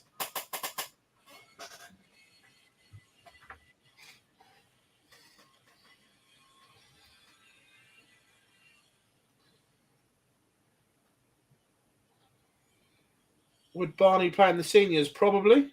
Once his time is up.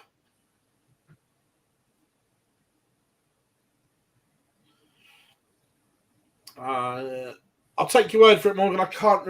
I tell a lie.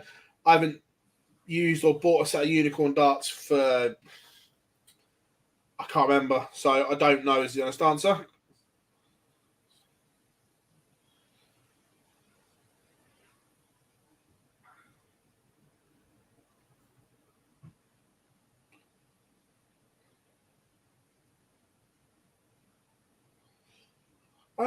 He went away and had a break, had some holiday, took some downtime, and just found himself again.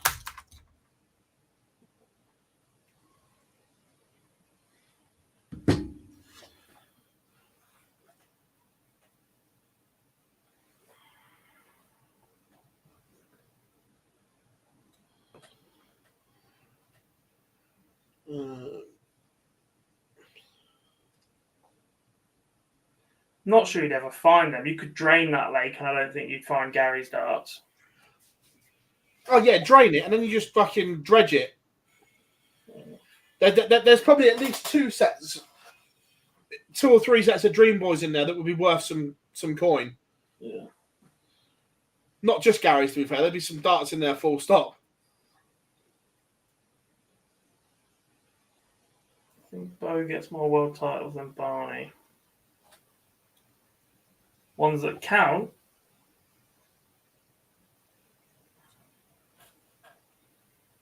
You know, because someone up there thinks PDC only. So technically, it's according to Phil, it's 1-0.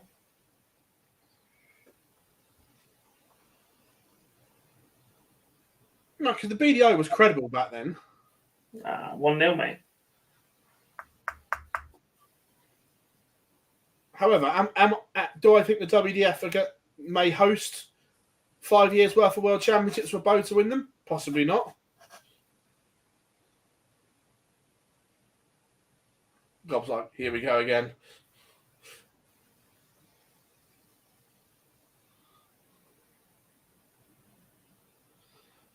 I've answered you, laugh out loud. We're honestly fine without him performing. Talking about football. Oh, sorry. I was...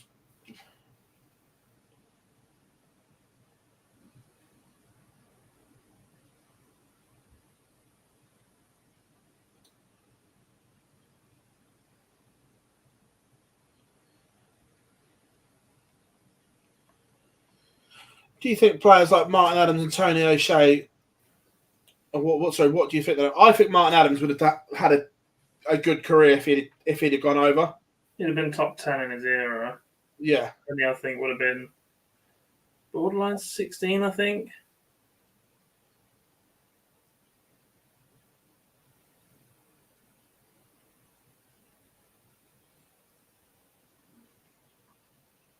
Zach, there's not a Pacific day it starts on. It's just working those, was it 17 days, 30 whatever sessions into that pattern for Christmas and New Year.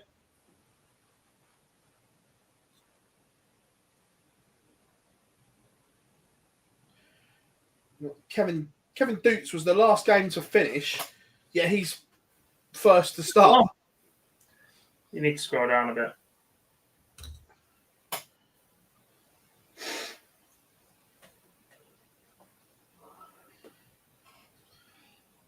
Which one would you like as feature then? I don't think it matters now. All four are live. Yeah, that's what I said. Which one would you like? It's got to be Luke. It's got to be Humphrey Smith, then, isn't it?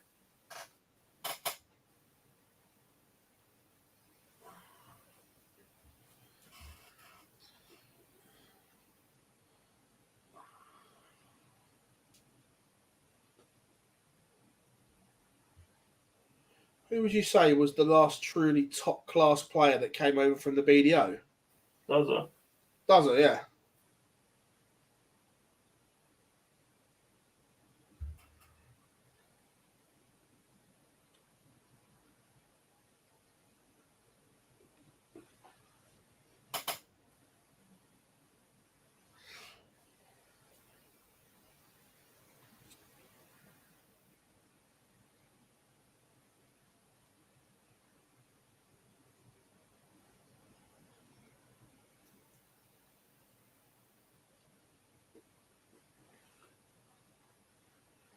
Right, 2 games underway. Watamina, the Decker, Dutes, Gabriel Clements on stream boards 3 and 4 are underway.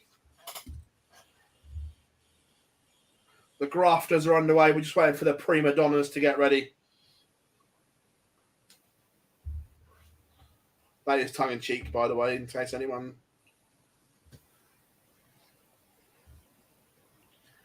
Mark, did you hear what he said about you? Yeah. We have pictures on 1.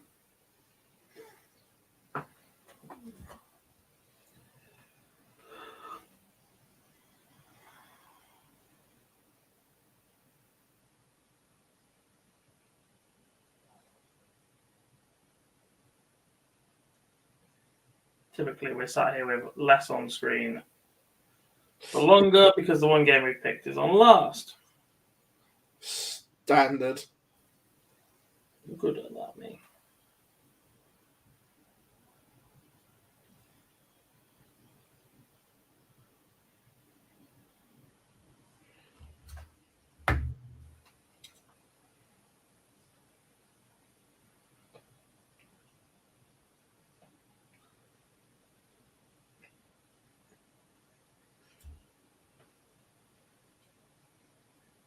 The Decker 1-0 to the good, as is Clements. We won't talk about the first leg there in the Clements game. No. Nothing to see here.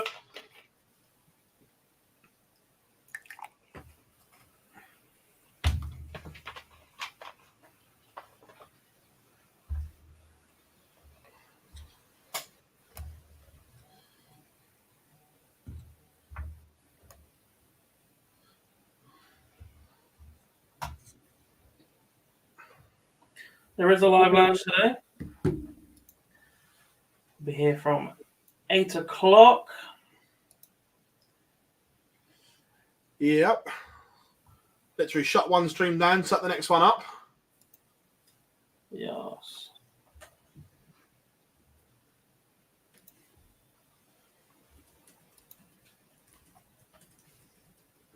I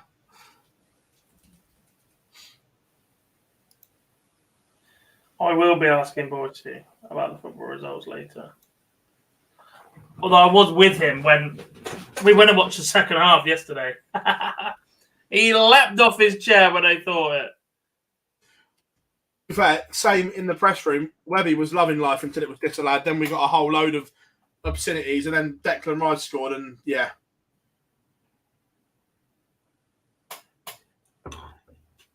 Yeah, blame me. No 9 today. Wasn't there already a 9? Luke hit a 9. Yeah, Luke hit a 9. It was while I was on the Super Series, though.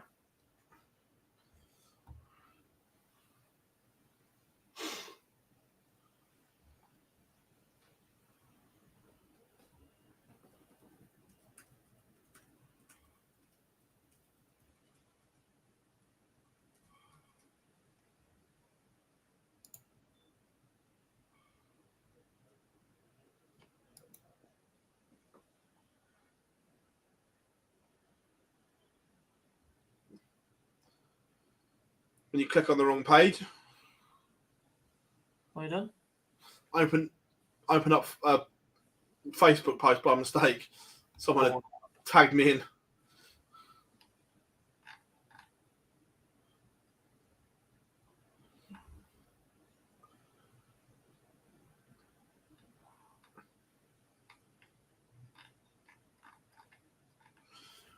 Just seen the ADC Europe poster for the tour qualifiers for the Super Series Gob. Have you seen it? No. Let me send you the bottom of the poster's made me chuckle. Does it say if you're ginger and 40 and like wrestling, don't apply? That says if that's the case, you get an automatic buy to a Saturday night final.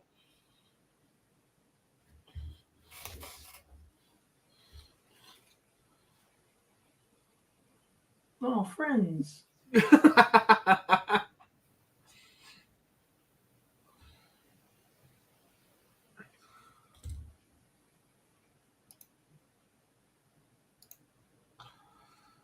Luke Humphries, Michael Smith, a level at 1 apiece. But Michael Smith starts off with a trebleless visit.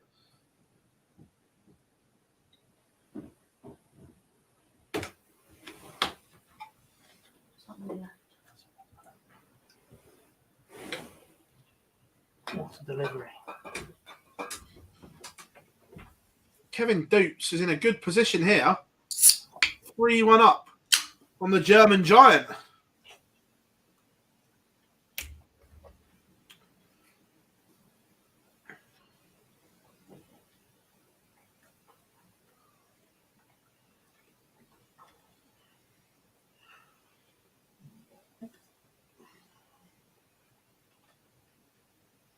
As we edging towards right, all right, everyone. 50 likes we've got. Can you get us to 100, please? Before the end of the stream. What have you got, everyone? If not, we're sacking off the live lounge.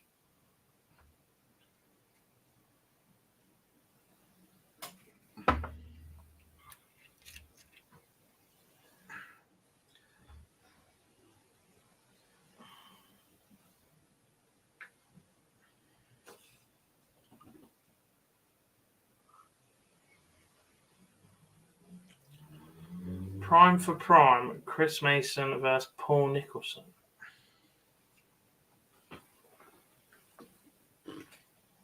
It'd be a damn good game. Mm.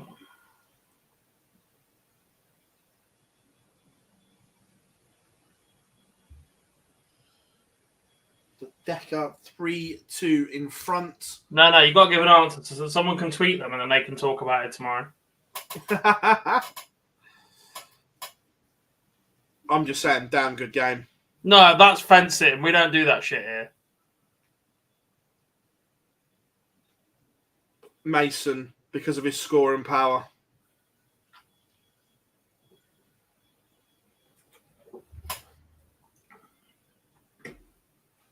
I'll take Nico then.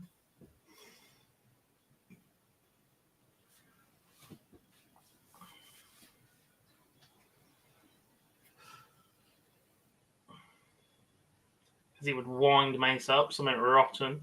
Oh yeah, that bit between the two would be genius. It's just such a shame that a couple of the greatest ever Lakeside games and moments will never be shown again because he who must not be named is in them. Yeah.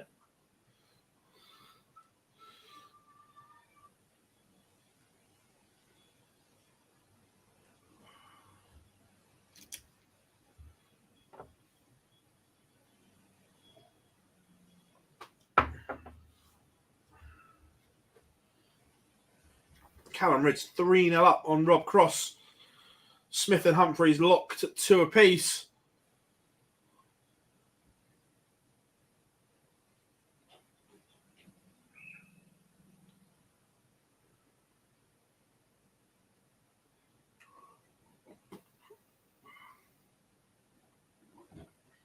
Cheers, Nathan. Thank you very much.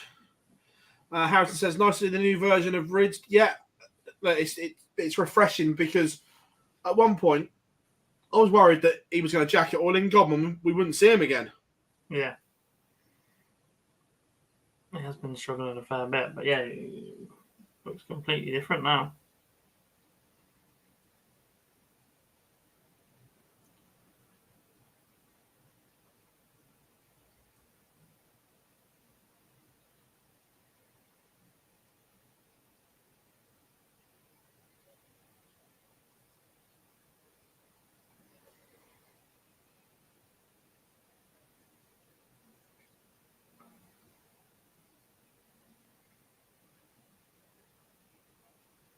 It's amazing what happens when you have a haircut that means you can see the board, to be fair.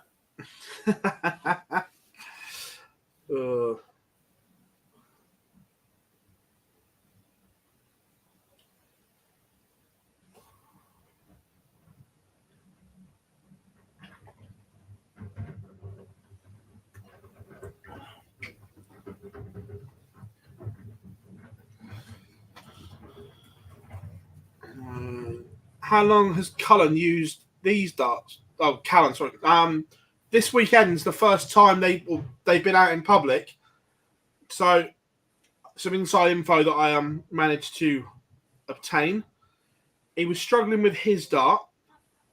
So, Unicorn sent him 6 or 7 sets of just generic ones that they have. So he could experiment, tinker, picked up these, and they just felt good in his hand. Went to a local comp and won it. So used them here. Was the story.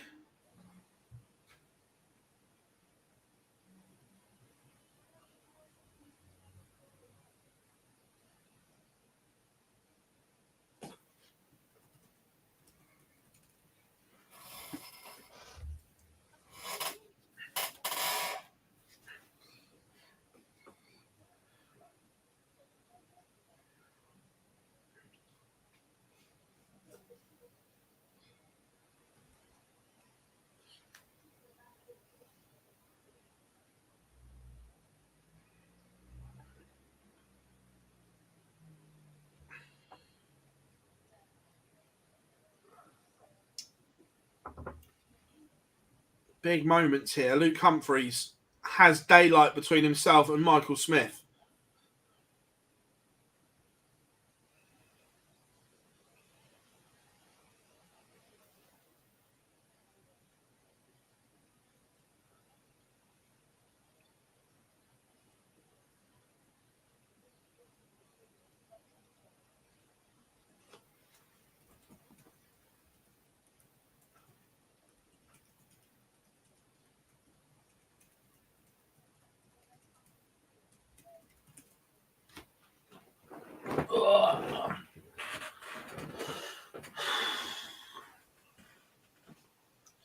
Dukes was absolutely smashed through Gabriel Clemens.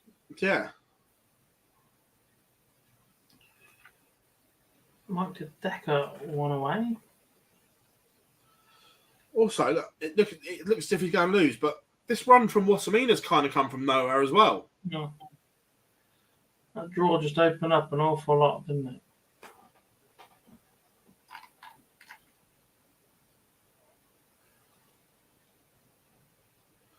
4 seems. Can we see Peter Wright winning again anytime soon? If I'm being honest, no, not at the moment. I can't. There's no sign of a performance. Can he? Yes, absolutely. But is there anything to give us that hope, that spark? Mm-hmm. Not at the moment.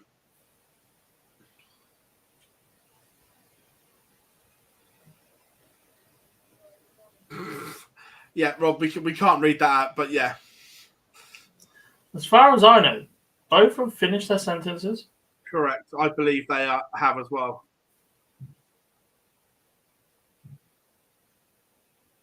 Well, the information I was told is they both have, yeah.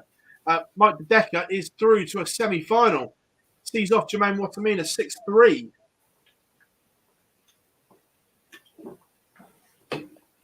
Dukes de Decker semi-final. Who had that at the start of the day? Me. Lawyer.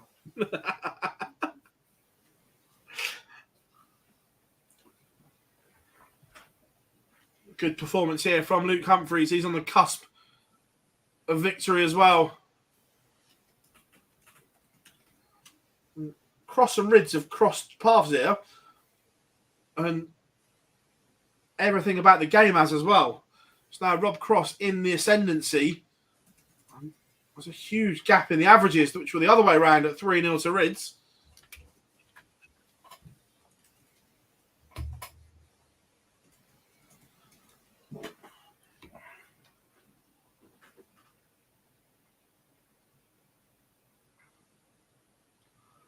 Humphreys is through.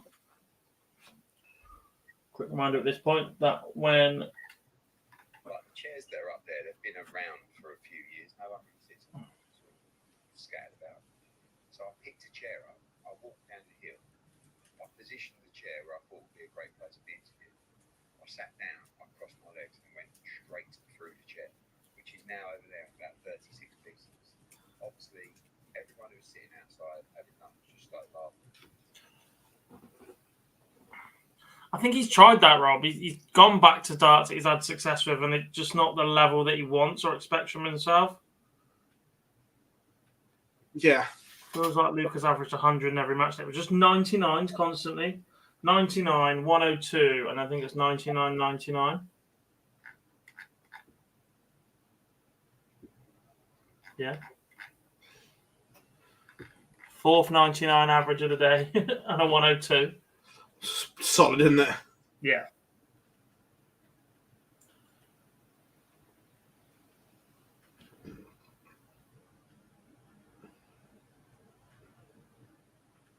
And all those 99s really equate to is that in the legs that he's lost, he's been about 3 points behind where he should be after 12 darts if they've gone out in 15.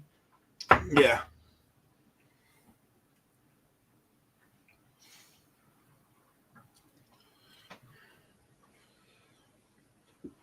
The question I had earlier, Gob, there was who's going to be the next debutant in the Premier League? And I was like, without question, they can't leave Luke Humphreys out this year. Not next year, should I say. You'd like to think not.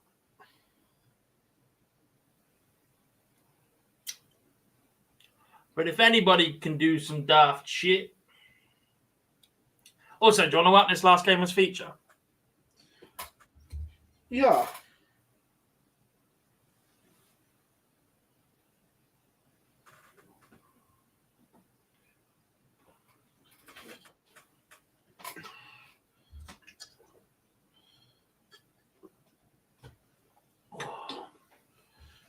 Callum Reds has done well here to edge back in front.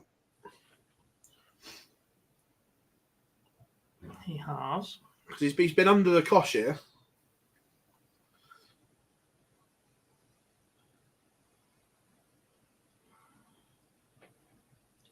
I 100% think Peter misses out at the moment. Don't see how you can justify picking him. You'd have to win the Worlds. Or be in the top 4. But in order to be in the top 4, he needs to go and do something special at the Worlds. Because that is a lot of money dropping off.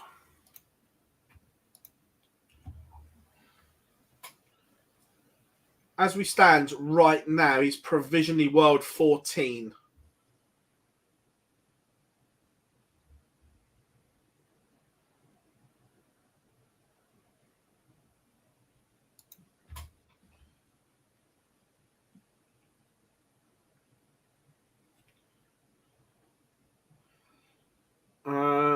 He certainly would be strong favourite, but you look, Callan and Rob are both more than capable. We've seen astronomical averages from them.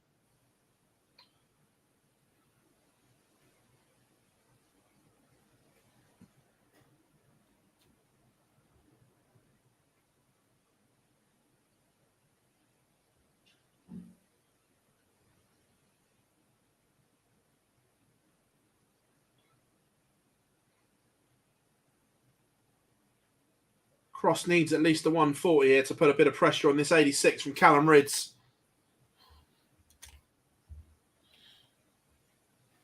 .93 is not enough.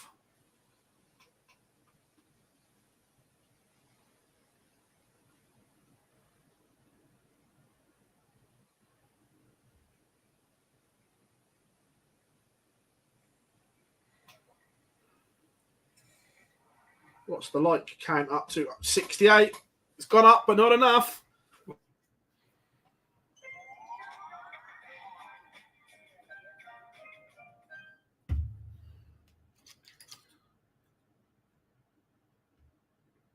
Callum Ridds, one away from a semi-final. He's got a free shot here to get it done on the Rob Cross darts. But as the fail-safe, has the darts in the decider.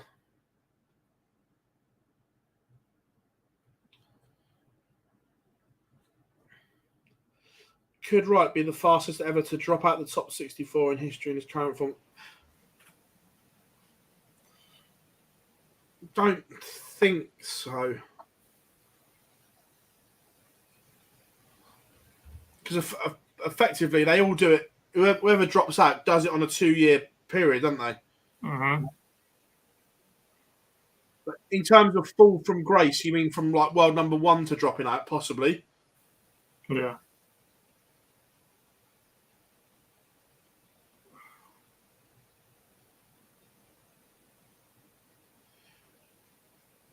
Do you subscribe to attacking and defending on and off throw? Yeah, I do actually. I know a lot of people don't, but I think you can attack and defend on throw and off throw.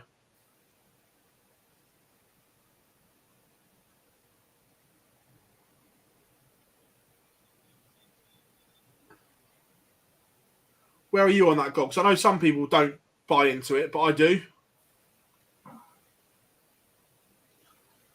I don't know. I think you can be aggressive with routes, can't you? You can take on a treble or you can go double-double rather than laying up or whatever. I think it's also how often you go for the switches. I don't really know. We are going all the way. Rob Cross is going to have to find a break of throw. He's probably going to have to break in 12, you'd say, but only starts with a 60. He leaves an uphill task.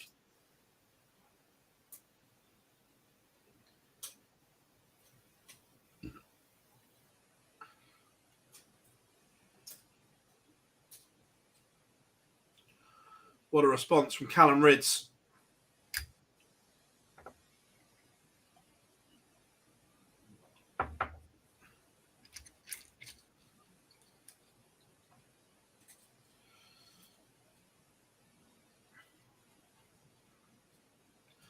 Another 2 treble visit like that. 87 after 9 in a decider is absolutely sensational. Pretty good there under pressure. And doesn't need to go the ball route here. Doesn't need heroics. But when you do it like that, it doesn't matter. You literally can't ask for more in that situation. No, he's done the only way Rob Cross can win that leg is with a 9. Yeah. How are we doing, John? Hope you are good. Chilling!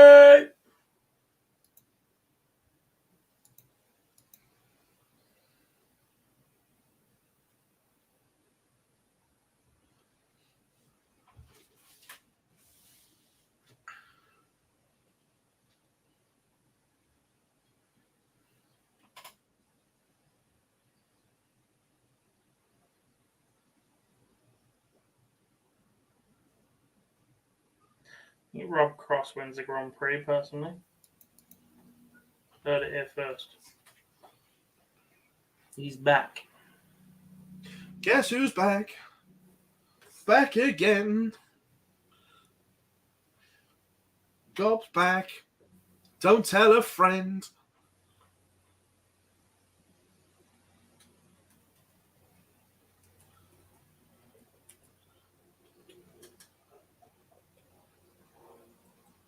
I like the fact that there's the maturity in Callum's throw as well. That slowing it down has made all the difference.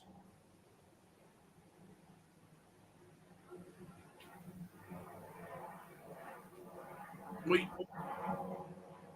you not think? Well, it certainly looks it. I've not really seen him play at this pace before, and it's getting results. Yeah, like don't get me wrong, it's not slow, but beforehand it was over quick and rushed. Yeah. At times when he was struggling, it was get to the oche, get these darts to the board as quickly as possible. Mm-hmm.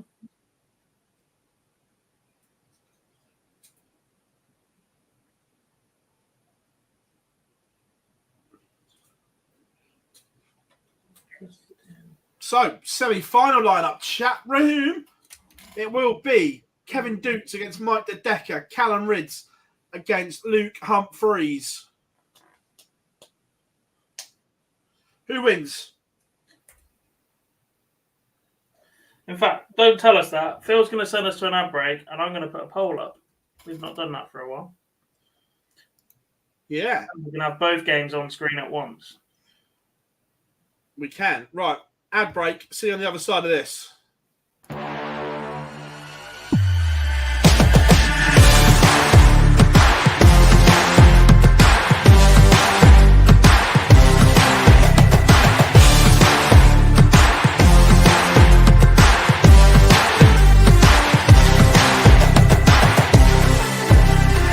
Ball 1, Joe Taylor, Gareth Tilly. And ball 2, Craig Nixon, Robin Young.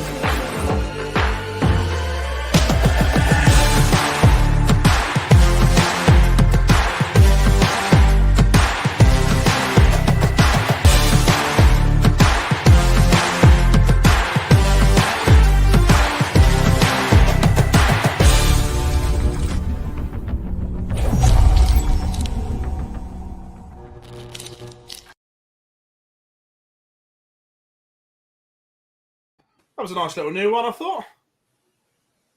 For you, I see that plenty. Oh, yeah. To the point where I started...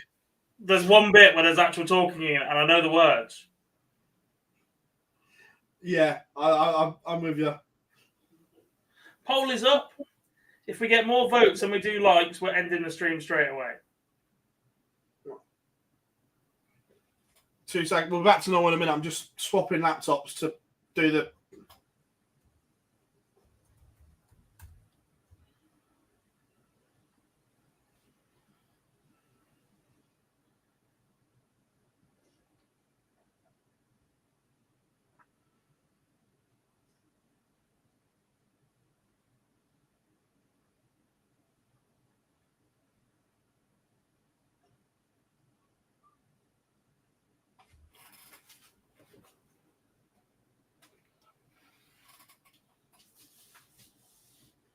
All ready to rock and roll.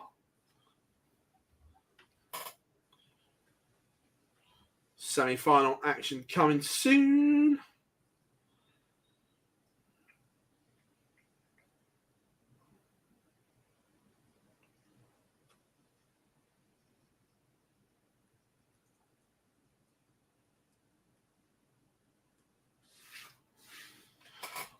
Ba ba ba ba ba ba ba.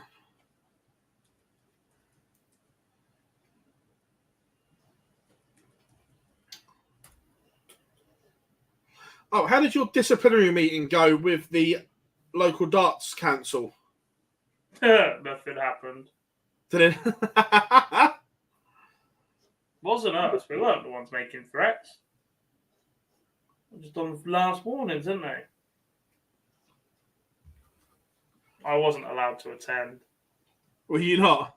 No. Is that just in case you said something stupid? No, the concept of it initially was just to let both teams have it out in this environment where someone's there to calm it down if it needs it. But I'm not part of our team's captain or secretary. We sent the Muggles instead.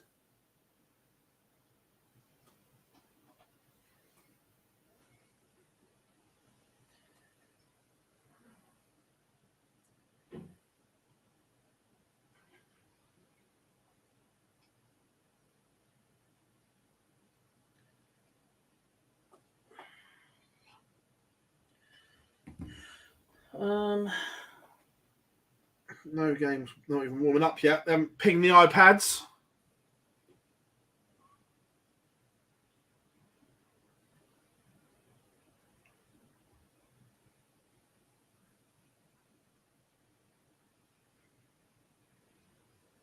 Are you working Super Series on Friday?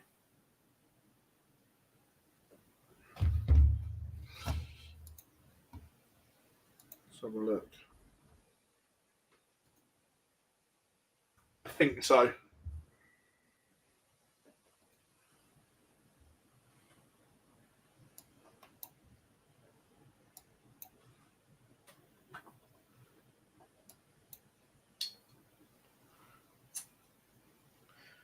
Yes. Why is that? I'll speak to you later. Is that about what you said earlier? Can't remember, but maybe. Yeah.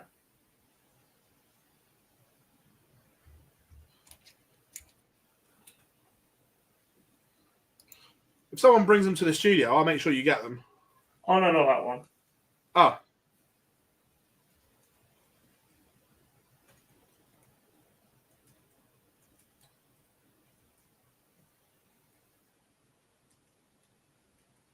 Yeah, I'm there Wednesday, Thursday, Friday, Saturday.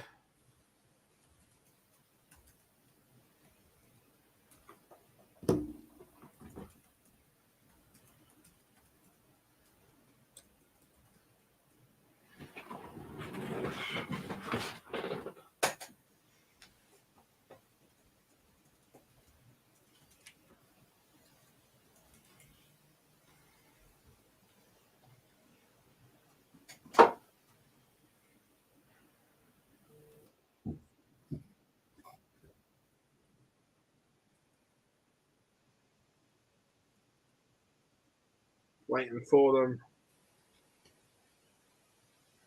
And you didn't buy me one, Chili?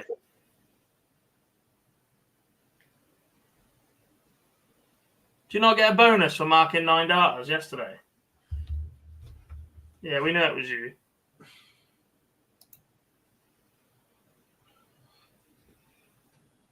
First game is warming up. Semi-finals not too long away, everyone. Ready to rock and roll here. Players' Championship 20.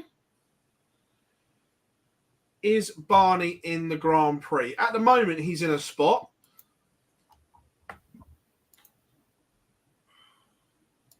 My worry for him at the moment is he's not in those 2 Euro Tours, Gob.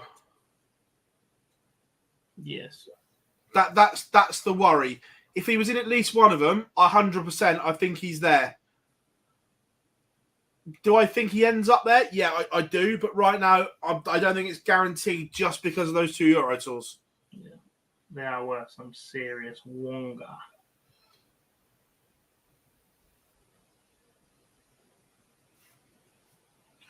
Look, he should be there.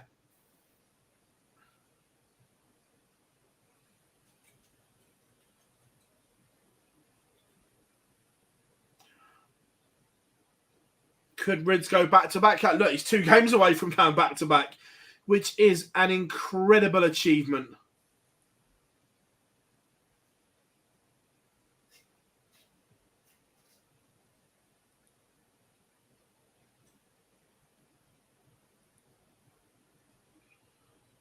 Winning these are hard enough. Going back-to-back is just... Quite an elusive list, isn't it? Yeah.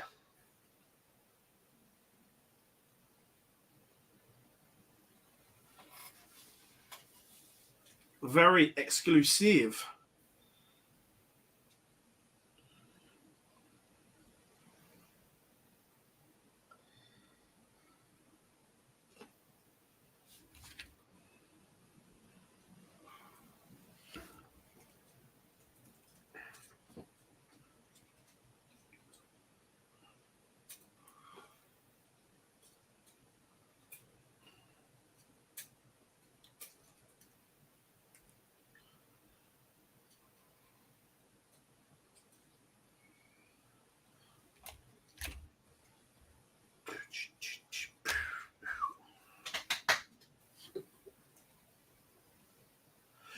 You know, love darts, you know.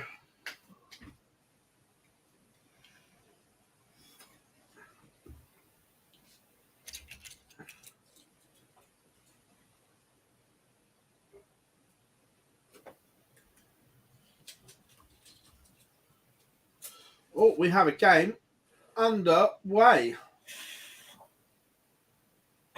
Owen Binks loaded.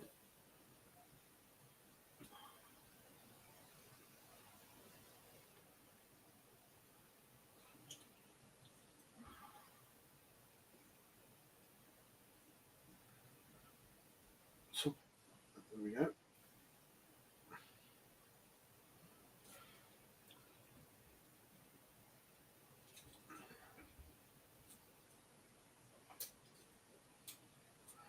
Big moment for both these players in this game, Gob. Pro Tour. I think it's bigger for Dukes. Tadeka's been there already, hasn't he? He's made Pro Tour finals. He's made those extra steps this year. Yeah.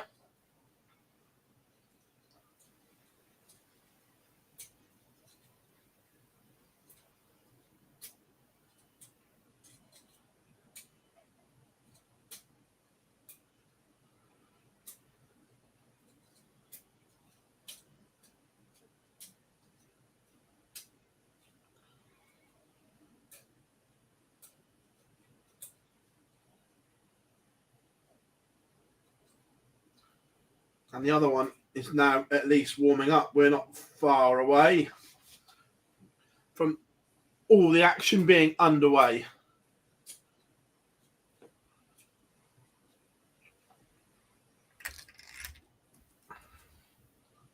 Remember, first to 7 now. I remembered. Normally I don't. Yeah.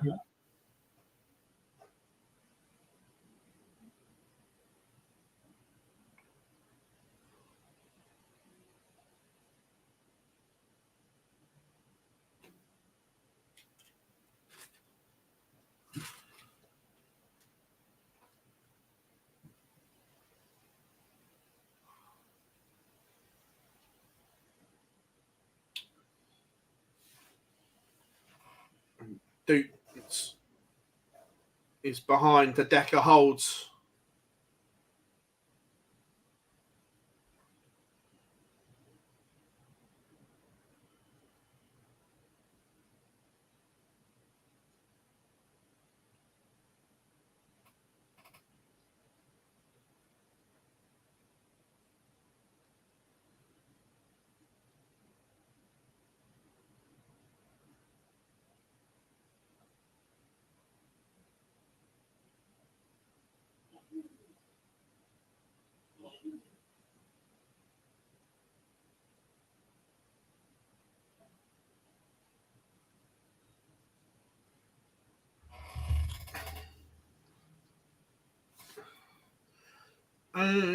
The Decker's Belgium, not German.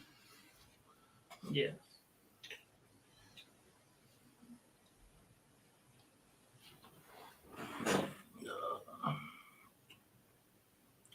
The stream. Rids is grouping those darts together very nicely.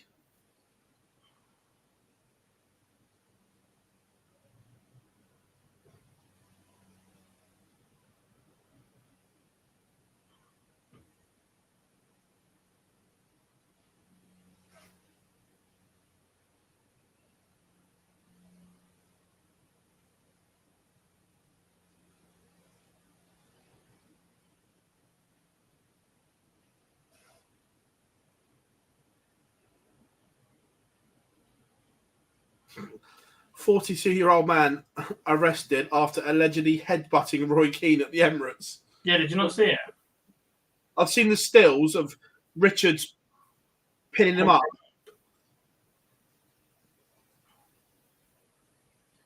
Got him right on the noggin.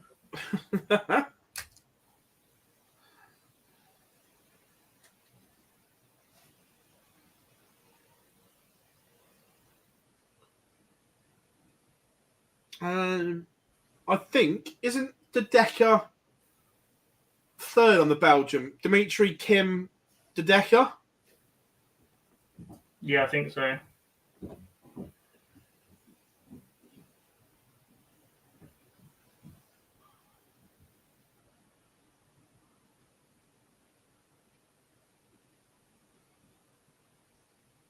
can't think of it. It used to be Ronnie for a while, wasn't it? But yeah, it's got to be Mike. Have a look on the darts rankings World Cup race. It'll tell you.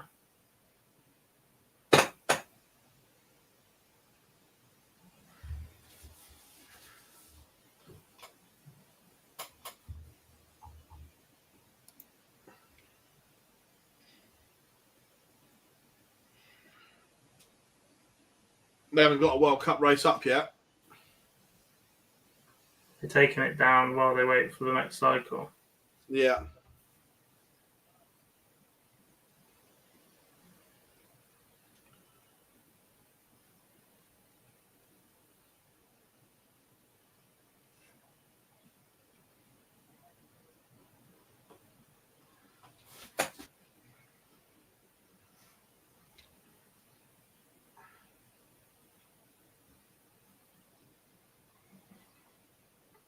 Humphreys has found a break of throw. Reds is having 105, but trails right now. 106, sorry. My bad. Ouch.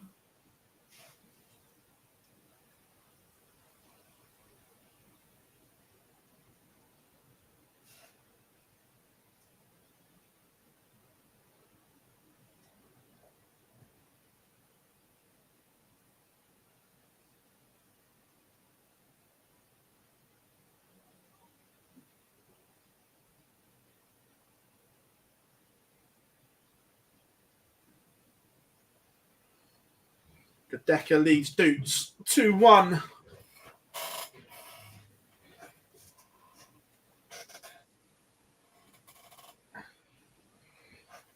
Just think Humphreys, of all his experience in this situation, God, must be feeling good about himself right now. Ran really well, mate. And I backed him, which means he's not cursed. That's what Boise does.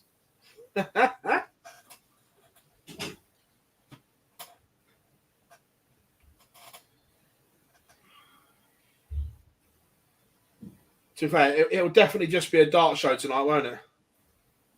Yes. Funny though.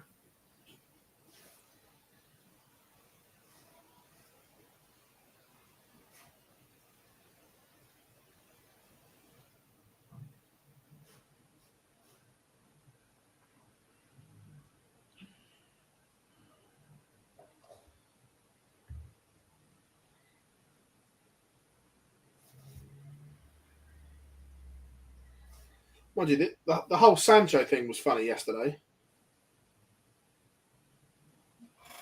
He's finished, isn't he?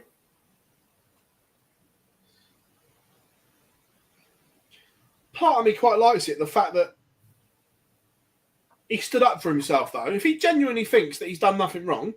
Yeah, I mean, Ten Hag's finished, not Sanj. Yeah.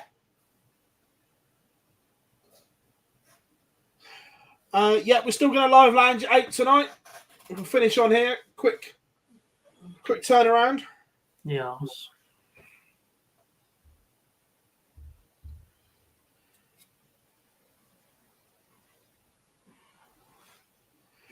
Do you think Ten Hag's just lost the will to live with the situation behind the scenes?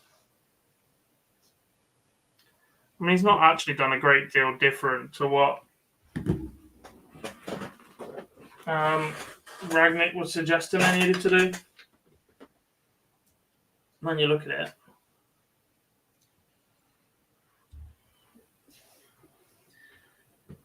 just cries about results. He's perfect to replace Sir Alex Ferguson in that regard.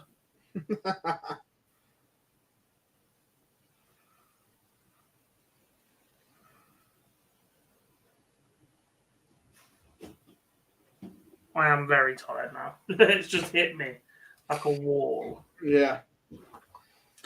And I have errands to run in the next 2 hours before we are back.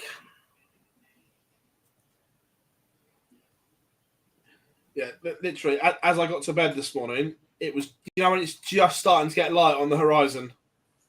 Mm-hmm.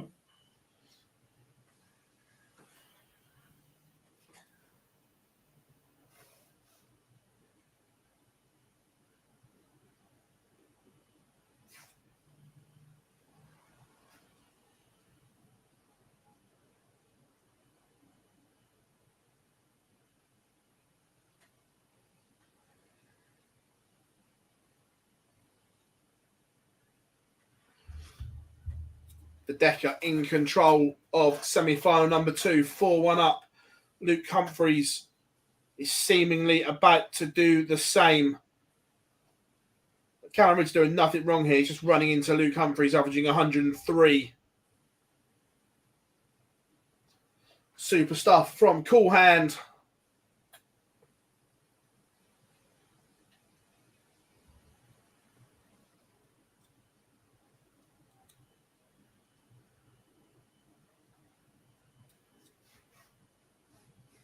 And it is 4-1 Humphries.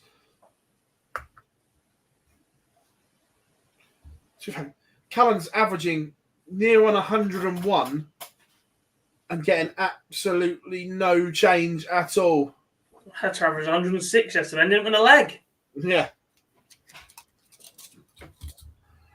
I think, look, I haven't got the numbers in front of me, but certainly just watching how much the standard has improved by all the players coming back that missed Germany, like to a ridiculous amount.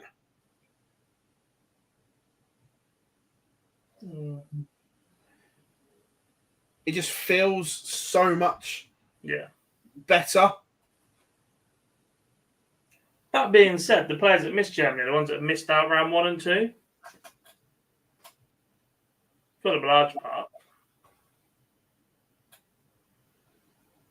I just think that them being there puts everyone else on edge as well, as in switched on. Yeah.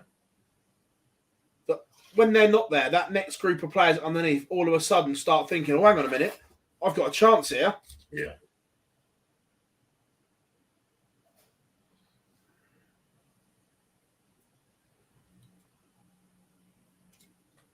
.91 for Rids, with Humphrey sat on tops.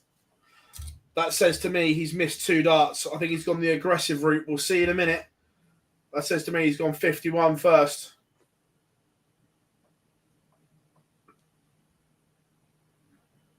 It is, but he didn't hit it. He went single, double, and clipped the bottom wire of tops.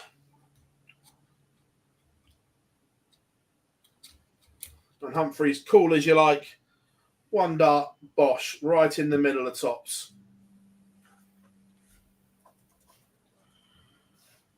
Kevin Doots fighting back here. Won the last 2 and has the darts for 4 apiece.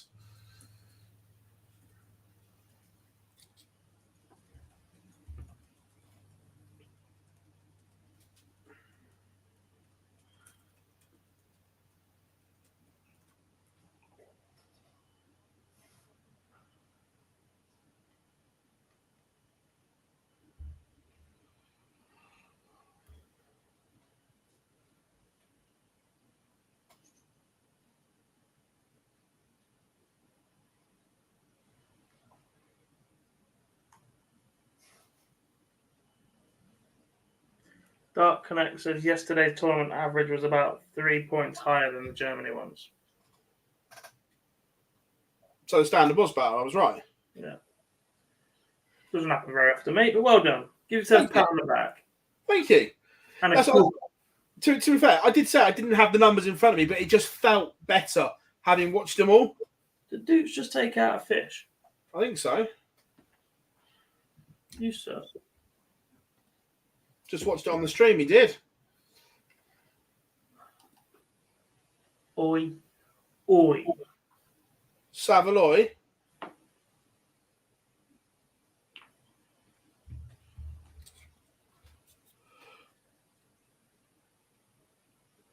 Yeah, look, Luke Humphries is...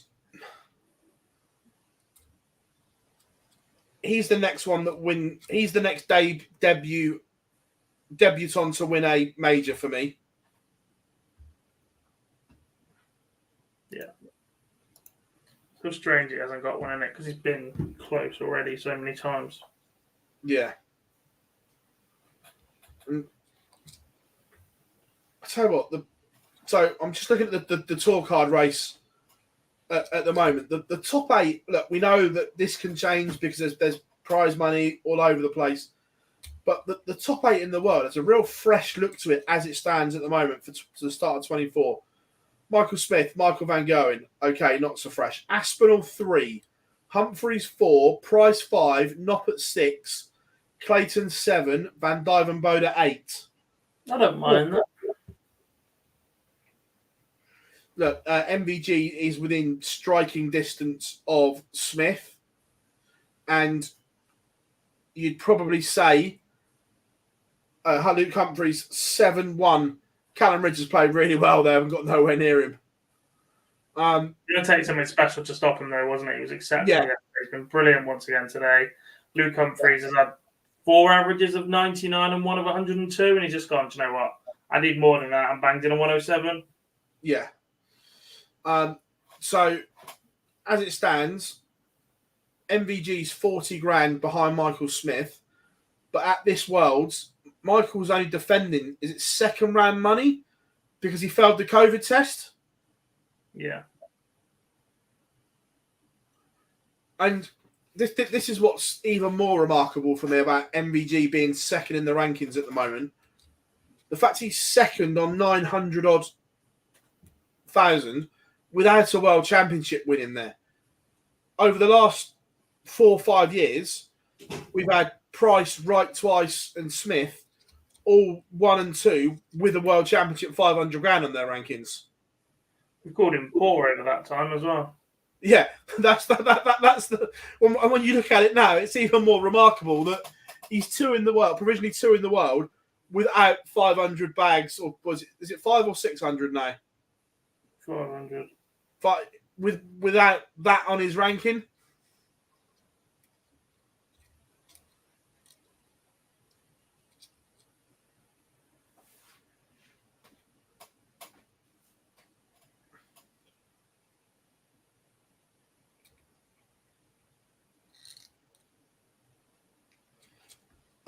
No, Price lost his world money last year.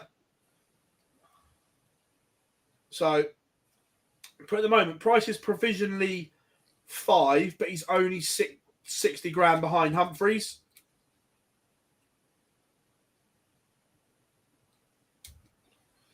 I tell you what, this is some run from Doots. He was 4-1 down. What a leg that was.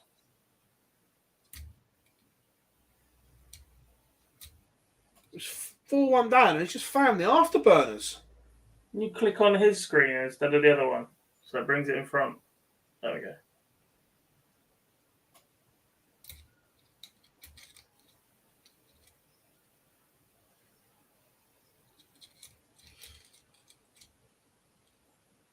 I know he says he doesn't care, but if MVG gets back to world number 1 without winning the world championship, it's that one of the most impressive things we've seen from him because of the financial impact the world's has on the world rankings.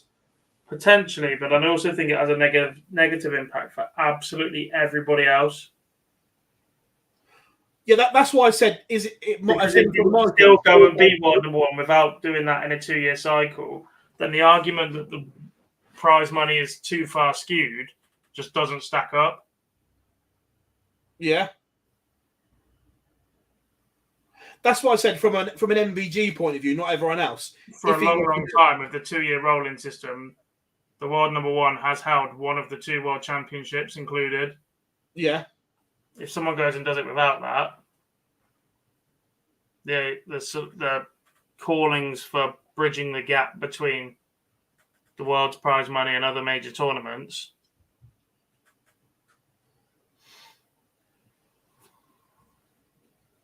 the weighting of that diminishes.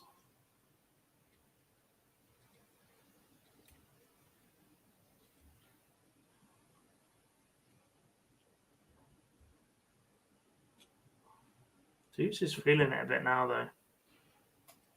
Do you think he's just started to think about what he's on the verge of? Anyway, especially when he started this leg 54. Obviously, I'm a little bit behind on the stream, the 180, though.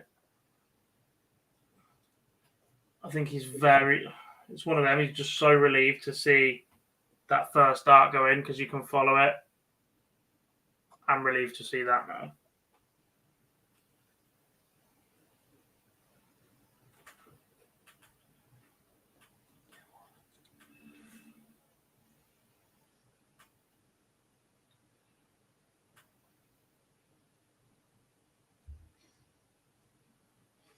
I think Dukes only won his tour card this year, didn't he? Let's have a look. I think he did.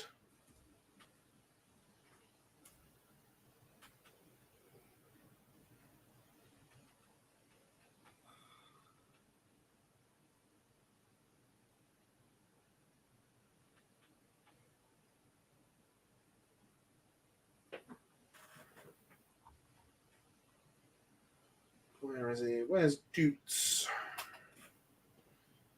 Kevin Dukes is in the final. Held it together that little bit better. That one visit from Decker in the middle of the 56 after he'd gone ton. Just leaving him too far of the mark. And Kevin Dukes will take on Luke Humphreys in the finale. The finale?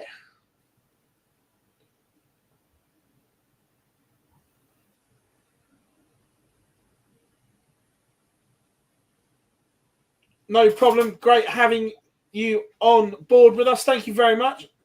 That was second year, fair enough.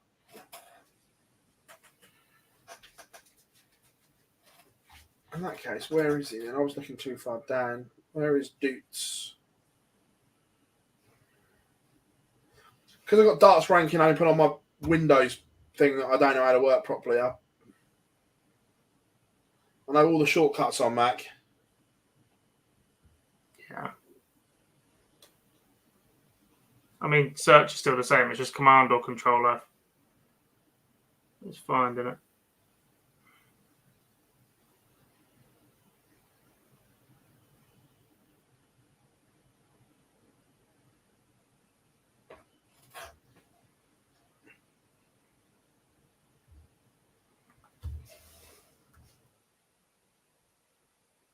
So he's 63. He's just inside at the moment on the tour card race. Interesting.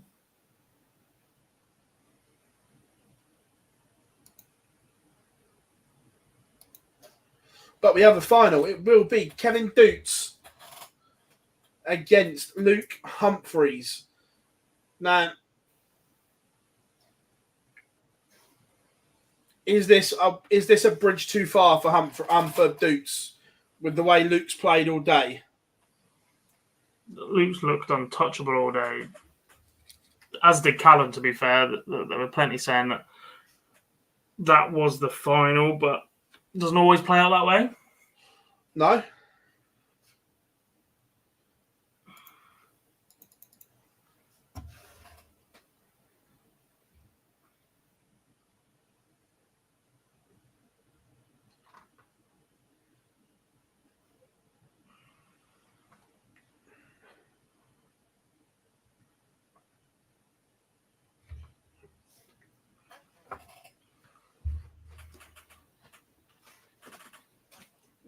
Right, I know we've spoken about right.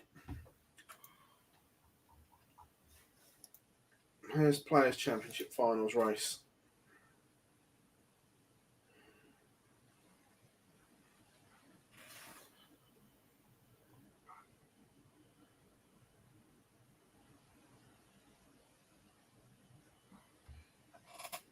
There is a Pro Tour tomorrow, and then there is World Series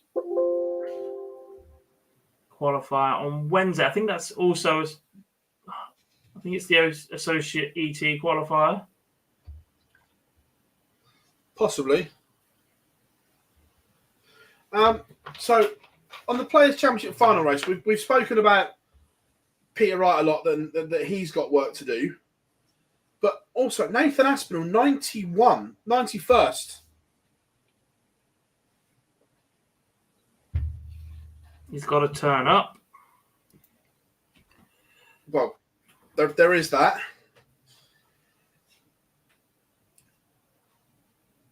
Oh, you lucky bugger. He's got work to do.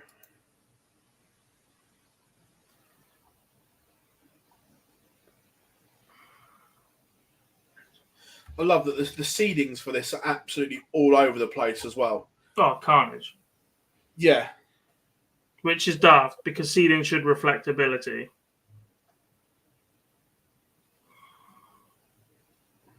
when you've got the odd one that doesn't turn up, it's fine. But when half your tour aren't playing in these events, so the seedings don't actually mean a lot. All right, it probably makes for a more interesting draw for some, but Like, here we go. At the moment, MVG will be seeded 33 for the Players' Championship final. just a nonsense, isn't it? So what, he plays 32 and then number 1? Yeah, because that's accurate. Third round, and Michael Smith and Bangor are potentially going at it. Whatever it is. No, it gets worse. Michael Smith is seeded 28 at the moment. There's going to be carnage in these middle bits.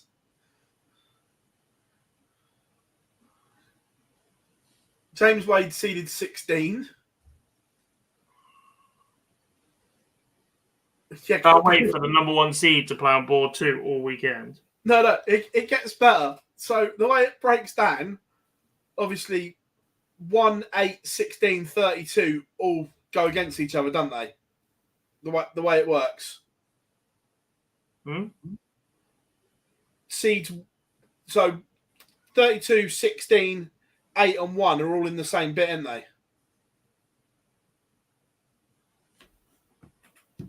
Not 8 and 16. I thought it was. Not initially. We'll break down that way later. Yeah, that's what I mean. So, but as you go through round by round, that's the collision course. Yeah. So, essentially, you've got Schindler in 32, Wade in 16, Gary Anderson in 8, Dirk van Dijvenbode in 1.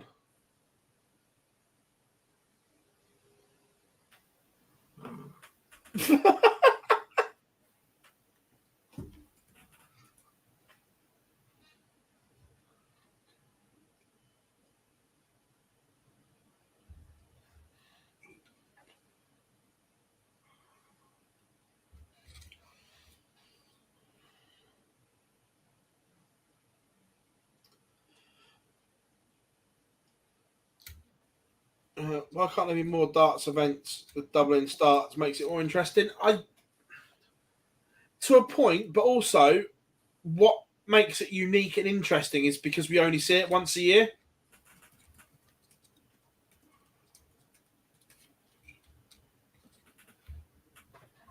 Yeah, like, don't be calling for that. Nah.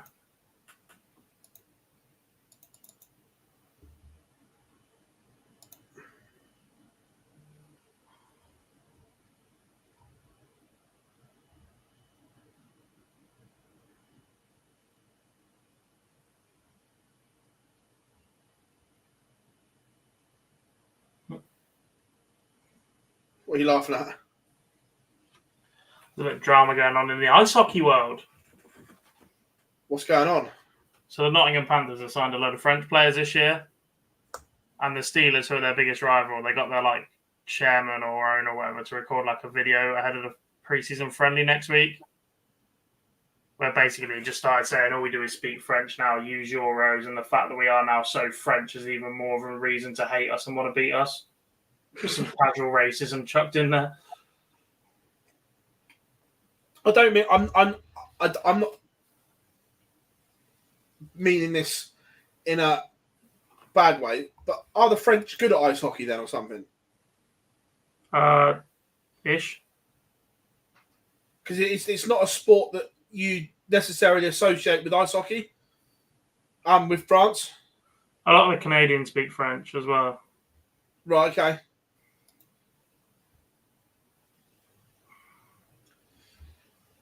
Do we genuinely have any world-class elite talent in the UK that go and make it big in America at ice hockey or not?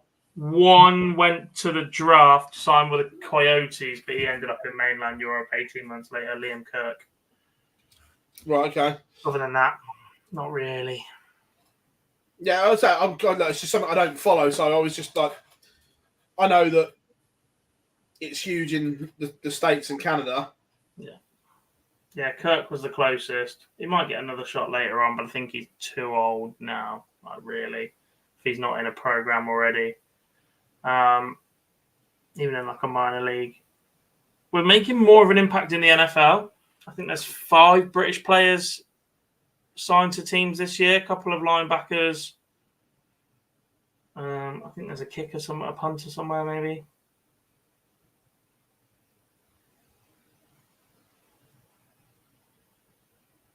Is that a Girls Aloud reference? I can't speak French. That's a Girls Aloud reference, isn't it? Yeah.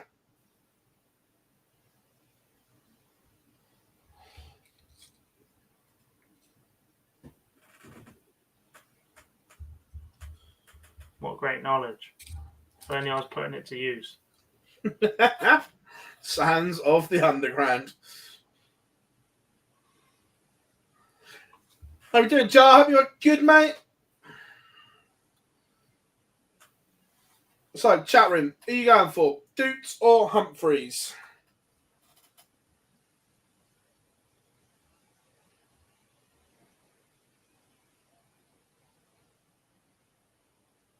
Just out of interest, what is your favourite Girls Aloud song?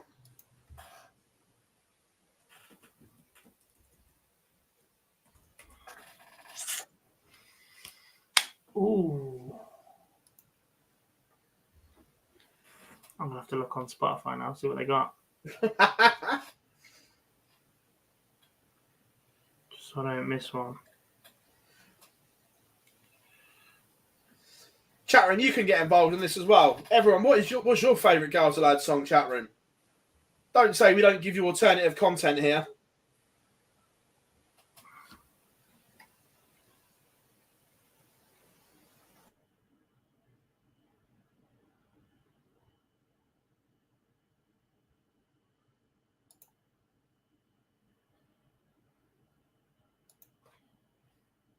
Oh, look, they're all coming in now.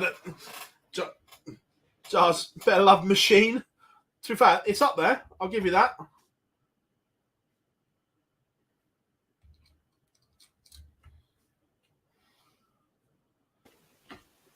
I'm going Rogue. It's either Jump, which I think is Belter. That's from Love Actually, isn't it? It is, but the original was, yeah. Obviously, greatest film of all time. Or a bit of Biology.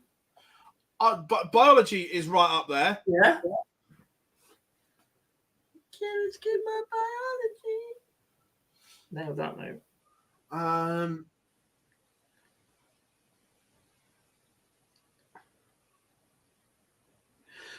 The remake of Walk This Way is right up there as well. Not.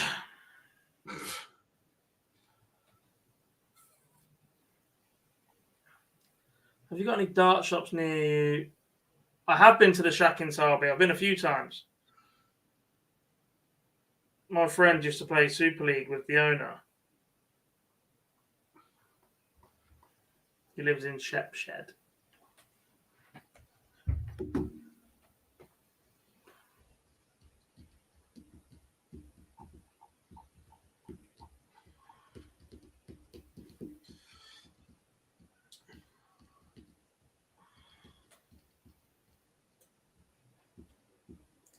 Anyone problem?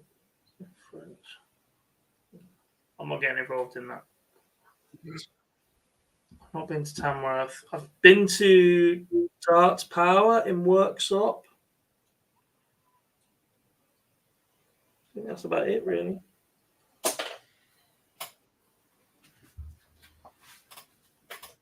Free from desire.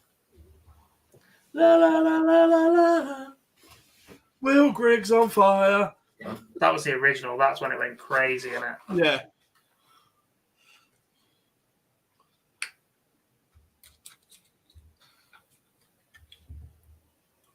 Because Joe Cullen used it as a walk-on for a bit.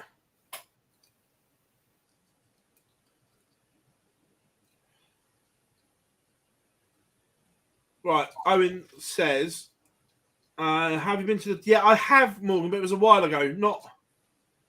Not recently. Owen asks us, Phil, if you were pro dart players, what would your walkout song be? It'd probably be right here, right now, Fatboy Slim. So mine always was PJ and Duncan, Let's Get Ready to Rumble, but Dobie stole it now, and he's a little bit better than I am, so I'll probably have to pick a new one. Lucky. Nobody's ever considered stealing mine. Is yours the Arctic Monkeys one? No. That's my mate Rob's. So who's that girl there? Yeah, I remember you talking about it. I wonder what went wrong so that she had to roam the streets. She doesn't do major credit cards. I doubt she does receipts. You know what mine is?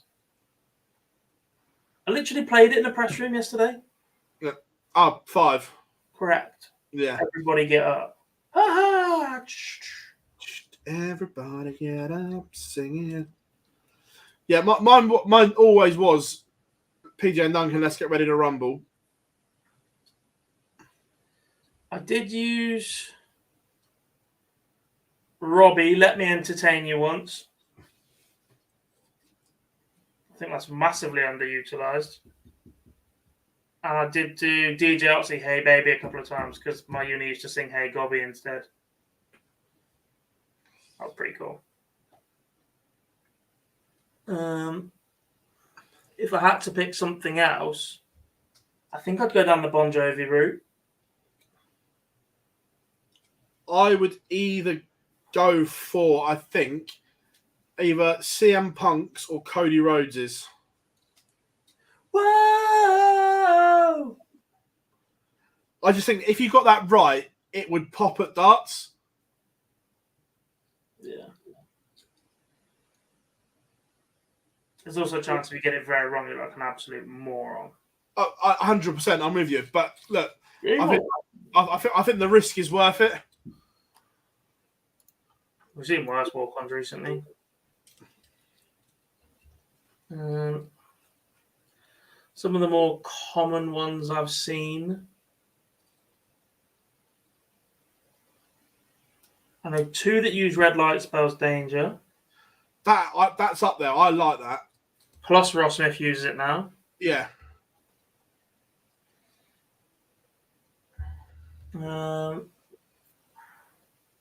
What else do I see quite regularly on a weekend?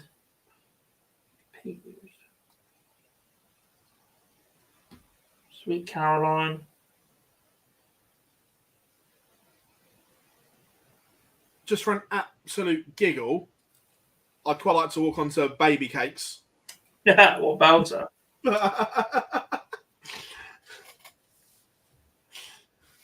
We didn't start the fire is quite used. Zombies not allowed.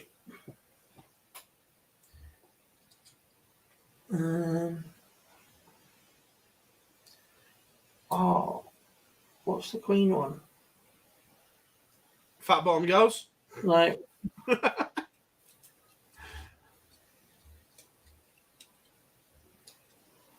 two from my lot uses. Don't Stop Me Now by Queen is used by 2 people that I referee for.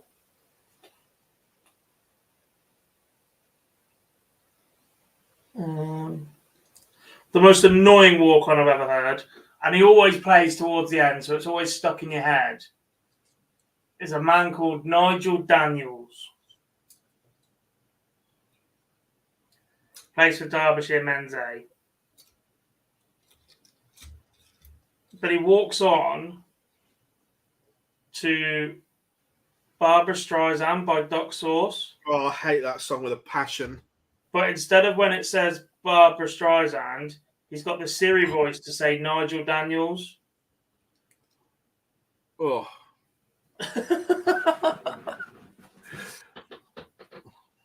Luke Humphries takes the opener.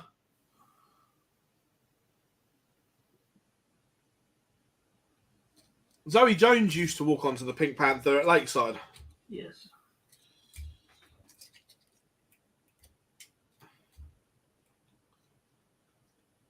Turned down for what's a legendary one as well at Lakeside, isn't it?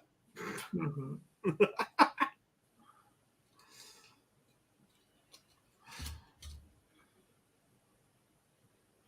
Do you think James Wade will ever win a world title? I think that ship has sailed.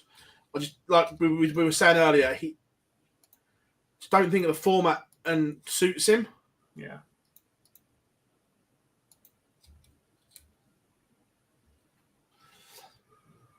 Humphreys has gone through the gears. He starts with a 58, then ton 140, 171 to the 32 for a break of throw. I quite like Lisa's walk on, you know. I am a woman on a mission. Yeah. Gabrielle Filmi.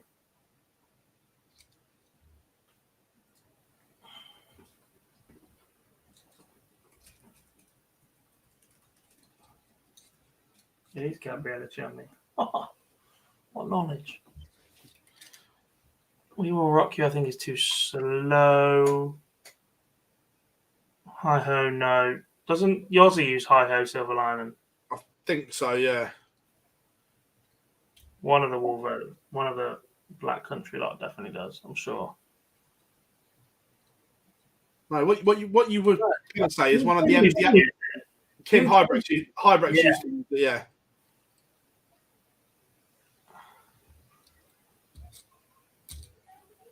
Where it began. Now he's not cancelled anymore. We can bring back all of the lights.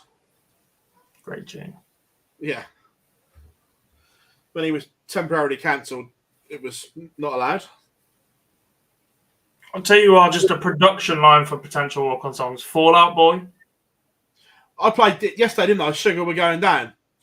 Great tune. That's old. When you look at things like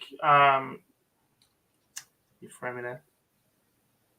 I frame myself. Centuries. Danny Noppert uses. Sugar We're Going Down. Thanks for the memories. The Phoenix. Immortals. Didn't someone walk onto Immortals as well? Have I made that up? Champion. You feel this 66 had to go and it doesn't. So Humphreys coming back for 3-0. And it is 3-0. Dukes has had his chances here, but he is bang up against it. With Humphreys only averaging 92, you think this will get better from Humphreys.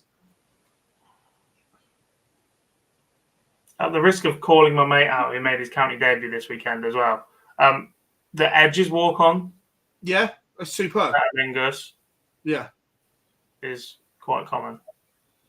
From this day, nothing clear. If I was American, 100% I'd be walking out to Hulk Hogan. I'm a real American. Speaking of,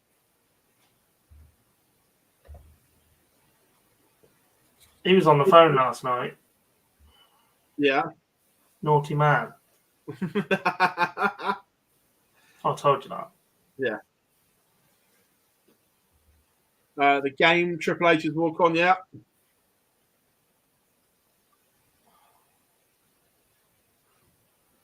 I think it's actually copyrighted to WWE, so you couldn't.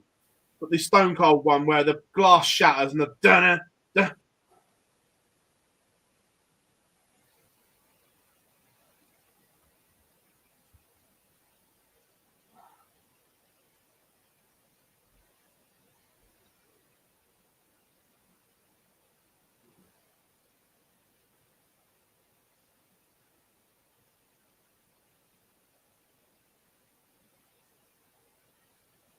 Duke does have a leg on the board. It was a holder throw and a needed one.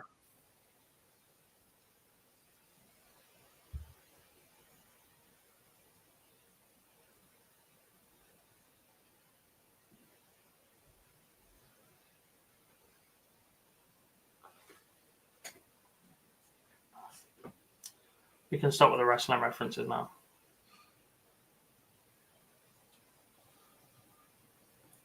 I tell you a boxing one that always worked well, and he used it all his career, was David Hay. Ain't no stopping us now. Yeah. That always works well.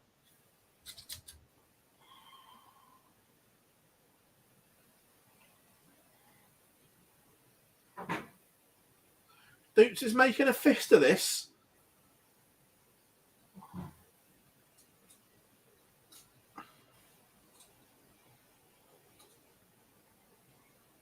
Big visit here gives him a chance.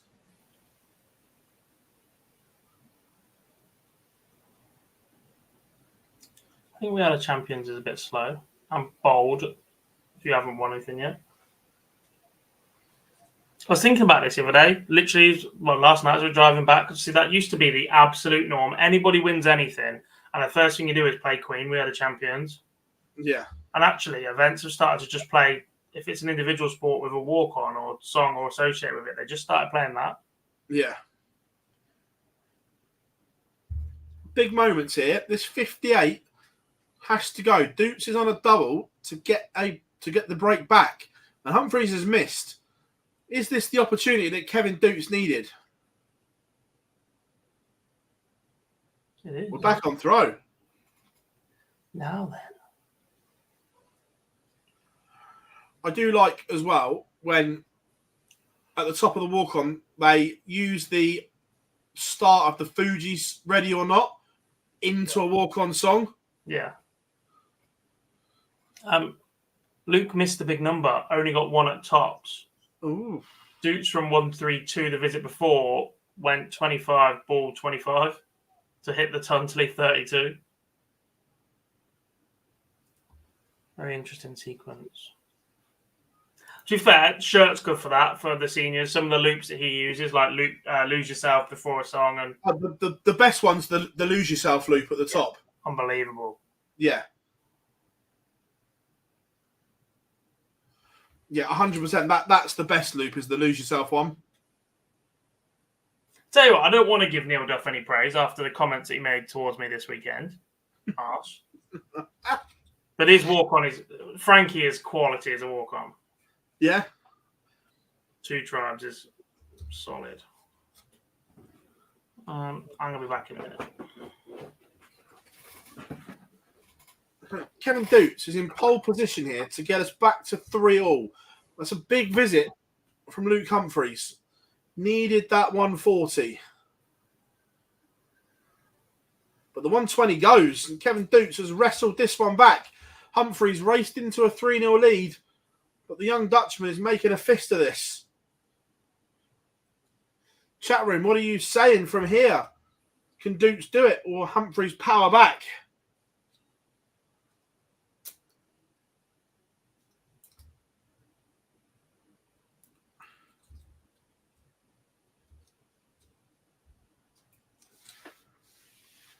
It's steady from Humphreys on throw.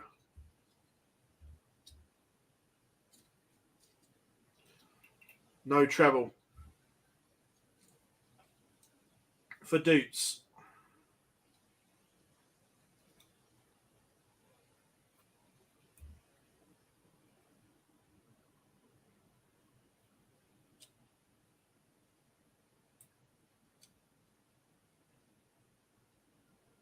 I find them okay, Morgan, but dartboards are very subjective. Some people like a harder board, some like a soft. My Blade 6 is... Look, I'm not very good, but I find it okay. Massive 180 gets Kevin Dukes back in this leg. But the 82 for Humphreys to lead again. I think he's missed 2 darts. That suggests to me he has hit the ball. I missed 2 darts. This 128 would hurt. It's 4 legs in a row. Ooh. Humphreys did miss 2 darts. And having said that, I think Kevin Dukes also misses the big finish. There's the first treble. There's the second. They both missed them, and Luke Humphreys is berating himself behind.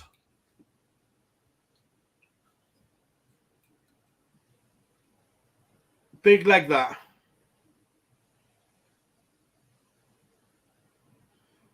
I haven't watched the highlights, so I don't know. I will go and have a look back, though. Was that not in the moment where... Who did he fall out with?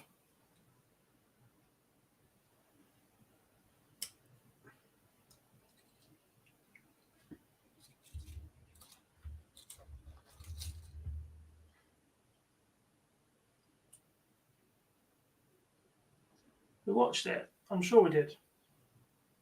There's a moment where someone, I think Richie dropped the dart and then did something else. Not Well, deliberately. On stream. Or coughed when someone was on their last second out of, I don't know.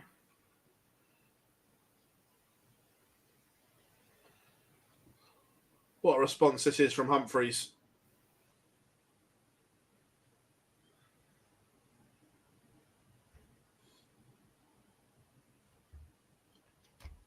What leg? Yeah, look, he needed that. And this final is all about Humphreys. If he goes through the gears, I'm not sure Dupes has the gears to go with him. Not at this sort of final. No. I love darts. Don't worry about asking questions. We're always happy to answer them. We're expecting the calendar in the next couple of weeks. Yeah.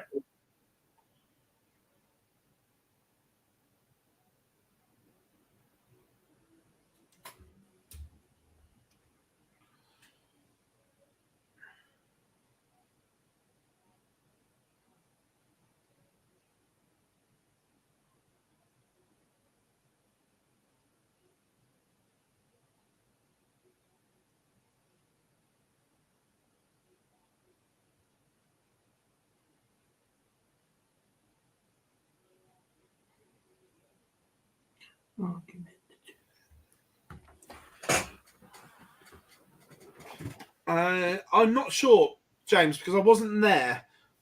I'll find out when I go on Wednesday.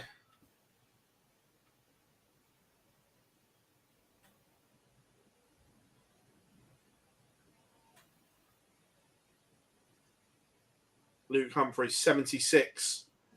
He's missed. Give Dukes an opportunity. If that had gone, it would have been a 3-leg blitz from Cool Hand.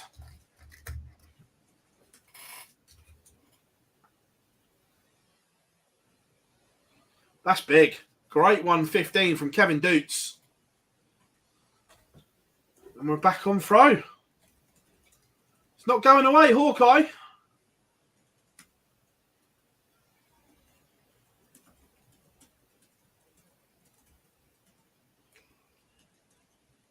Yeah, Liam, I'm not sure. We were in York for the seniors, so didn't see any of it.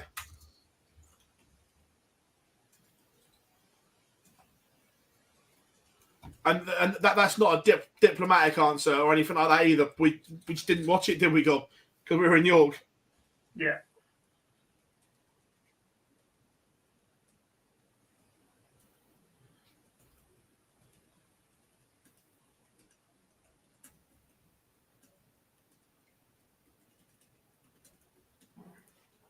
You just felt it.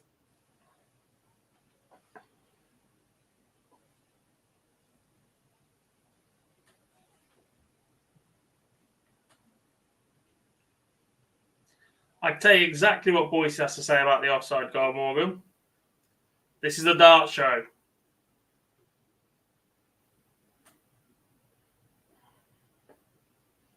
It's an unbelievable skill from Gabriel to bend his body backwards at that exact moment. This absolute nonsense about, they've not got the cameras in line. No, but they're done with perspective like that. Yeah.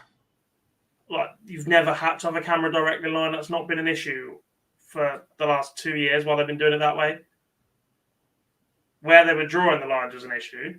But now saying, the camera's at the wrong angle, like Jamie O'Hara's come out and said today, is a joke. United have literally had a VAR decision go in their favour in every game so far this season. Onana assaulted a Wolves player. Rashford, there's absolutely no contact for that penalty last weekend at all. Then they overturned the one for Arsenal in the second half as it was. And then it finally does its job. Offside is offside. He is offside. And they're kicking off about it. They did have one go against them, and it was against us. Which one? The Romero handball's a fan penalty all day long. There was no penalty in Holland. They didn't touch him. I tell you what, Kevin Dukes is making... Foul on Johnny Evans in the build-up to the second is a joke when Johnny Evans literally throws the Arsenal player to the floor.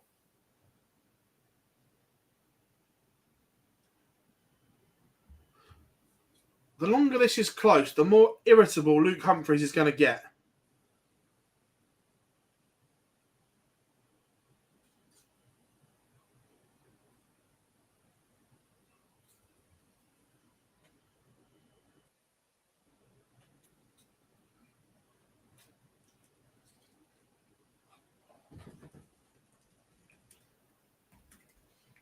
Again, Duke's just hanging around Humphries here. And it may take something like this to throw the cat amongst the pigeons.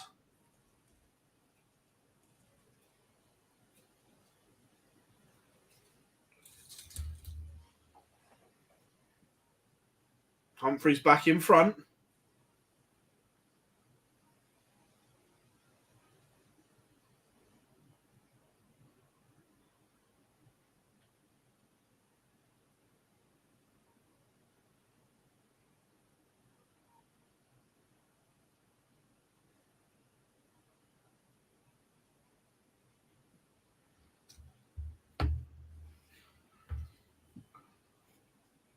This is a must-win leg for Kevin Dukes. Cannot let Luke Humphries break and get to 7.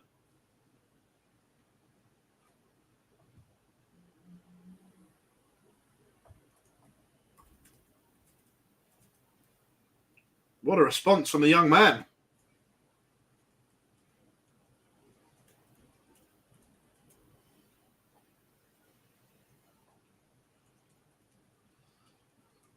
Sometimes, God, look, you can see Luke Humphries' body language on the stream. He's getting frustrated with himself. Flawed of someone that's so good, isn't it? Yeah. Just constantly chasing that level of performance, like at some point. And it's difficult for people on all levels. You're just accepting that you cannot be your absolute 100% best day in, day out. It's just difficult. That's the one kind of negative I would put at Luke, that he does get a little bit petulant when he doesn't need to. Yeah. Because like you say, you have to accept that you're not going to be brilliant all the time.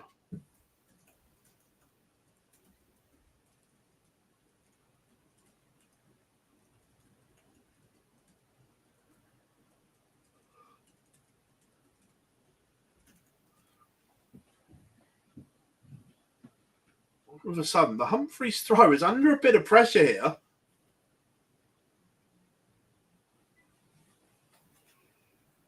Has Dukes just gone favourite for the match and the title? We've seen the score first. I'm interested to see Luke's body language here. So it wasn't level. And after listening to me list every decision that's gone for you so far, you're now turning around saying that one's a disgrace. Did see the Ake and Akanji goal, clearly offside. Yes, don't agree with that at all.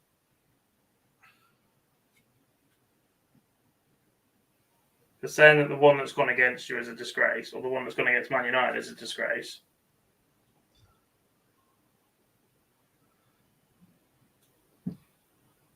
When that one's actually correct. Oh, that's huge. Huge from Humphries. Dukes has never won. No, he hasn't. This would be his maiden title. Would.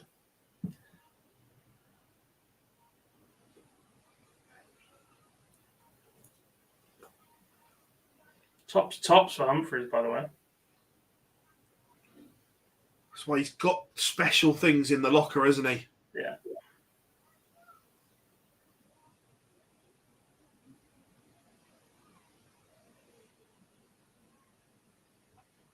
And he fires in a max. Trouble for Dukes. Decent response, but if Humphries bangs in a ton or more, trouble. Yeah. World of trouble. Needs at least a 2 trouble visit now. And hope Humphries doesn't do exactly. If he goes back to back, tops to win it. Not enough. Need a second.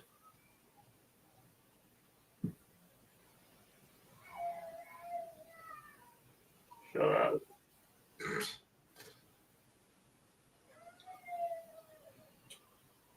This is your moment, Kevin Doots, to send it to a one-leg shootout. This has to go. And doesn't.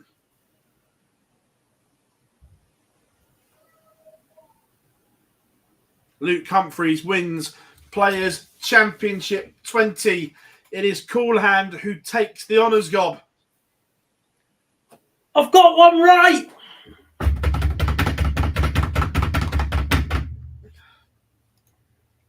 Never in doubt, was it? Let's be honest. Never in doubt at all. Congratulations to Luke Humphreys. Look, everyone, we're going to make this a quick wrap because we are coming back for the live lounge. We've all got some bits to do in between. So that is us signing off, and we'll see you all in just over an hour for the live lounge. Bye!